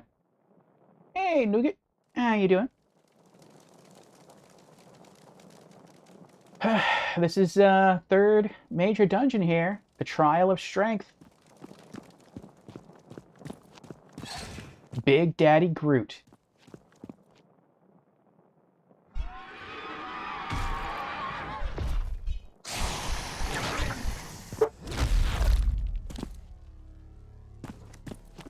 What?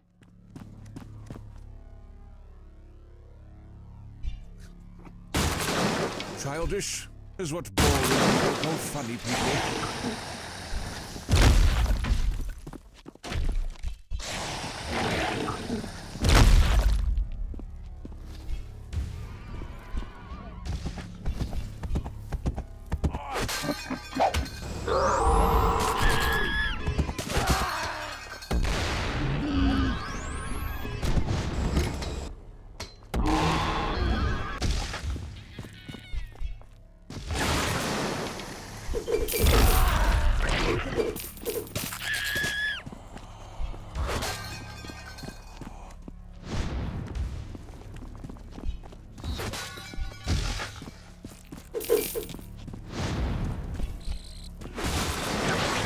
Is that even legal?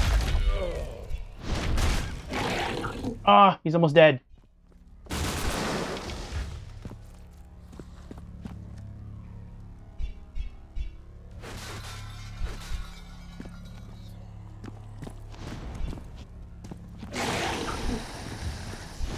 Got him. Timber! Kill the Ent. I guess now I just have to kill the other entities.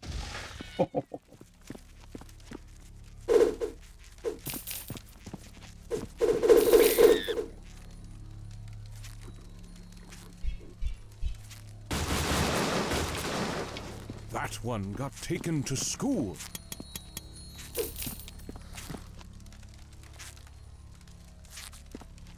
Oh, but the portals are still letting people in.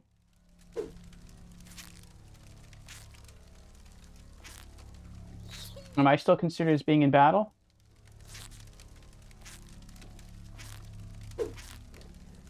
No. Okay, good.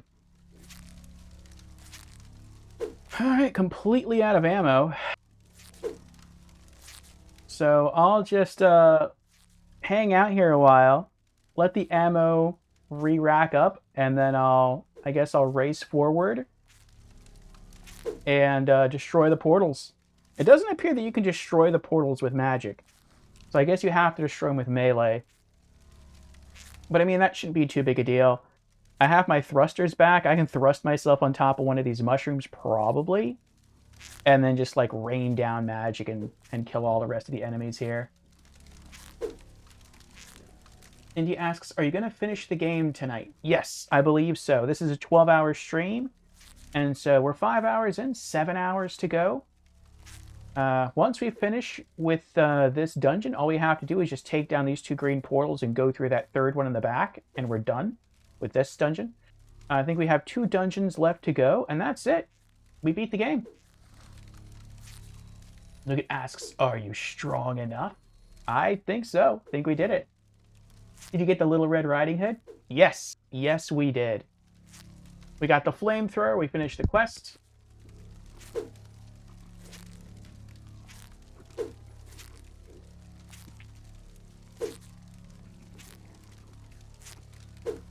And I like how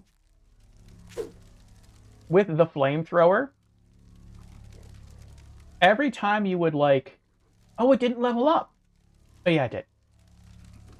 Every time you would level up to being able to use a new magic wand, the flamethrower scales to that attack. The only reason why this is different from this attack value is because this is the legendary version of the incinerator. I believe the level 8 base wand is 171 attack. But yeah, we found the legendary, so it's 50% stronger. So that's pretty cool. I like the fact that this never gets... it never becomes obsolete, basically. Every time you level up, it levels with you. That's nice. And I bought all the weapons in the game. So we're almost halfway to level 9. But once we get to level 10, we have the BFS 9000 Fire Wand. Looking forward to using that. An extra 213 fire damage. I also bought all the costumes in the game except for one. I need 500 gold. I have that. I just forgot to buy it before coming in here. But after we get out of here, we're going to go buy it. I bought all the hammers. Right now we're rocking the Rare Regret at 320 raw. Once we hit level 10, we have the final hammer there, an extra 321 attack points. And then we bought all the swords. So once we hit level 9, we can use Excalibur, 179 raw plus 179 fire. And then we bought the final sword, the ridiculously overpowered final sword called Bonk. 577 raw damage plus 577 fire. That is absolutely crazy. I'm not sure if we're going to get to use it, though. Like, again, we're almost halfway to level 9. But I think, like I said, we only have, like, a couple major dungeons left. I don't know if we have any side quests to do. There are some locations that we haven't been to in the game yet, so I haven't been to those locations because I didn't know if the game was going to send us there eventually, or if so, I didn't want to sort of skip ahead. All right, we're at 35.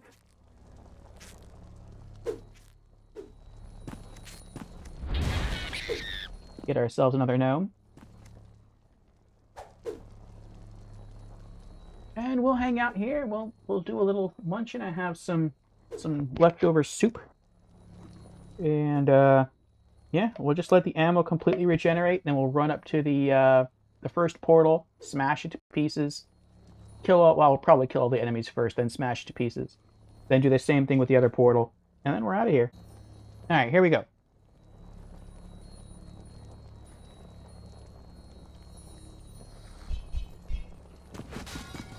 I hope they're insured. Come on!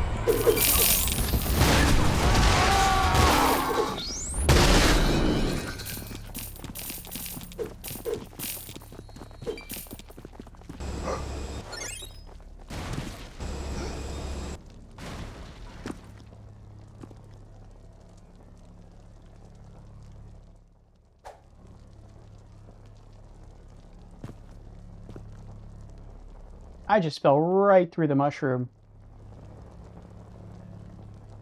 Well, at least I can stand up here.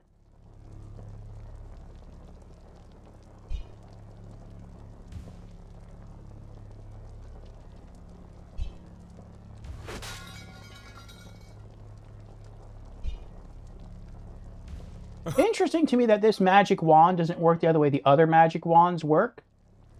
In that it doesn't set enemies on fire. Instead, it just explodes in a massive rate. Why are there 2 portals here? Whatever. I don't know why they all fell. That was weird.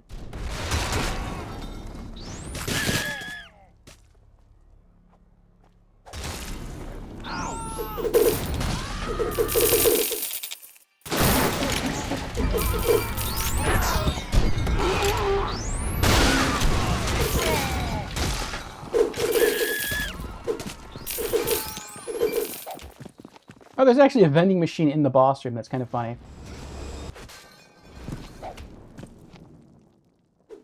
Alright, now all the portals are destroyed.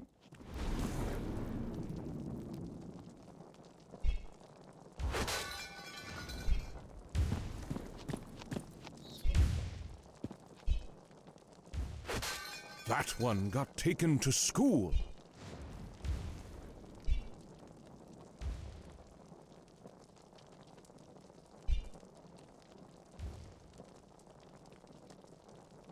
I think it's dealing fire damage, but it's not like incendiary. I don't know how to explain it.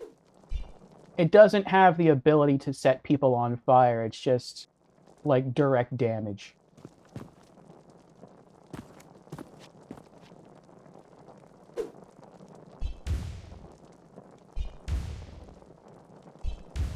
Oh my goodness.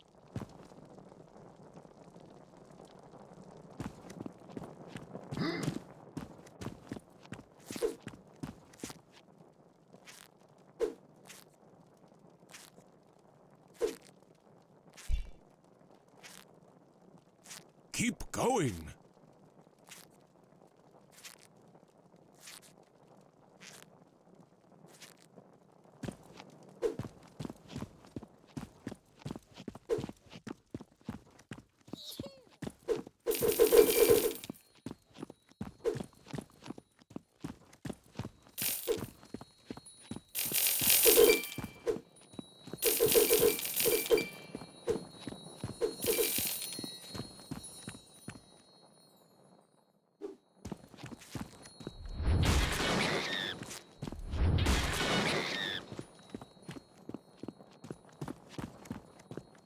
When we took our restroom break, we were almost to level... I think we're almost halfway to level 9. Now we're like a little over that. If we could have just left like one portal alone, this would have been like a really nice grind spot. We could have just like hung back safely up here somewhere, let the enemies keep respawning, and just kept pelting them with magic. They never would have... we would never would have pulled aggro. And then just kept like rinse and repeating over and over again. With this wand, it deals so much splash damage and it's so strong that yeah, it was working out for us quite well there.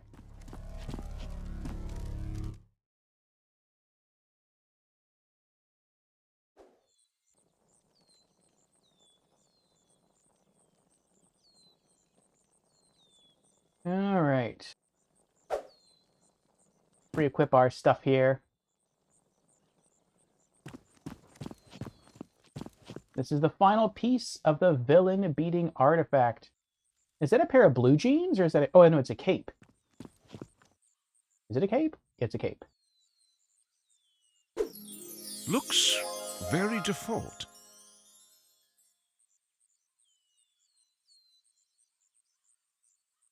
I wonder what it actually does.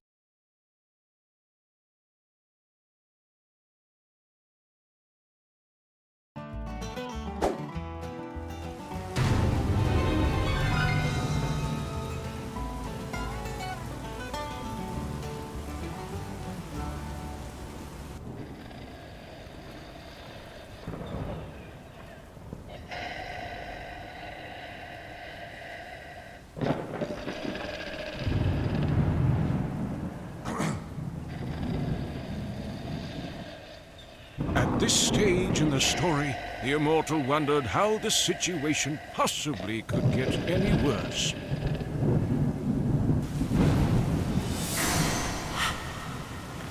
Free of chains. Yeah, that was a perfectly timed example. Not to anyone's surprise, of course, since this game values consistency.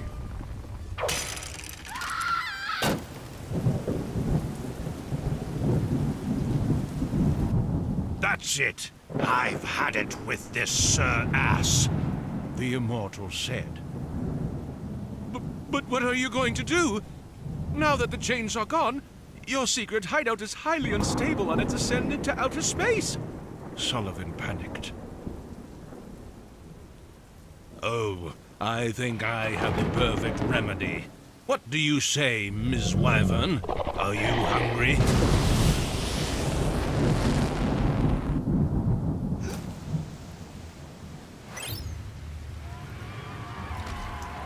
Yay! Return to Melisande and Stonedale and brag about your efforts. Ow. Our hero stumbled upon a stinky outhouse. Did he dare to enter it? Yes. The plumber has some explaining to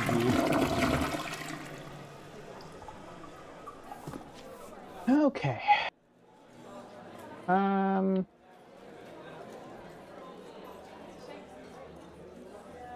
Protects the bearer's armor from rusting apart. We haven't encountered... I mean, I guess when it rains, it auto-equips, but I haven't noticed that that does anything.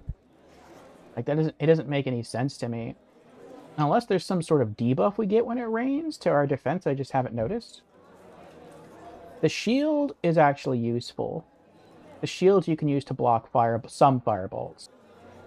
The cape... I don't know what the cape does.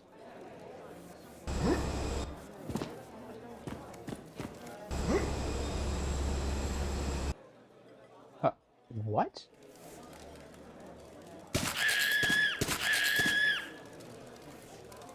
That was weird. You can just go like straight out. I guess that kind of makes sense because you load into this place.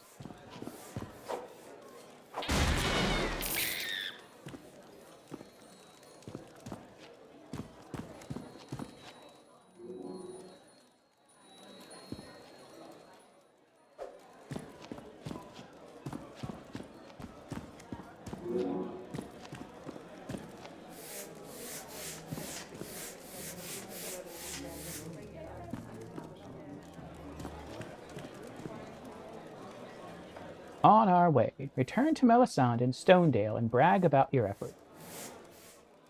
Our hero approached Melisande and briefed her about his recent endeavors with the goddess. She was, in fact, really impressed to hear all about our hero's endeavors in the landscape. All our hero had to do now was to reach the not-so-secret portal to the sky, enter it, and defeat the immortal. Our hero assured Melisande that she had nothing to worry about.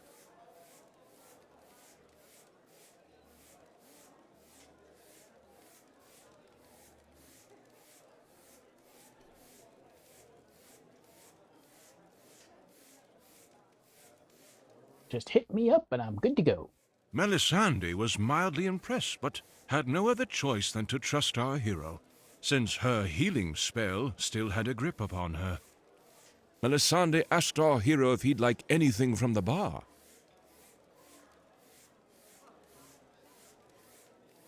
Not yet. If I had already bought our final costume, I would just say a surprise, but... Melisande wished our hero good luck on his adventure.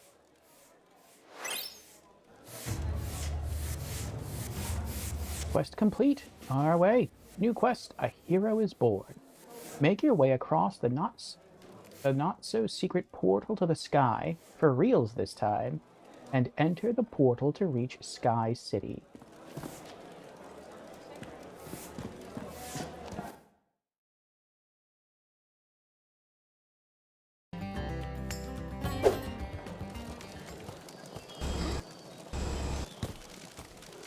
I wonder if the cape gives you, like, faster regen, or does it reduce fall damage?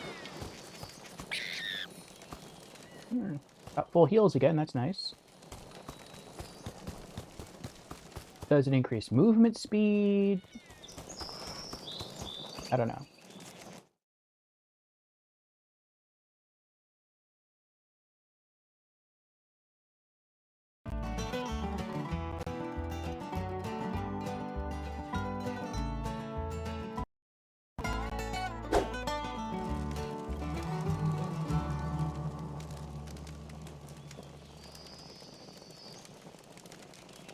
Okay.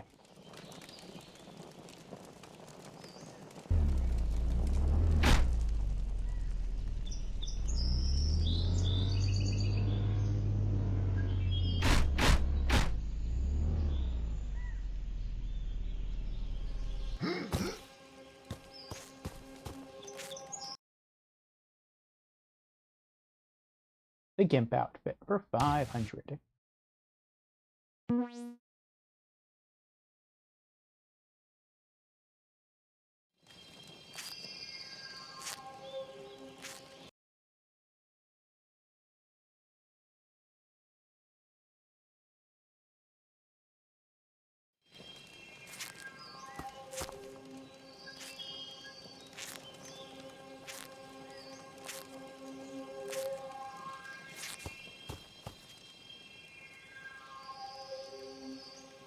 All right.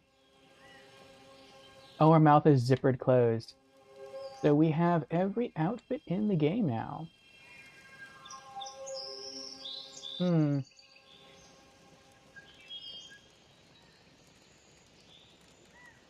Try do a little something crazy here. Irascibret. A bit short-tempered from a parallel gaming universe. And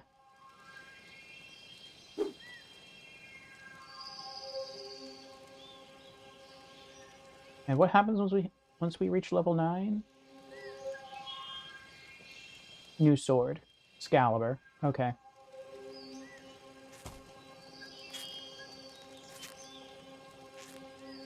Well, let's check our world map.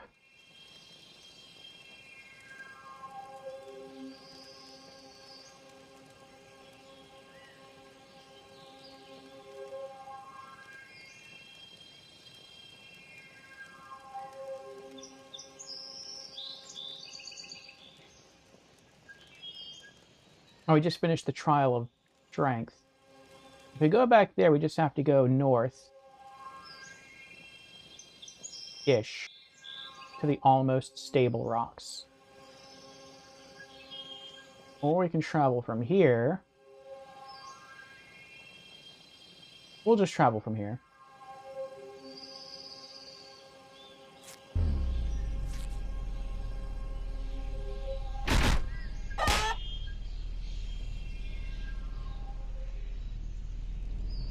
We're so far away, I don't even see it on my radar.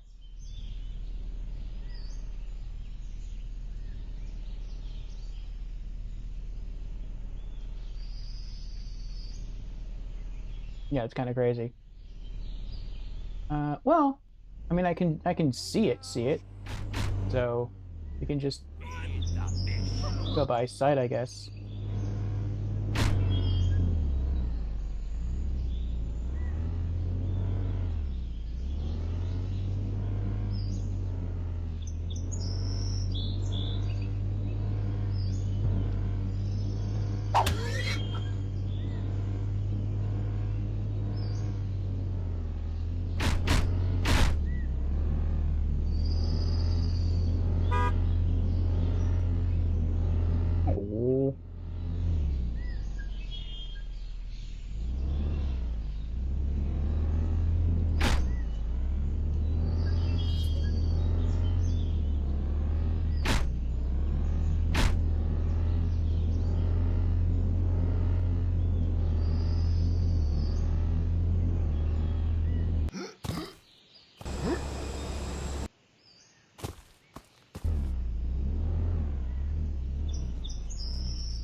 Look at these strong enemies. Yeah, I'm not messing with them. Good thing I already bought the car. Hey, another item.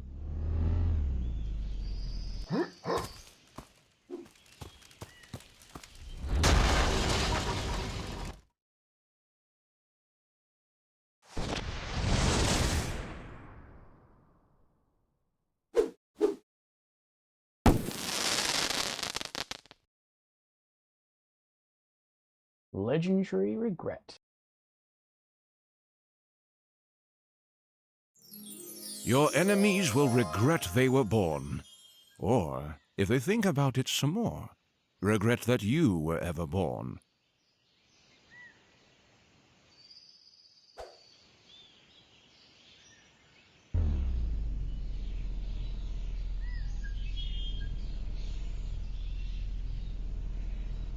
A little bit to the left. Like quarter turn to the left.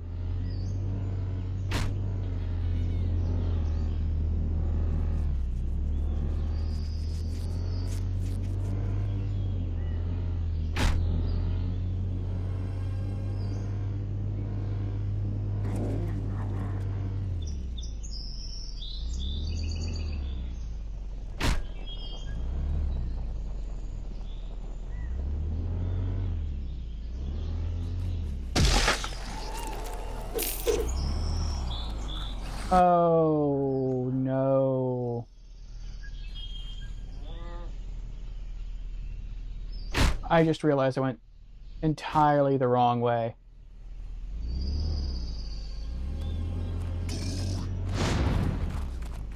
I need to find a... There we go. Porta potty to get back. Our hero stumbled upon a stinky outhouse. Did he dare to enter it?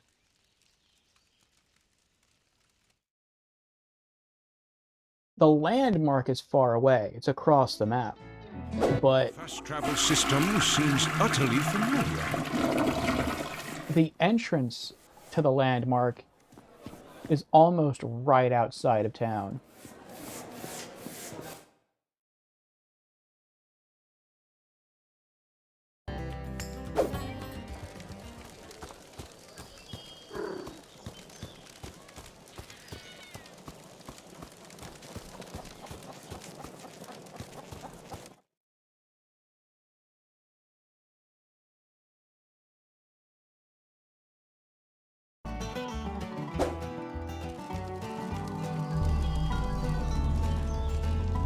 We have to get back to the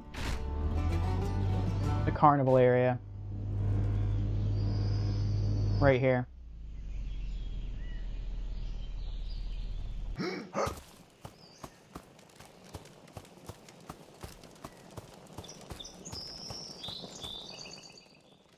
Richard Morningwood, the ticket master, asked if our hero would like to buy a ticket for the wild and extraordinary Guardian Tower tour.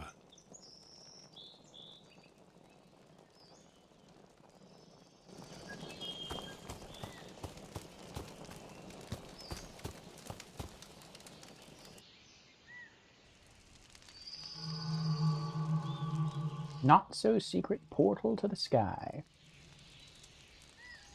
Make your way across the not so secret portal to the sky. For reals this time. And enter the portal to reach Sky City. Okay. Oh. And let's also go into our hats. And we are going to equip Captain. Jetpack has twice as much fuel.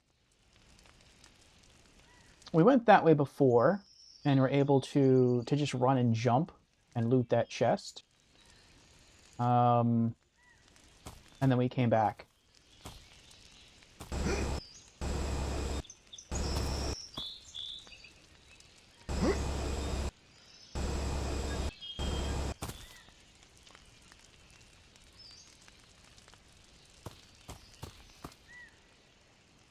But we didn't get any further than that.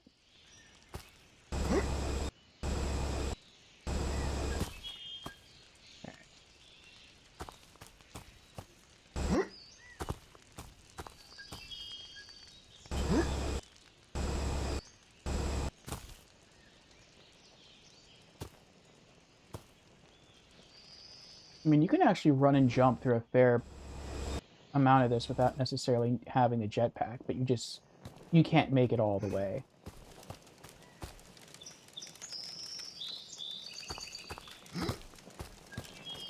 I feel like without the jetpack, this is probably as close as you can get.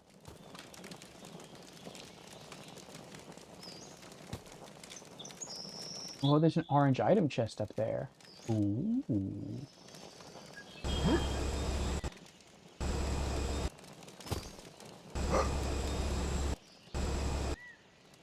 I don't see orange item chests anywhere else.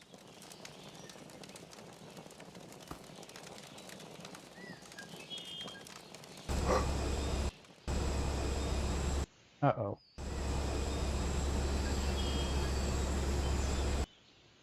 No! Are you serious? Wow.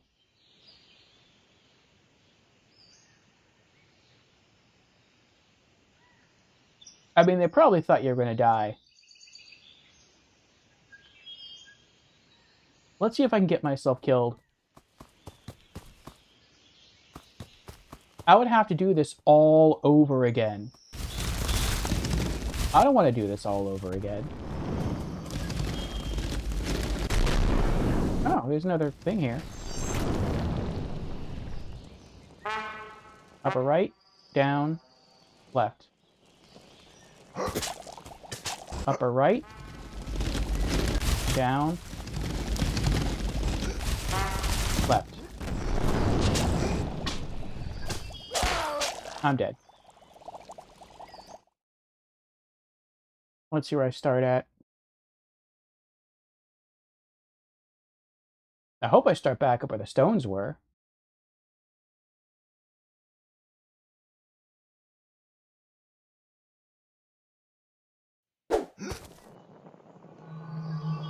Okay, good.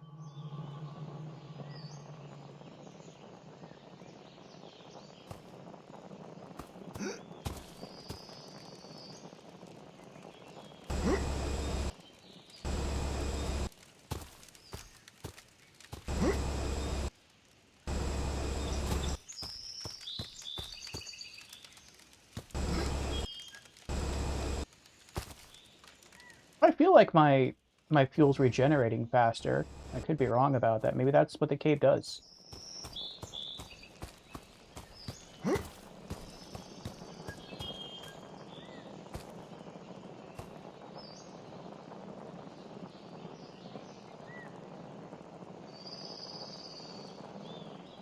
Yeah, there's still something there we need.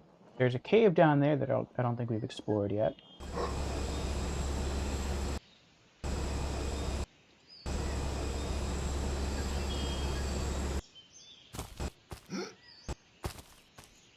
That was close.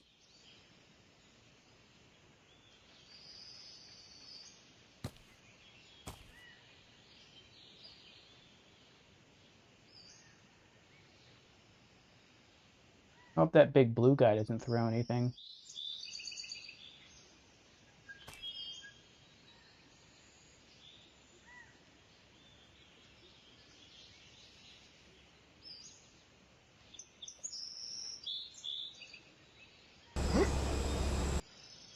Oh, that's right, there is an item up there.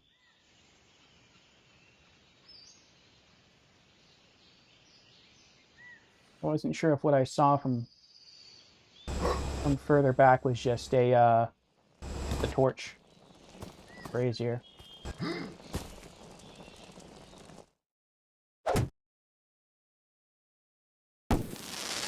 New hat? Gilligan's hat? Bucket hat. What does that do?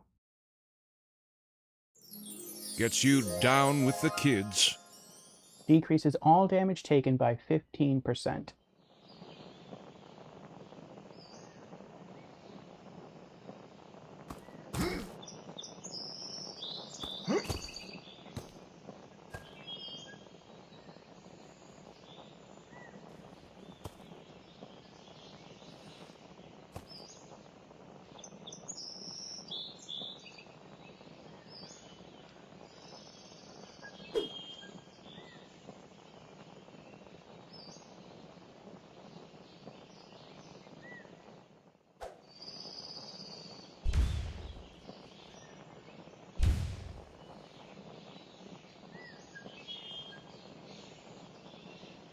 They're not gonna let me cheese it. Alright. I'll let my ammo regen first.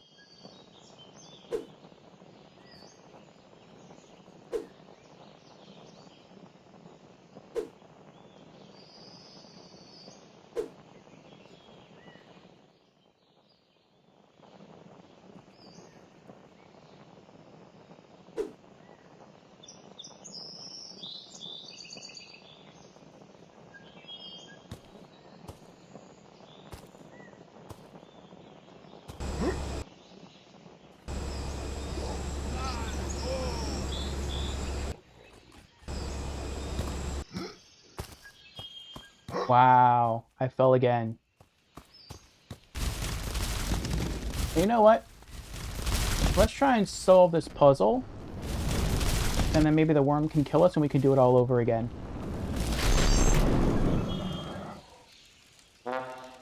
Left, middle, quarter left. Left, middle, quarter left. Right, right up, left. Right, right up, left.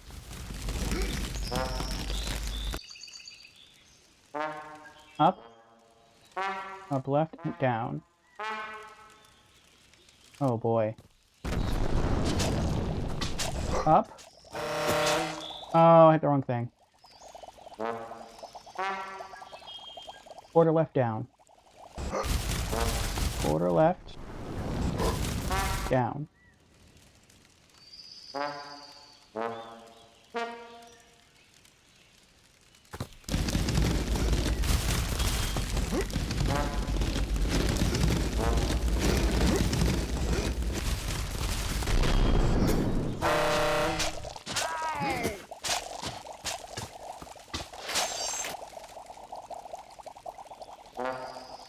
Left, down, middle. Left, down, middle. Upper right, upper left. Upper right, upper left. And then this one. Upper left, middle, down, middle. Okay. Upper left, middle, upper left. Was, I think? No. Crud. Middle, upper right, right. Middle, upper right, right. Middle, upper right, right.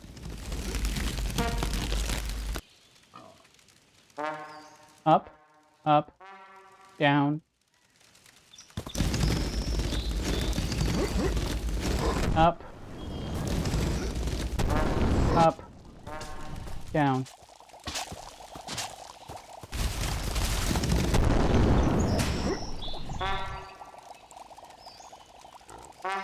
Down, middle, upper right. Down, middle, upper right. Okay. Down, middle, upper right. Middle. Oh, come on. It's the worm that keeps distracting me. I can't focus.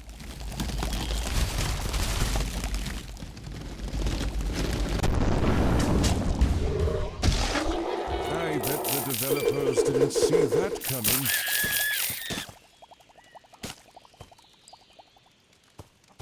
Okay. Now I can focus.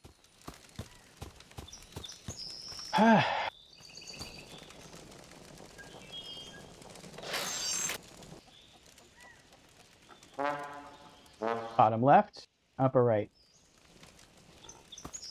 Bottom left. Actually, it's upper left. Is it the wrong thing? Upper left, down, and then bottom left. Upper left, down, and then bottom left. Up, down, up, down. Okay.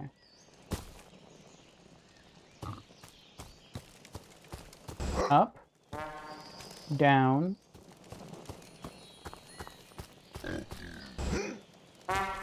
up, down,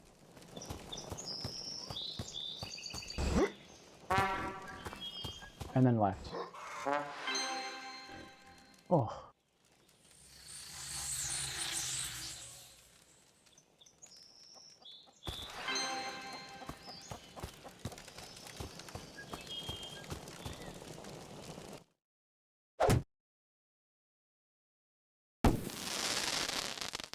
Homburg hat. Fancy. Ranged weapons damage increased by 25%. That was worth it. Alright, let's go die.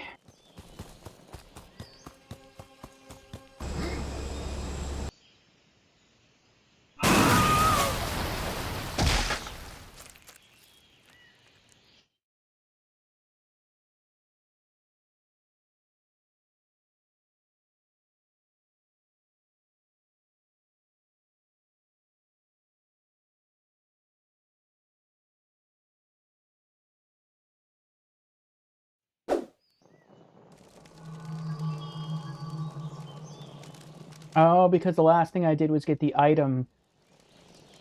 Erg.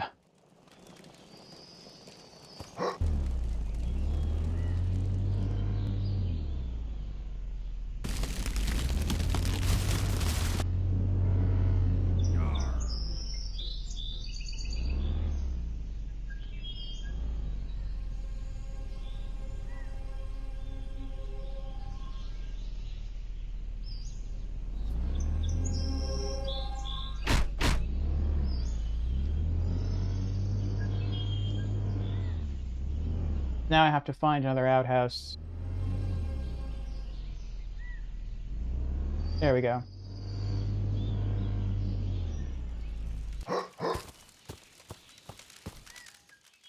Our hero stumbled upon a stinky outhouse. Did he dare? Ew, what stinks? Oh, I see.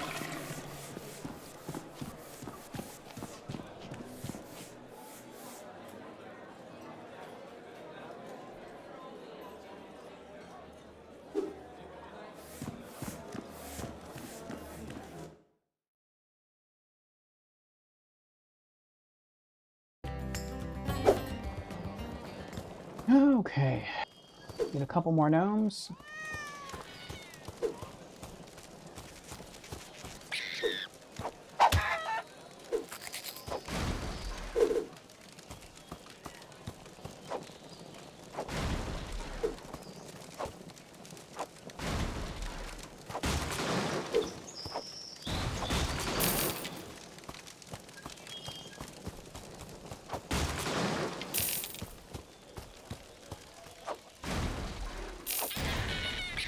Good.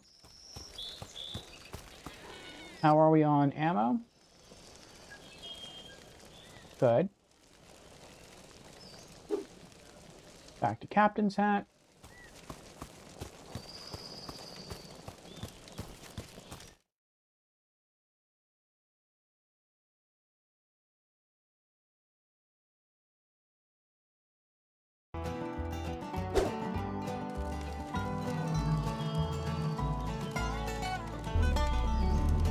Okay.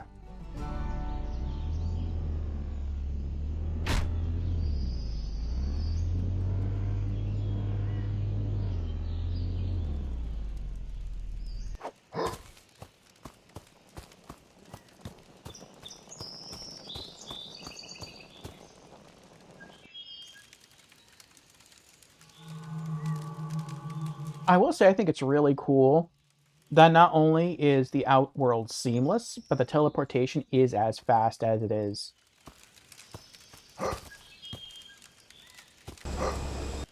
I think that's really cool. I've never seen a game that had such instantaneous loading. Like, I've played other games before that have had open worlds.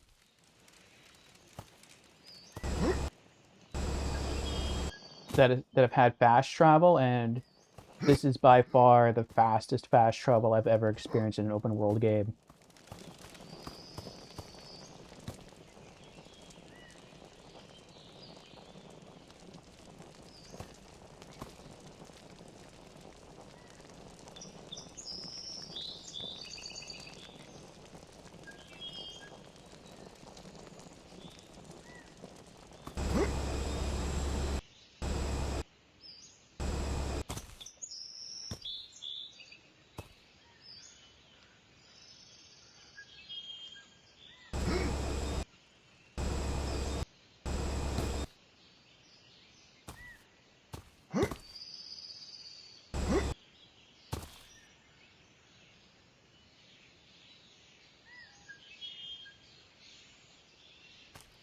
This doesn't say there are any enemies here.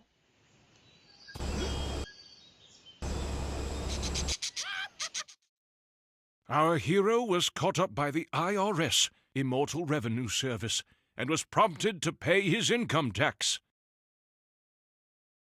The IRS guy was not taking no for an answer, and decided to take our hero's body as payment instead.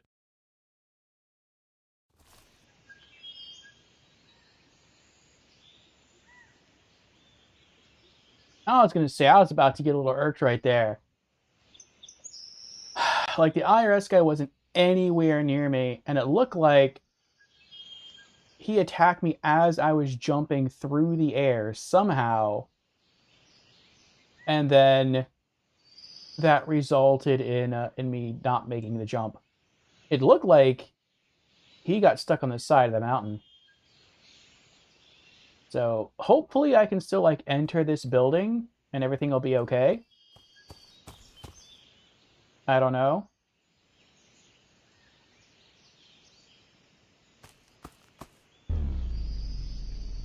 We'll find out though.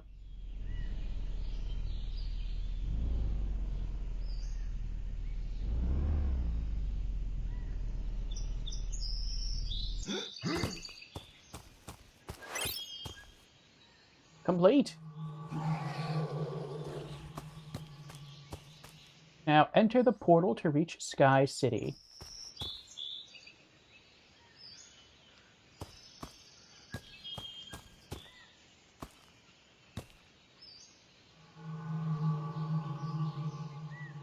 Octobouncer. The big and scary bouncer demanded our hero to state his business, or get squashed like a garden gnome.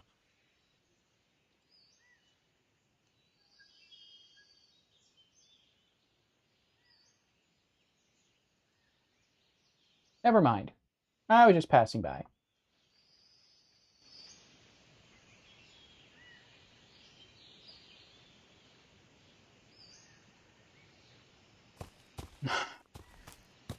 I want to look around the place first.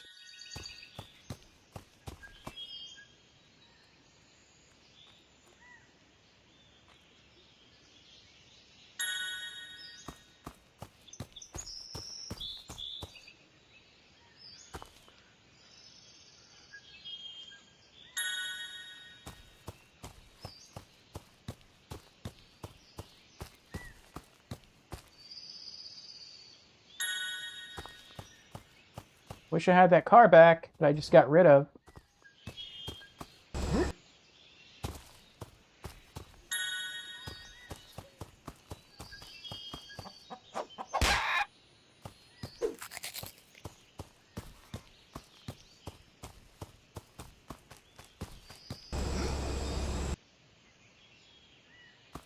Come on.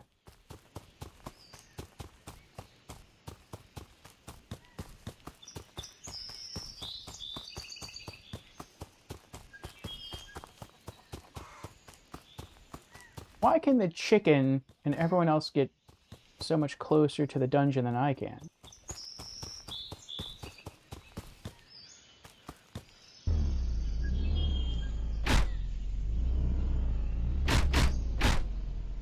Oh, the guy despawned.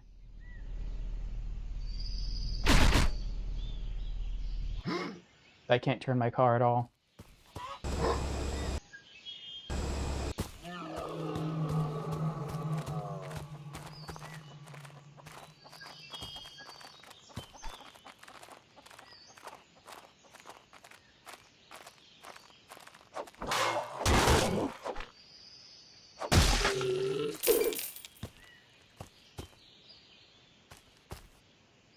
That was weird. Gotcha. The big and scary bouncer demanded our hero to state his business, or get squashed like a garden gnome. Sir Whoop at your service. I'm here to enter this tower.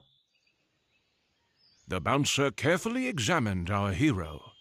Sorry for my rude behavior. Too many underdressed creatures are roaming this landscape nowadays.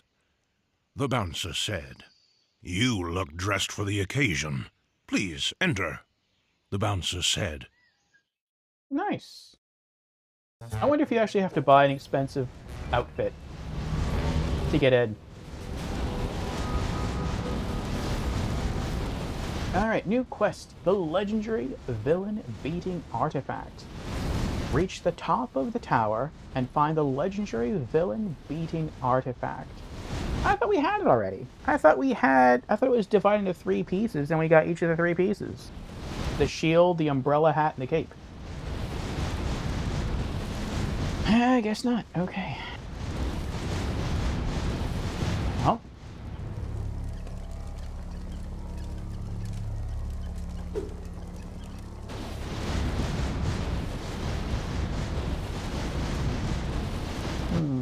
We got 2 portals there. Locked door here.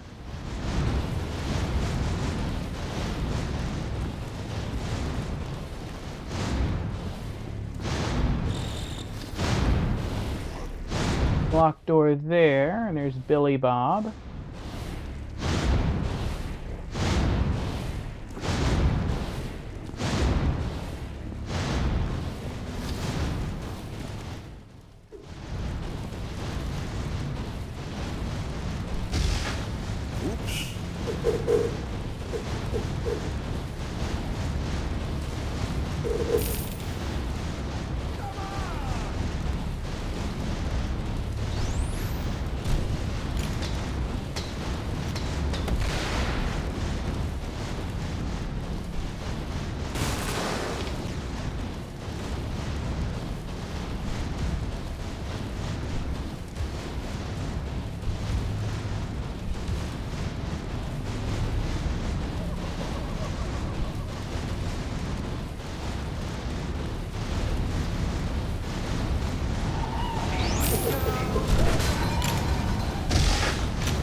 Attack!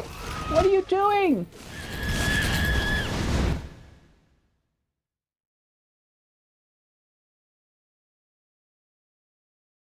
I've complained before this game doesn't have lock-on. It does have lock-on, it's just the worst kind of lock-on. You can't just lock on to an enemy you want to lock onto. The game just decides who it wants to lock onto. And usually, I'd say so far, always, if you're fighting more than one enemy, the game always locks onto the most inconvenient thing. Like, I ran towards the guy who was shooting the rockets, and instead of me hitting him, my character spun around, and I think he just broke some crates. And it's like, I don't know why you would... Like, that makes no sense at all.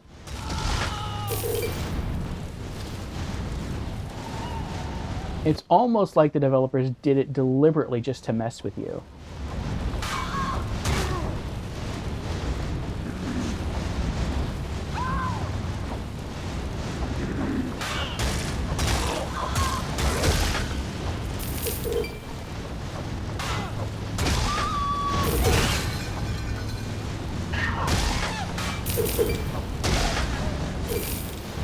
Because there's almost no other way to explain how poorly it's done.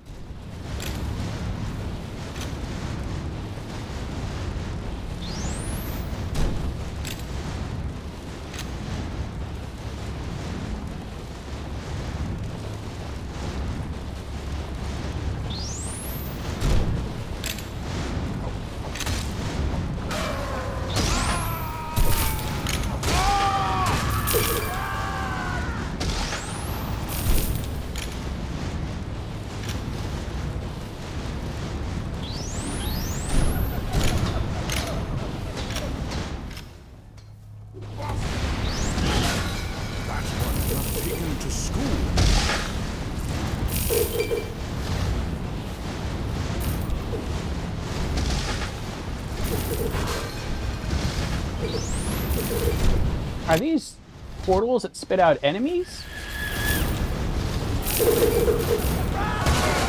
I hit defend! Bro! Whatever.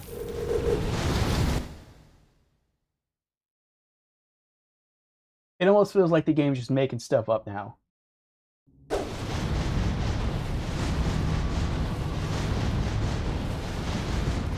I went over there, I hit defend, and then I got hit. I don't know why I got hit. Doesn't make any sense to me, but I got hit. There we go.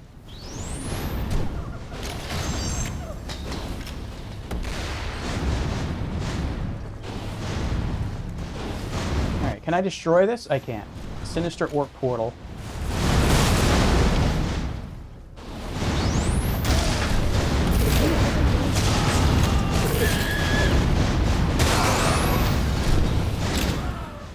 Or at least I would be able to destroy it.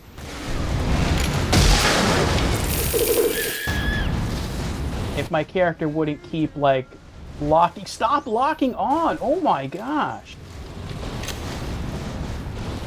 He can't stop locking on to things that I don't want him... Look at that! I'm pointing towards the shotgun knight with the camera, and my guy won't stop turning around.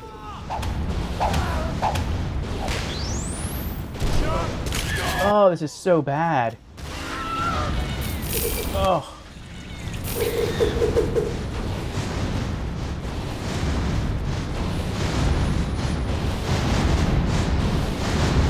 Like, who thought that would be a good idea? Like, okay, there's no lock-on, you want to force people to learn how to aim? Okay, alright. But then, why is it that when your character is pointed clearly towards an enemy, you make them spin around and face the camera and fight that enemy instead? That makes zero sense. The only thing I can think of is that maybe their thought process is that your character will always by default lock on to the enemy with the lowest health or lowest defense. That way you can kill them quicker so you have less enemies to deal with. Maybe that's what's going on. It kind of seemed that way. I'm the exact opposite. I want to go after the strongest person in the room, and then I'll worry about the little guys later. But yeah, that's super aggravating.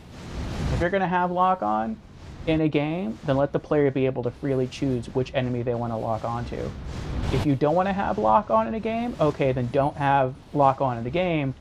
But then if the character is and the camera is pointed at an enemy, and you force lock on a player by making them spin around and attack a different target, then what you have is indeed lock on in the game, but it's completely broken lock on. It is horrible. Don't do that to the player.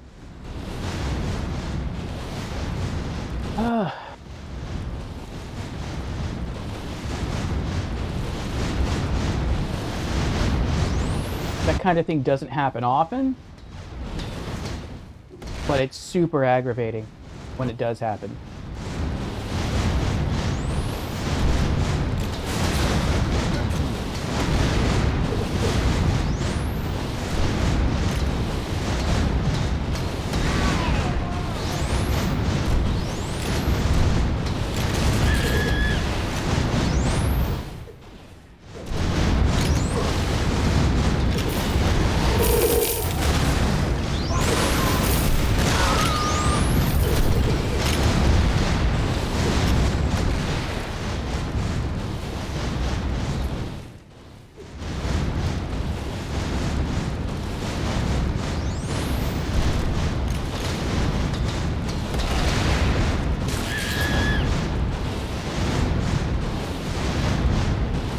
running out of health.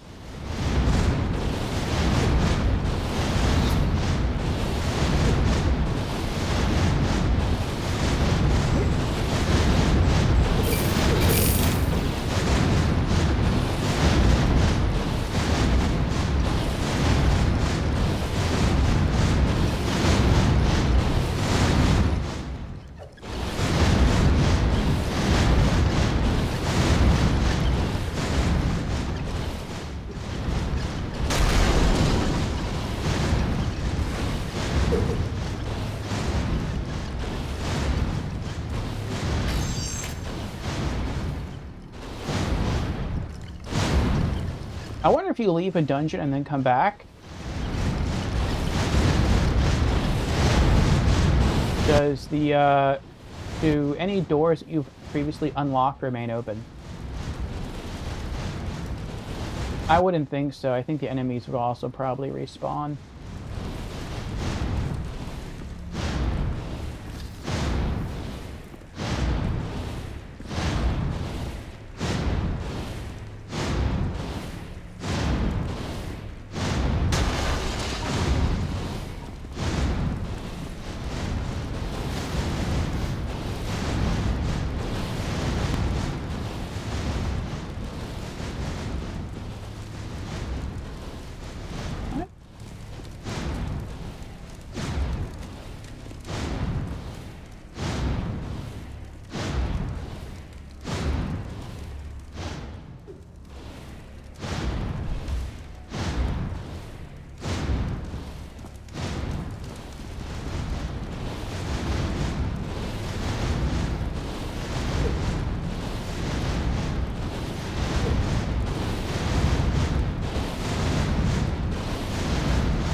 Pretty sure if I touch it, I die.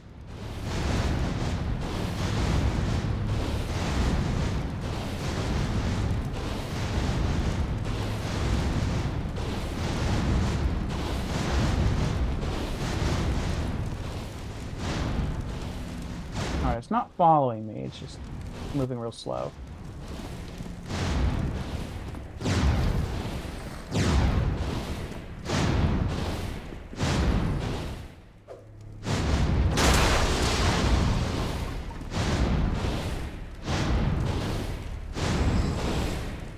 Oh, hello.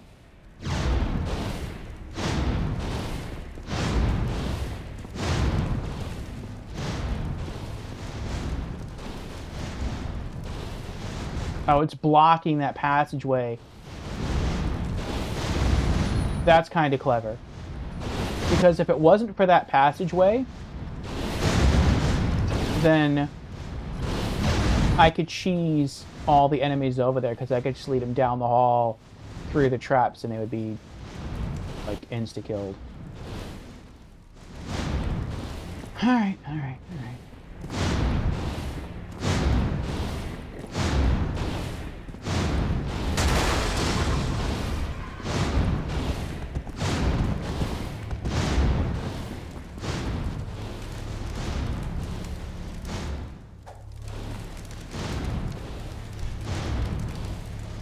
Maybe a bit unnecessary, but very fun.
I hope once I get to the next area, like the Sky City place, I hope there's a porta potty up there so I can get back to town if I want to. Get some more supplies.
Look at that, was a candy.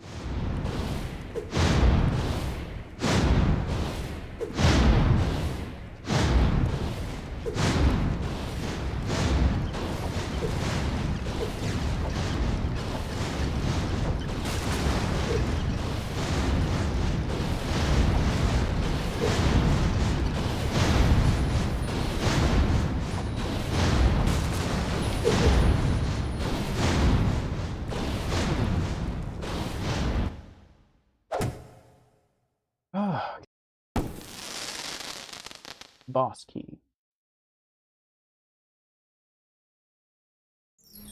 Looks like any other boss key.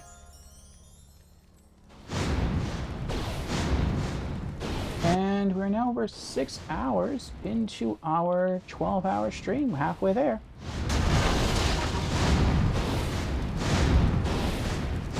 No, there's no lever to raise the bars. You just go through.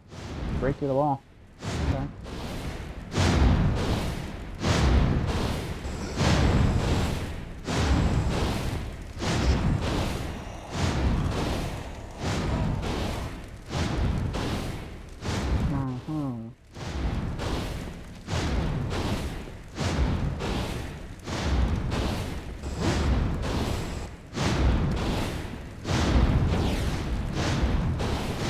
Let's see if I can carry a buff with me.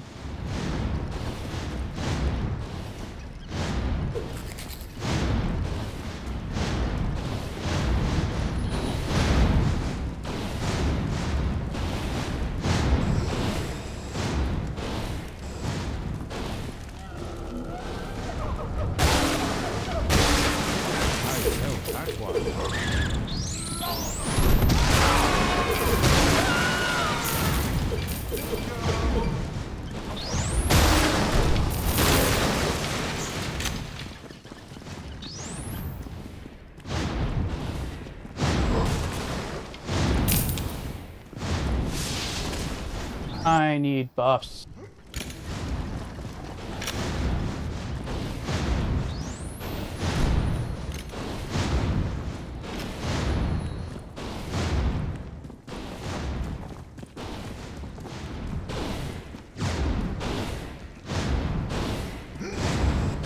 Oh!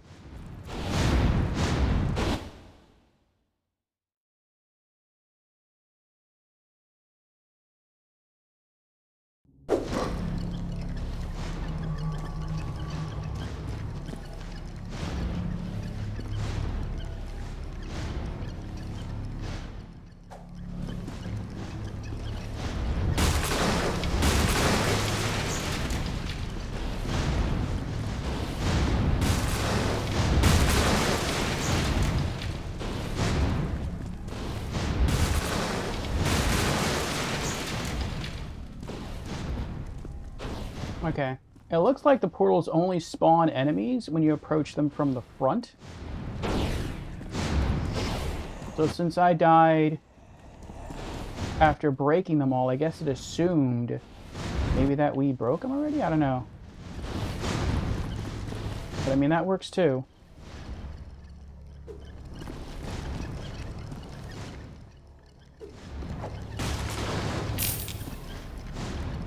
Alright, we got 2 summoners. I'm going to equip the egg wand, the chickenator, and I'm going to try and take them out one at a time.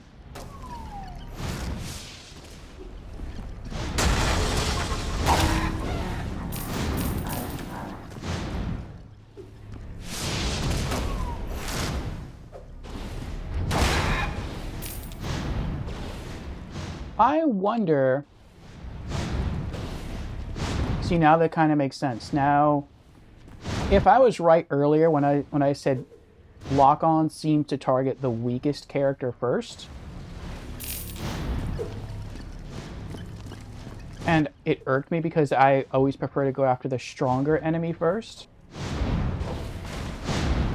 If that's true, if what I said is correct, and if you're fighting a group of enemies, your character locks on to the weaker one first, now I can kind of see why they might do something like that.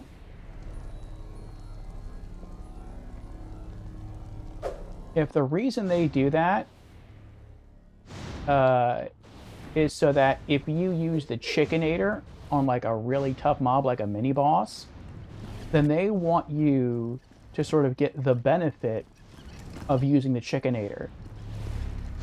So if like you turn a mini boss into a chicken and that mini boss is standing in between 2 weaker enemies, and you go in after you turn the mini boss into a chicken, then when you attack, you're going to lock onto that chicken because it's the weakest enemy in the area.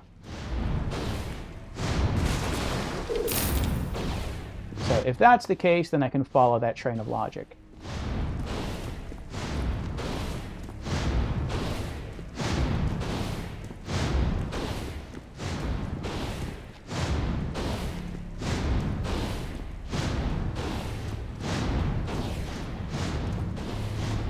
Open boss door. Oh, we're getting teleported inside, so no cheesing this time. We reached the top of the tower. Now we just have to find the legendary villain-beating artifact. Can't go back outside. Alright, let's change our hat. Good thing we got this Homburg hat. Went through the trouble of getting it. Ranged weapons. Damage increased by 25%.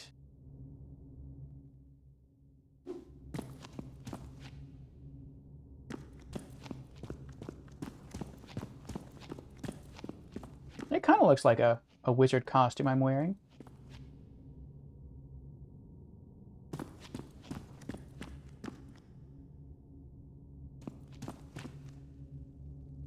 What's this?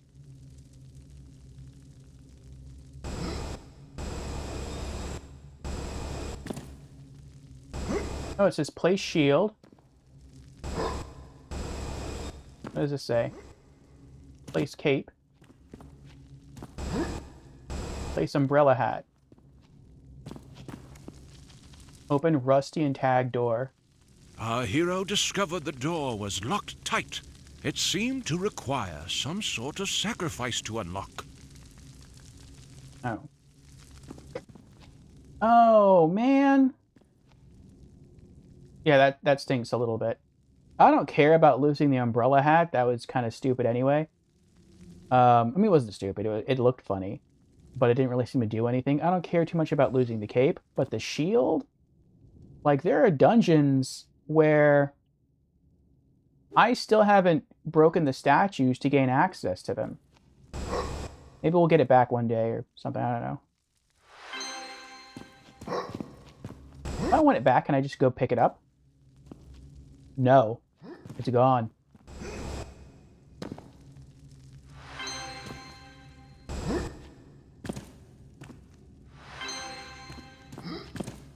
Well, hopefully what we get will be worth it.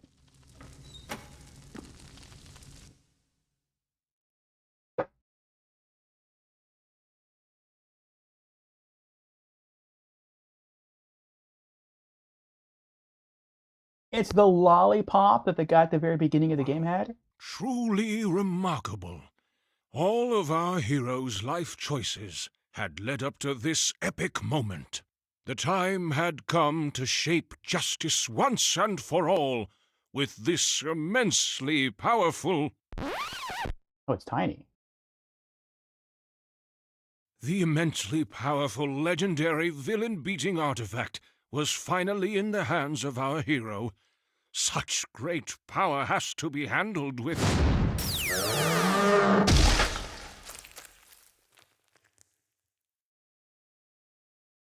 It's a wand? Turns your foes into fun little fireworks of gore. Pop, pop. A legendary villain beating artifact. 16 gigashaders and 48 teraflops of RAM. While a poor financial decision grants you ultimate bragging rights on the internet and extends your EP by at least 35%. Quest complete.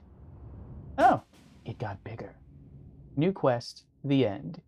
Kill Ms. Wyvern.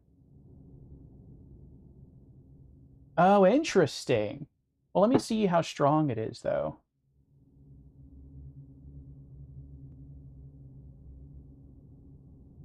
Okay, that's kind of cool. So,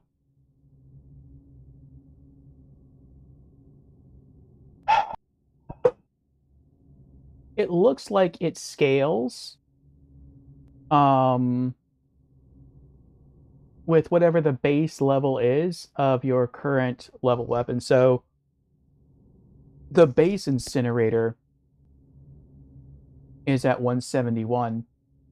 And so that's why this is at 171. Once we hit level 10, that'll be 384. That'll be scaled up to 384. Yeah, I prefer this then.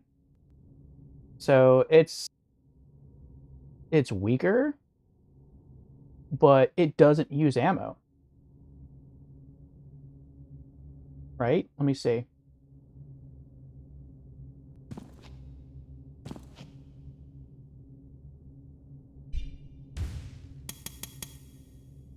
Oh, but it has to charge. Infinite ammo, but it needs to charge. But can you get around that with a hat? Let me see. What if I equip the hat that lets you fire 4 shots at once?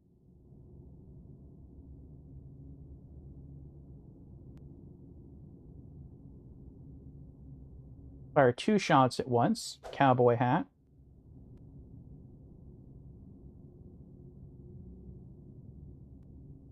Fire 3 shots at once. Straw cowboy hat.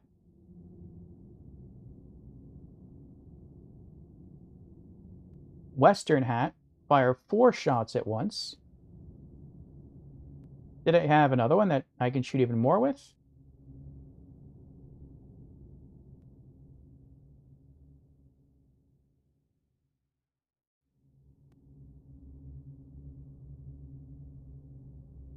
No.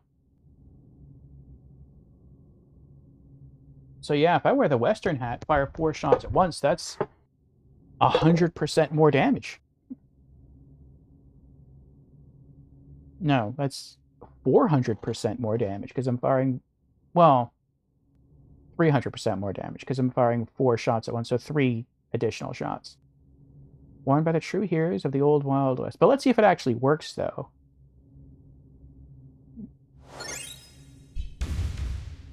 It does. It's basically a shotgun. Ooh.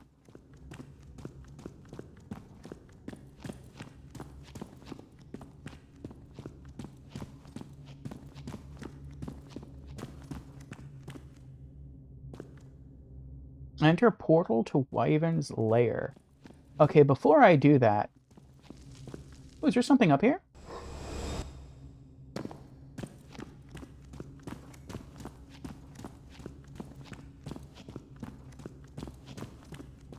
I expect there to be cheese up here. I mean, not a weapon, because, you know, we just got a weapon, but...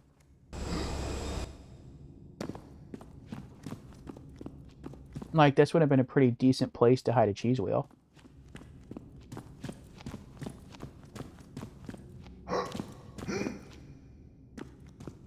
Okay, can I go back outside now and get my stuff back? No.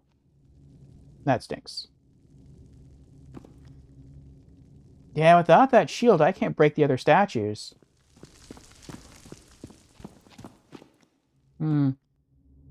Maybe after beating the game, you'll get everything back, or maybe after just beating the Wyvern, you'll get it, you'll get everything back. We'll see.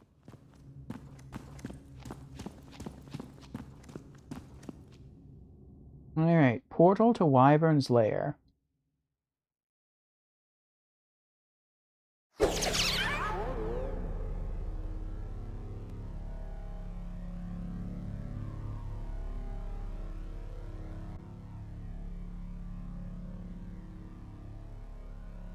Oh, are these the Easter eggs I keep finding?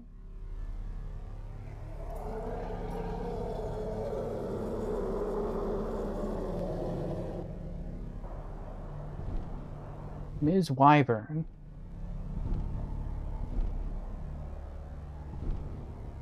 I don't like the look of these portals. Big red button.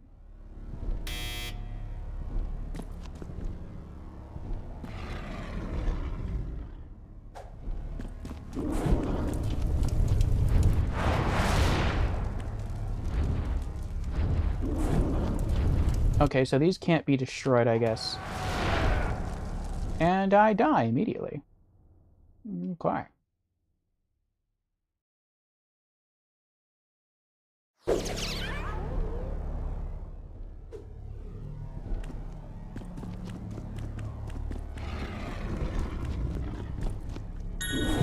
Pick up Dragon Egg.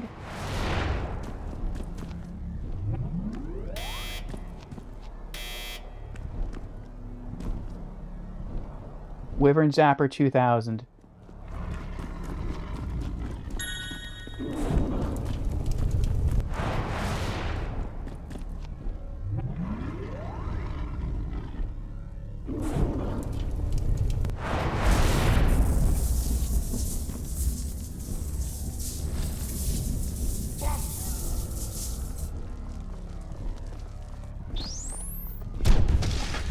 Childish is what boring people call funny people.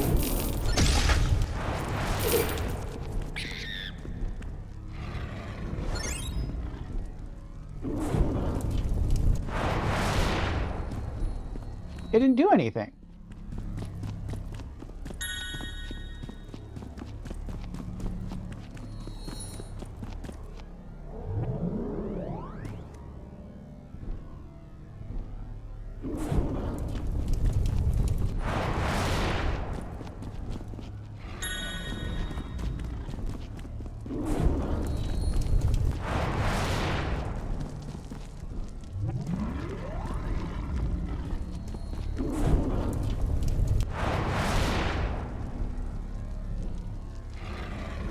Am I waiting for it to, like, fly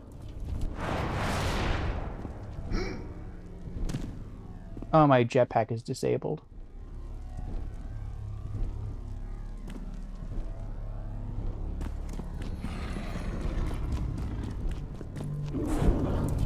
The mysterious... Man.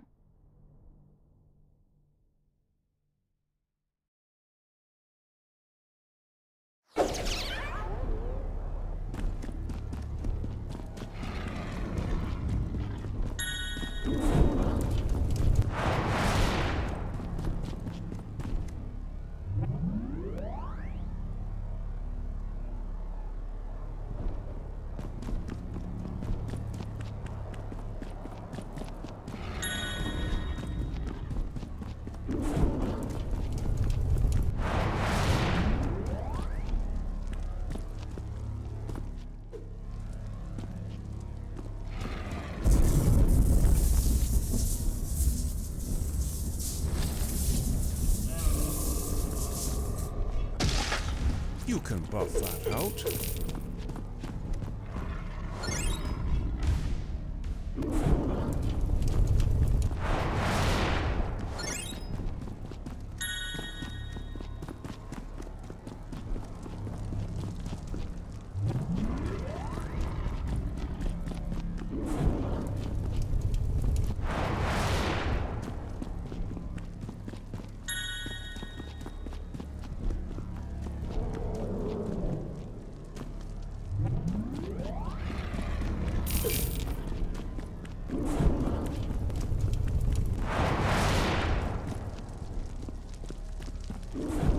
Looks like me.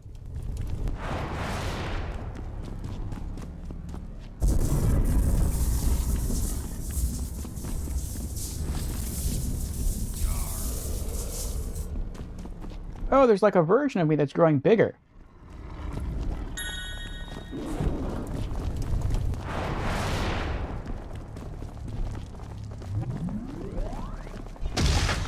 Childish is what boring people call funny people.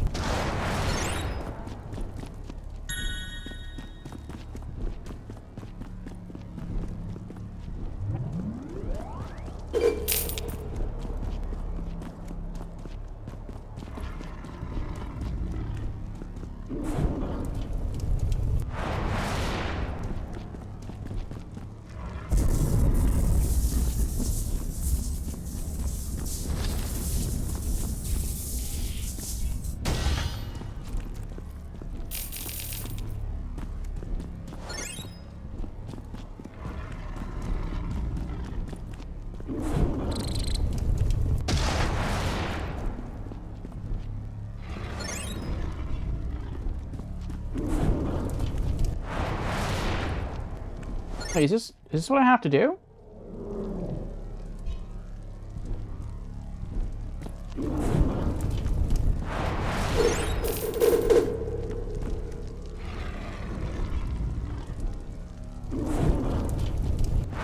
I'm not sure because I keep missing.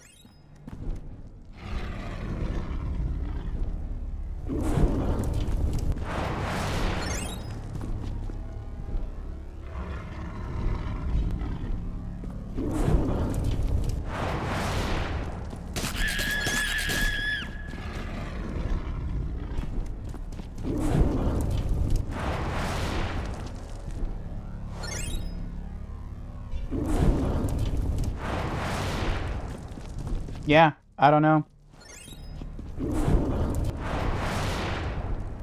This is kind of irksome.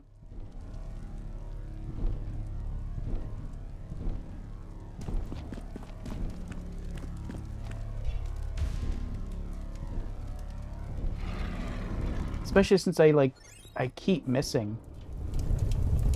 He's such a huge dragon, but I can't hit him.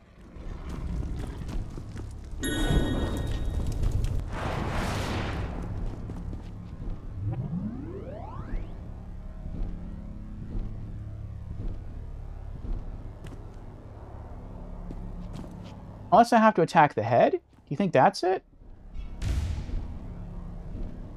Hmm.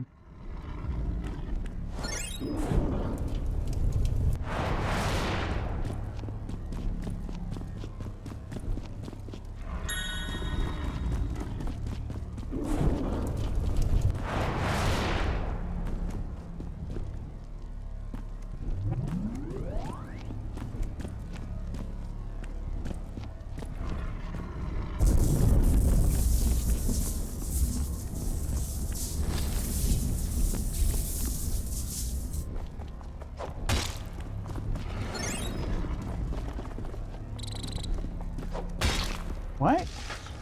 Oops. I don't know how the dragon took damage.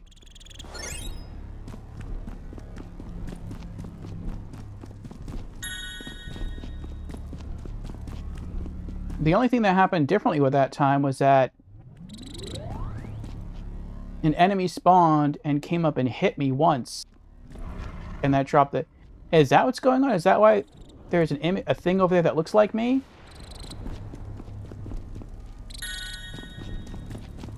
Is that a clue telling you that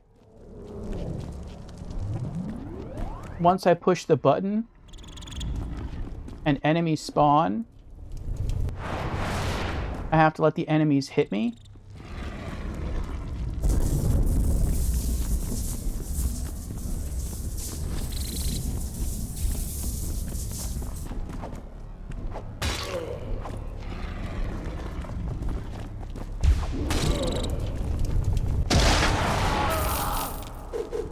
Nope, that wasn't it.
I feel so sorry for that one's wife.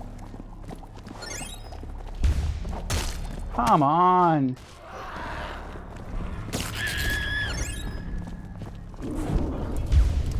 Bro! It's supposed to have like a huge explosive radius and I'm shooting it right at their feet and nothing happens.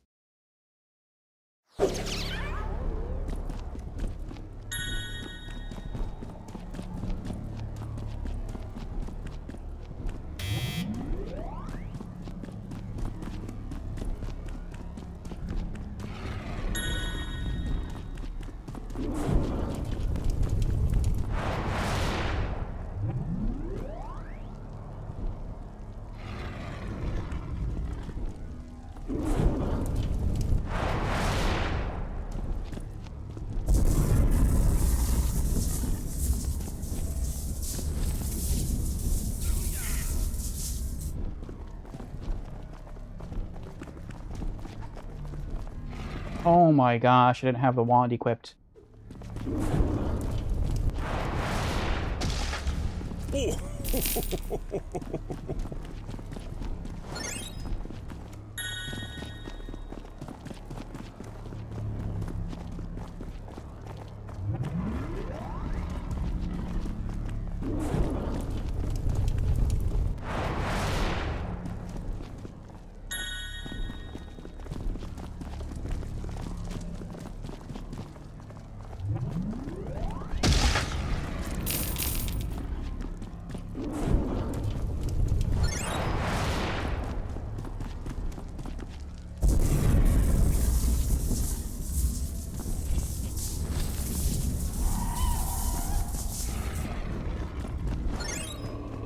Okay, so maybe that's what I have to do.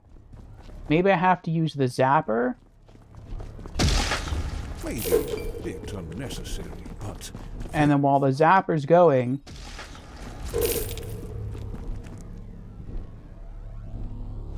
I can shoot the outside of the dome. And that, like, activates the lightning beam. So maybe it channels from the top of the tower to the orbs that I fire out, and then it hits the dragon.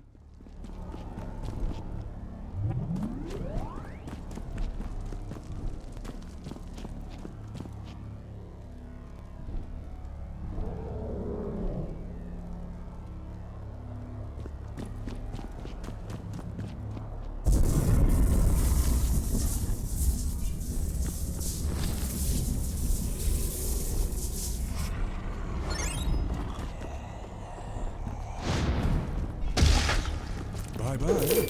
Please send a postcard.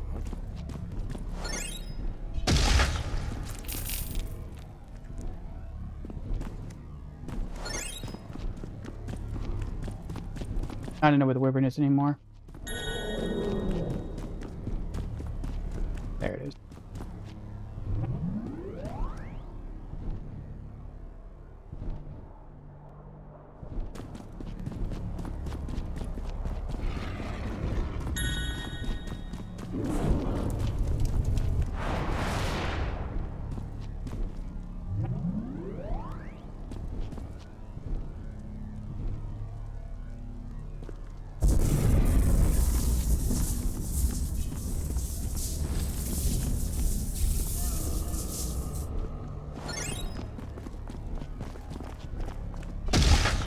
Do you have a license for that move?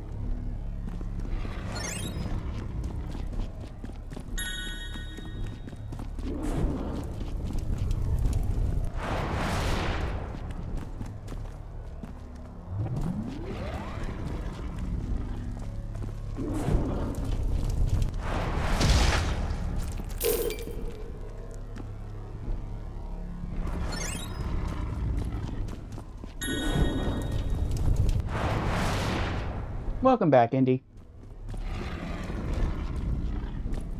I'm gonna die!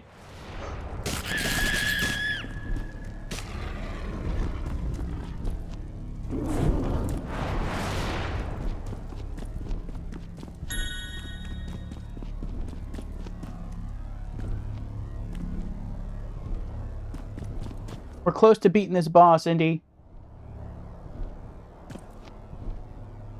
And I don't know how we're doing it.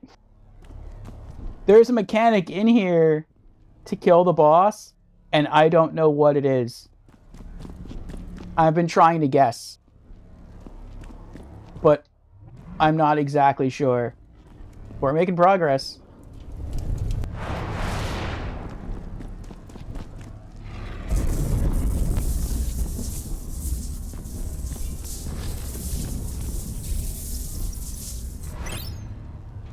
We did it! Uh-oh.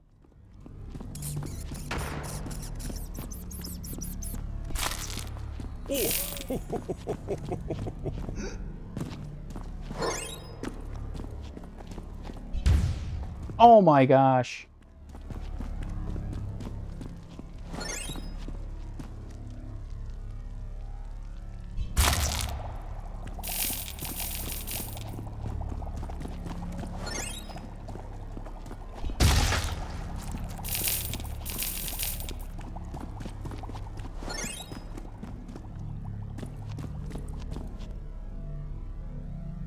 Yeah, I don't know how we did it. We just beat the boss. Back in time then. LOL. I don't know how 2 seconds later. Yeah, I don't know how it worked. There's something here called the Wyvern Zapper, and we're fighting against a Wyvern. And it looked like we had to steal eggs from that thing over there and then drop them down this chimney, and once 2 eggs were in, we could hit the button. And then sometimes the boss didn't take damage, sometimes it did take damage. I didn't know if it was as a result of this thing. I didn't know if I had to shoot at it. I have no idea how we beat it. I don't know what was causing it to take damage. It was just, it seemed like it was random. But we did it. We pulled it off.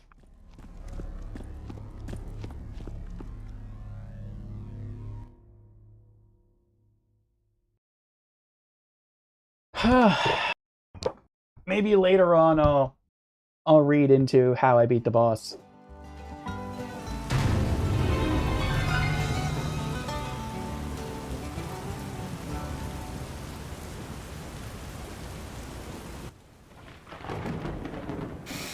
shows us getting down. I'm sorry to bother, sir, but we have a slight inconvenience, Sullivan said. It can wait. It's not like the legendary villain-beating artifact is endangered or something. The immortal chuckled. You fool! You were supposed to keep that hideout protected! This is as bad as it could possibly get! I'm leaving! I've had enough of this! The immortal shouted. But what about him? We can't end the story like this, Sullivan replied. Can it? I'm sure the developers will figure something out later on, the immortal said.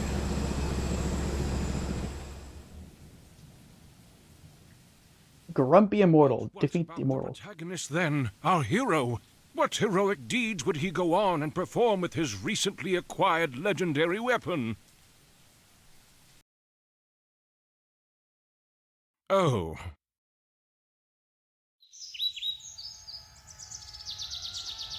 CG cutscene? CG cutscene, wow.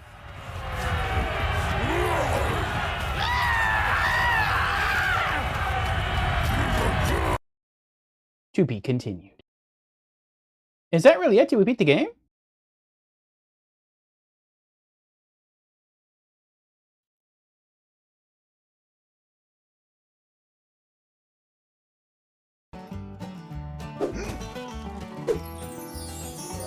Continue game. We got an achievement saying that we beat the boss. You're free to roam around and whoop butt. If you missed any stuff on your first playthrough, you can now try to find it. There are no more quests, but you can revisit dungeons to try to improve your score.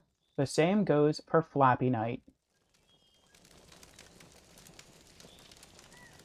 Oh, we got back our items too. Nice. We got back our cape and our shield and everything else. That was the final boss? Yeah. The Immortal, who was the sorcerer guy that we saw. Indy redeemed congrats. Thank you for the congrats, Indy.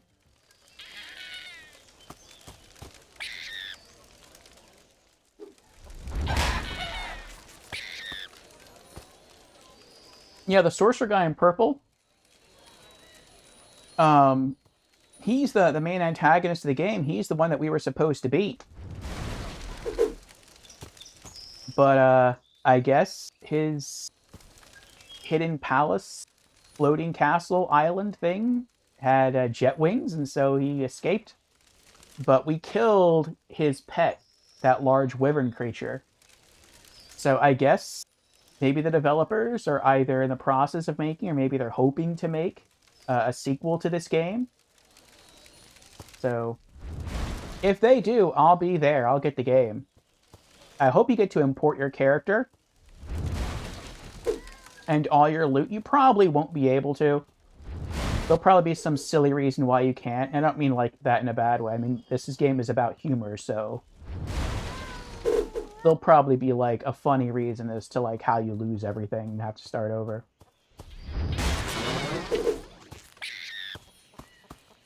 But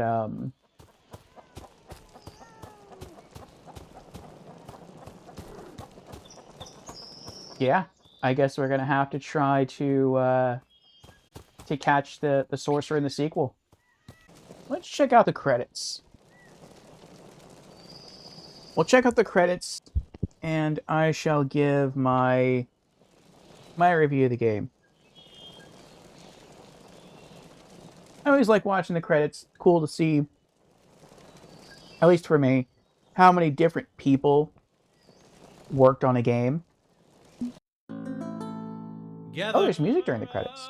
And hear my tale of a knight who never failed. Sir Whoopus was his name. His power even tax collectors tamed. A group of sweaty warlocks from a land in the north, with spells and potions brought Sir Whoopus forth. They breathed into his lungs the breath of fire, and filled his veins with magic, igniting his desire. Even when he went to sleep, he wore his armor, his vow to keep. No matter what hat he wore that day, his helmet underneath always had to stay. He walked with purpose and he walked with might, through forest fields and through the night. He stopped and sold some puzzles to catch his breath, then swam with sharks for a while to feel immortal death. So raise your glasses high to the legend that never shall die. For he whooped his fiends and made them fall. Sir Whoopus, the greatest hero of them all. Sir Whoopus, Sir Whoopus.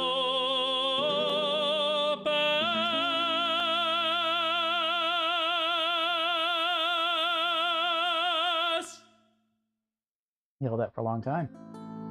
Gather around and hear my tale of a knight who never failed. Oh, I guess the song loops. Sir Whoopus was his name. Yeah, sounds like it. Okay, so Even tax collectors take final review.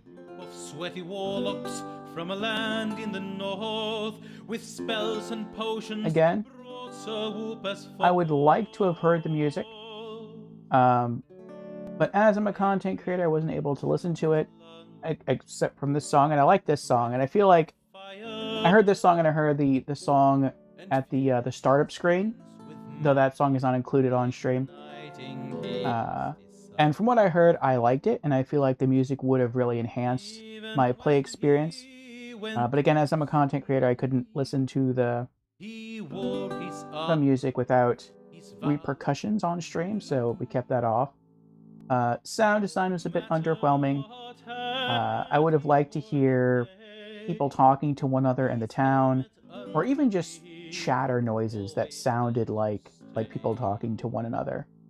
I think the sound effects for the weapons, for swinging weapons, could have been better. I would say it was serviceable, but I'd say it was below average. When it comes to the story,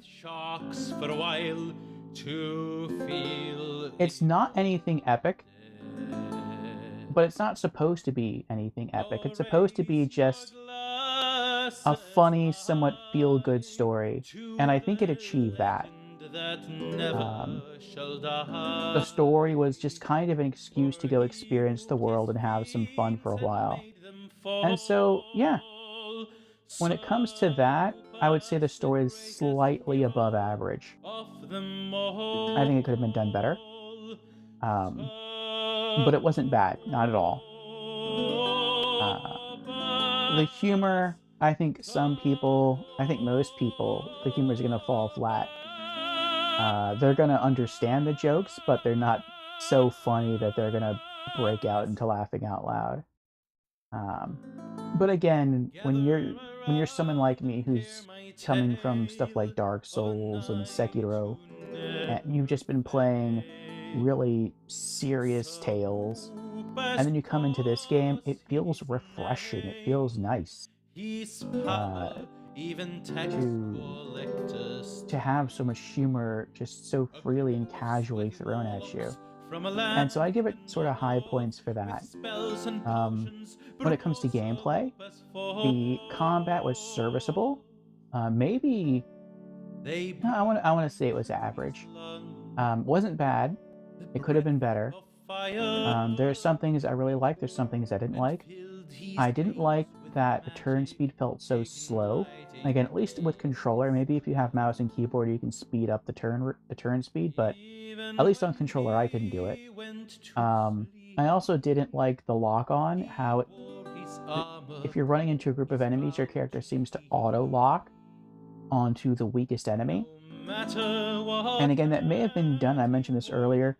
That may have been done because of the Chickinator wand that you find. So, if there's a group of enemies and you target maybe the strongest of that group with a Chickinator and you turn them into a chicken, well, now you can one-shot them. So you can quickly toggle back to your hammer, your war hammer, and then run into the group, swing, and you'll auto-target the chicken and instantly kill them. Because if you don't kill the chicken in like 10 seconds, I think the buff, or rather the chicken debuff lasts for like 10 seconds.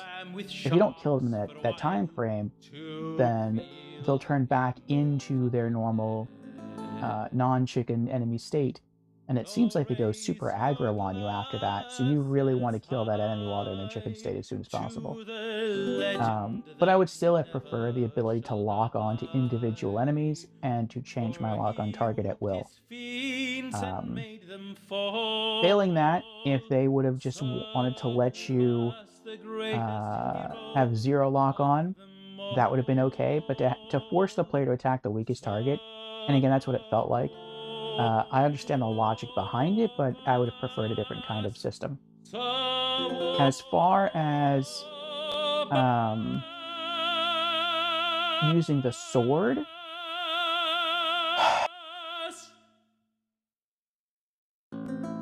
I feel that the sword should have had two changes to it. First off, the sword is faster, yes, than the warhammer, but it's not that much faster. Every once in a while, the character will sort of chain two sword attacks very quickly together. But even then, it feels like the hammer just deals more damage, and so I can understand players for the early game using nothing but the hammer. But even up into the mid game and even to the mid to late game, really just sticking with the hammer. And beyond just combat speed, there's also the fact that it's genuinely hard to hit stuff sometimes with the sword. And that's because some of the attacks you do with the sword are vertical attacks. And so typically enemies don't just run up to you and just stay standing in front of you. They'll move a little bit to the right, move a little bit to the left. Sometimes they'll try to circle around. And so, I mean, more than once in this playthrough, I have swung my sword at an enemy and consistently missed them. Like, I've missed them 3 or 4 swings in a row. And it shouldn't be that way. And that's, I think, part of what lock-on would help. But even when an enemy is standing in front of you, or almost directly in front of you, you can still miss with the sword, and that's very aggravating. Whereas with the warhammer, you hit them just about every time. So the hammer is just more reliable. And so I would like to see that sort of taken care of with the sword. Maybe make the blade of the hitbox on the sword bigger. That probably would fix things as well if you don't want to do lock on. But what I like about the combat is that you have 3 different gem currencies, and each of those gems are used to purchase different kinds of upgrades. So one kind of gem is only used to buy swords, another gem is only used, or another kind of gem is only used to buy warhammers, and then another kind of gem is only used to buy magic wands. And so that eases the player. It makes their job easier, because you don't have to consider, what do I want more? What am I more comfortable playing with, a sword, a warhammer, a magic wand? Because your currency can only be used for one of those 3 items. Aside from purchasing the weapons, and the weapons are pretty fun to use. I like the hat system. So as you go through the game, you find different hats, and those hats give you different buffs, from increasing the damage on your with your hammers, or increasing the damage with your swords, or increasing the damage with your magic wands, or taking less fall damage, or giving your jetpack more fuel, or your character taking less damage from all sources, or your character taking less fire damage. So the hats are varied, and the further into the game you get, the better hats you find with higher bonuses. So I think that's pretty cool.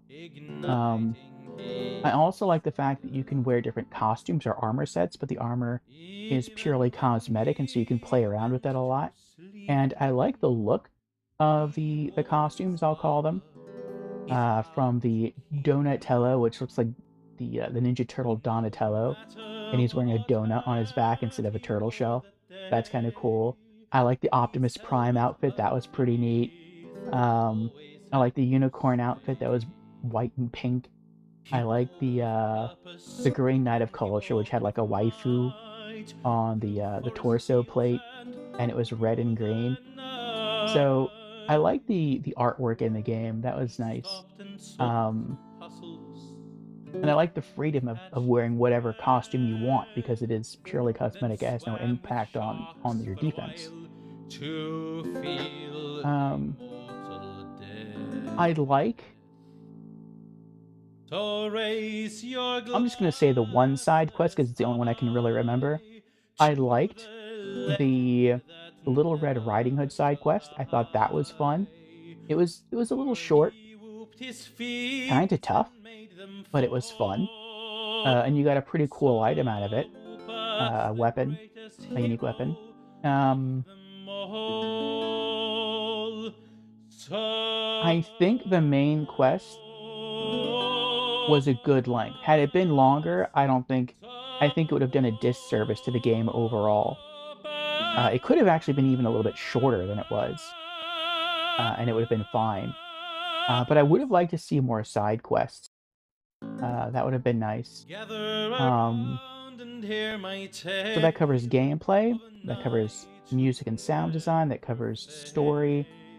Uh, as far as the design of the overworld, I think that was really cool. You can see pretty much every location in the game. There's no load time, and the world map really isn't too big. The enemies were varied enough to be interesting, um, and to be challenging. I like the addition of certain things like platform puzzles. I feel those were very well done. I think some games implement platform puzzles, and they're just too hard, and they're just not fun. But this game, I think, did them very well. To someone like myself who is not good at platform puzzles at all, it felt perfect. Um, it never got frustrating for me. Sometimes I was like, "Oh, come on, I should have made that jump," but it never got to the point where I got like really irked. Um, His helmet underneath always had to as far as the arcade mini games, the Flappy Bird like mini game, I think it's called Flappy Night. Those were irksome, but you really only had to beat a single level, and the levels weren't too long. And I beat them all. And I said before that if I could get the unique rewards from those games some other way, I would. But pushing myself to beat those arcade levels wasn't too bad. I think it took me maybe 20-30 minutes tops on the hardest challenge. So that wasn't too bad. To the legend that never shall die. Does it cover everything? Music, sound design, gameplay, story, quest, overworld design. Town was very simplistic, but it didn't have to be grandiose at all. It served its purpose. I would have liked more NPCs to talk to. The game, the few NPCs it did have that you could talk to felt very small. And I mean, that's kind of fitting because the overworld is pretty small. But again, I would have liked more side quests, and I would have liked more NPCs to talk to. I would have liked more costumes. But I mean, who knows? Maybe the developers are still working on this game. Maybe we'll get more story DLC, and if that's the case, we'll be back. But for now, after our first playthrough, the overall score, I think, is going to stay at a 5 out of 10. There's some things that I feel this game did a little bit better than some others, and there's some stuff that I feel could have really been improved upon, but I wouldn't say there's anything I encountered in the game that was bad. And that's actually a bit of a rarity for me. I've played more than one RPG where I'm like, this stuff is awesome, but this thing over here is it's bad, it's lazy, or it's an example of just poor game design. But all these other aspects are really good. I can't say that about this game. With this game, either things are just a little bit better than average, or they're just a little bit worse, or it's just average. And there's nothing wrong with an average game, so I'm going to have to give this a 5 out of 10. So yeah, I liked it.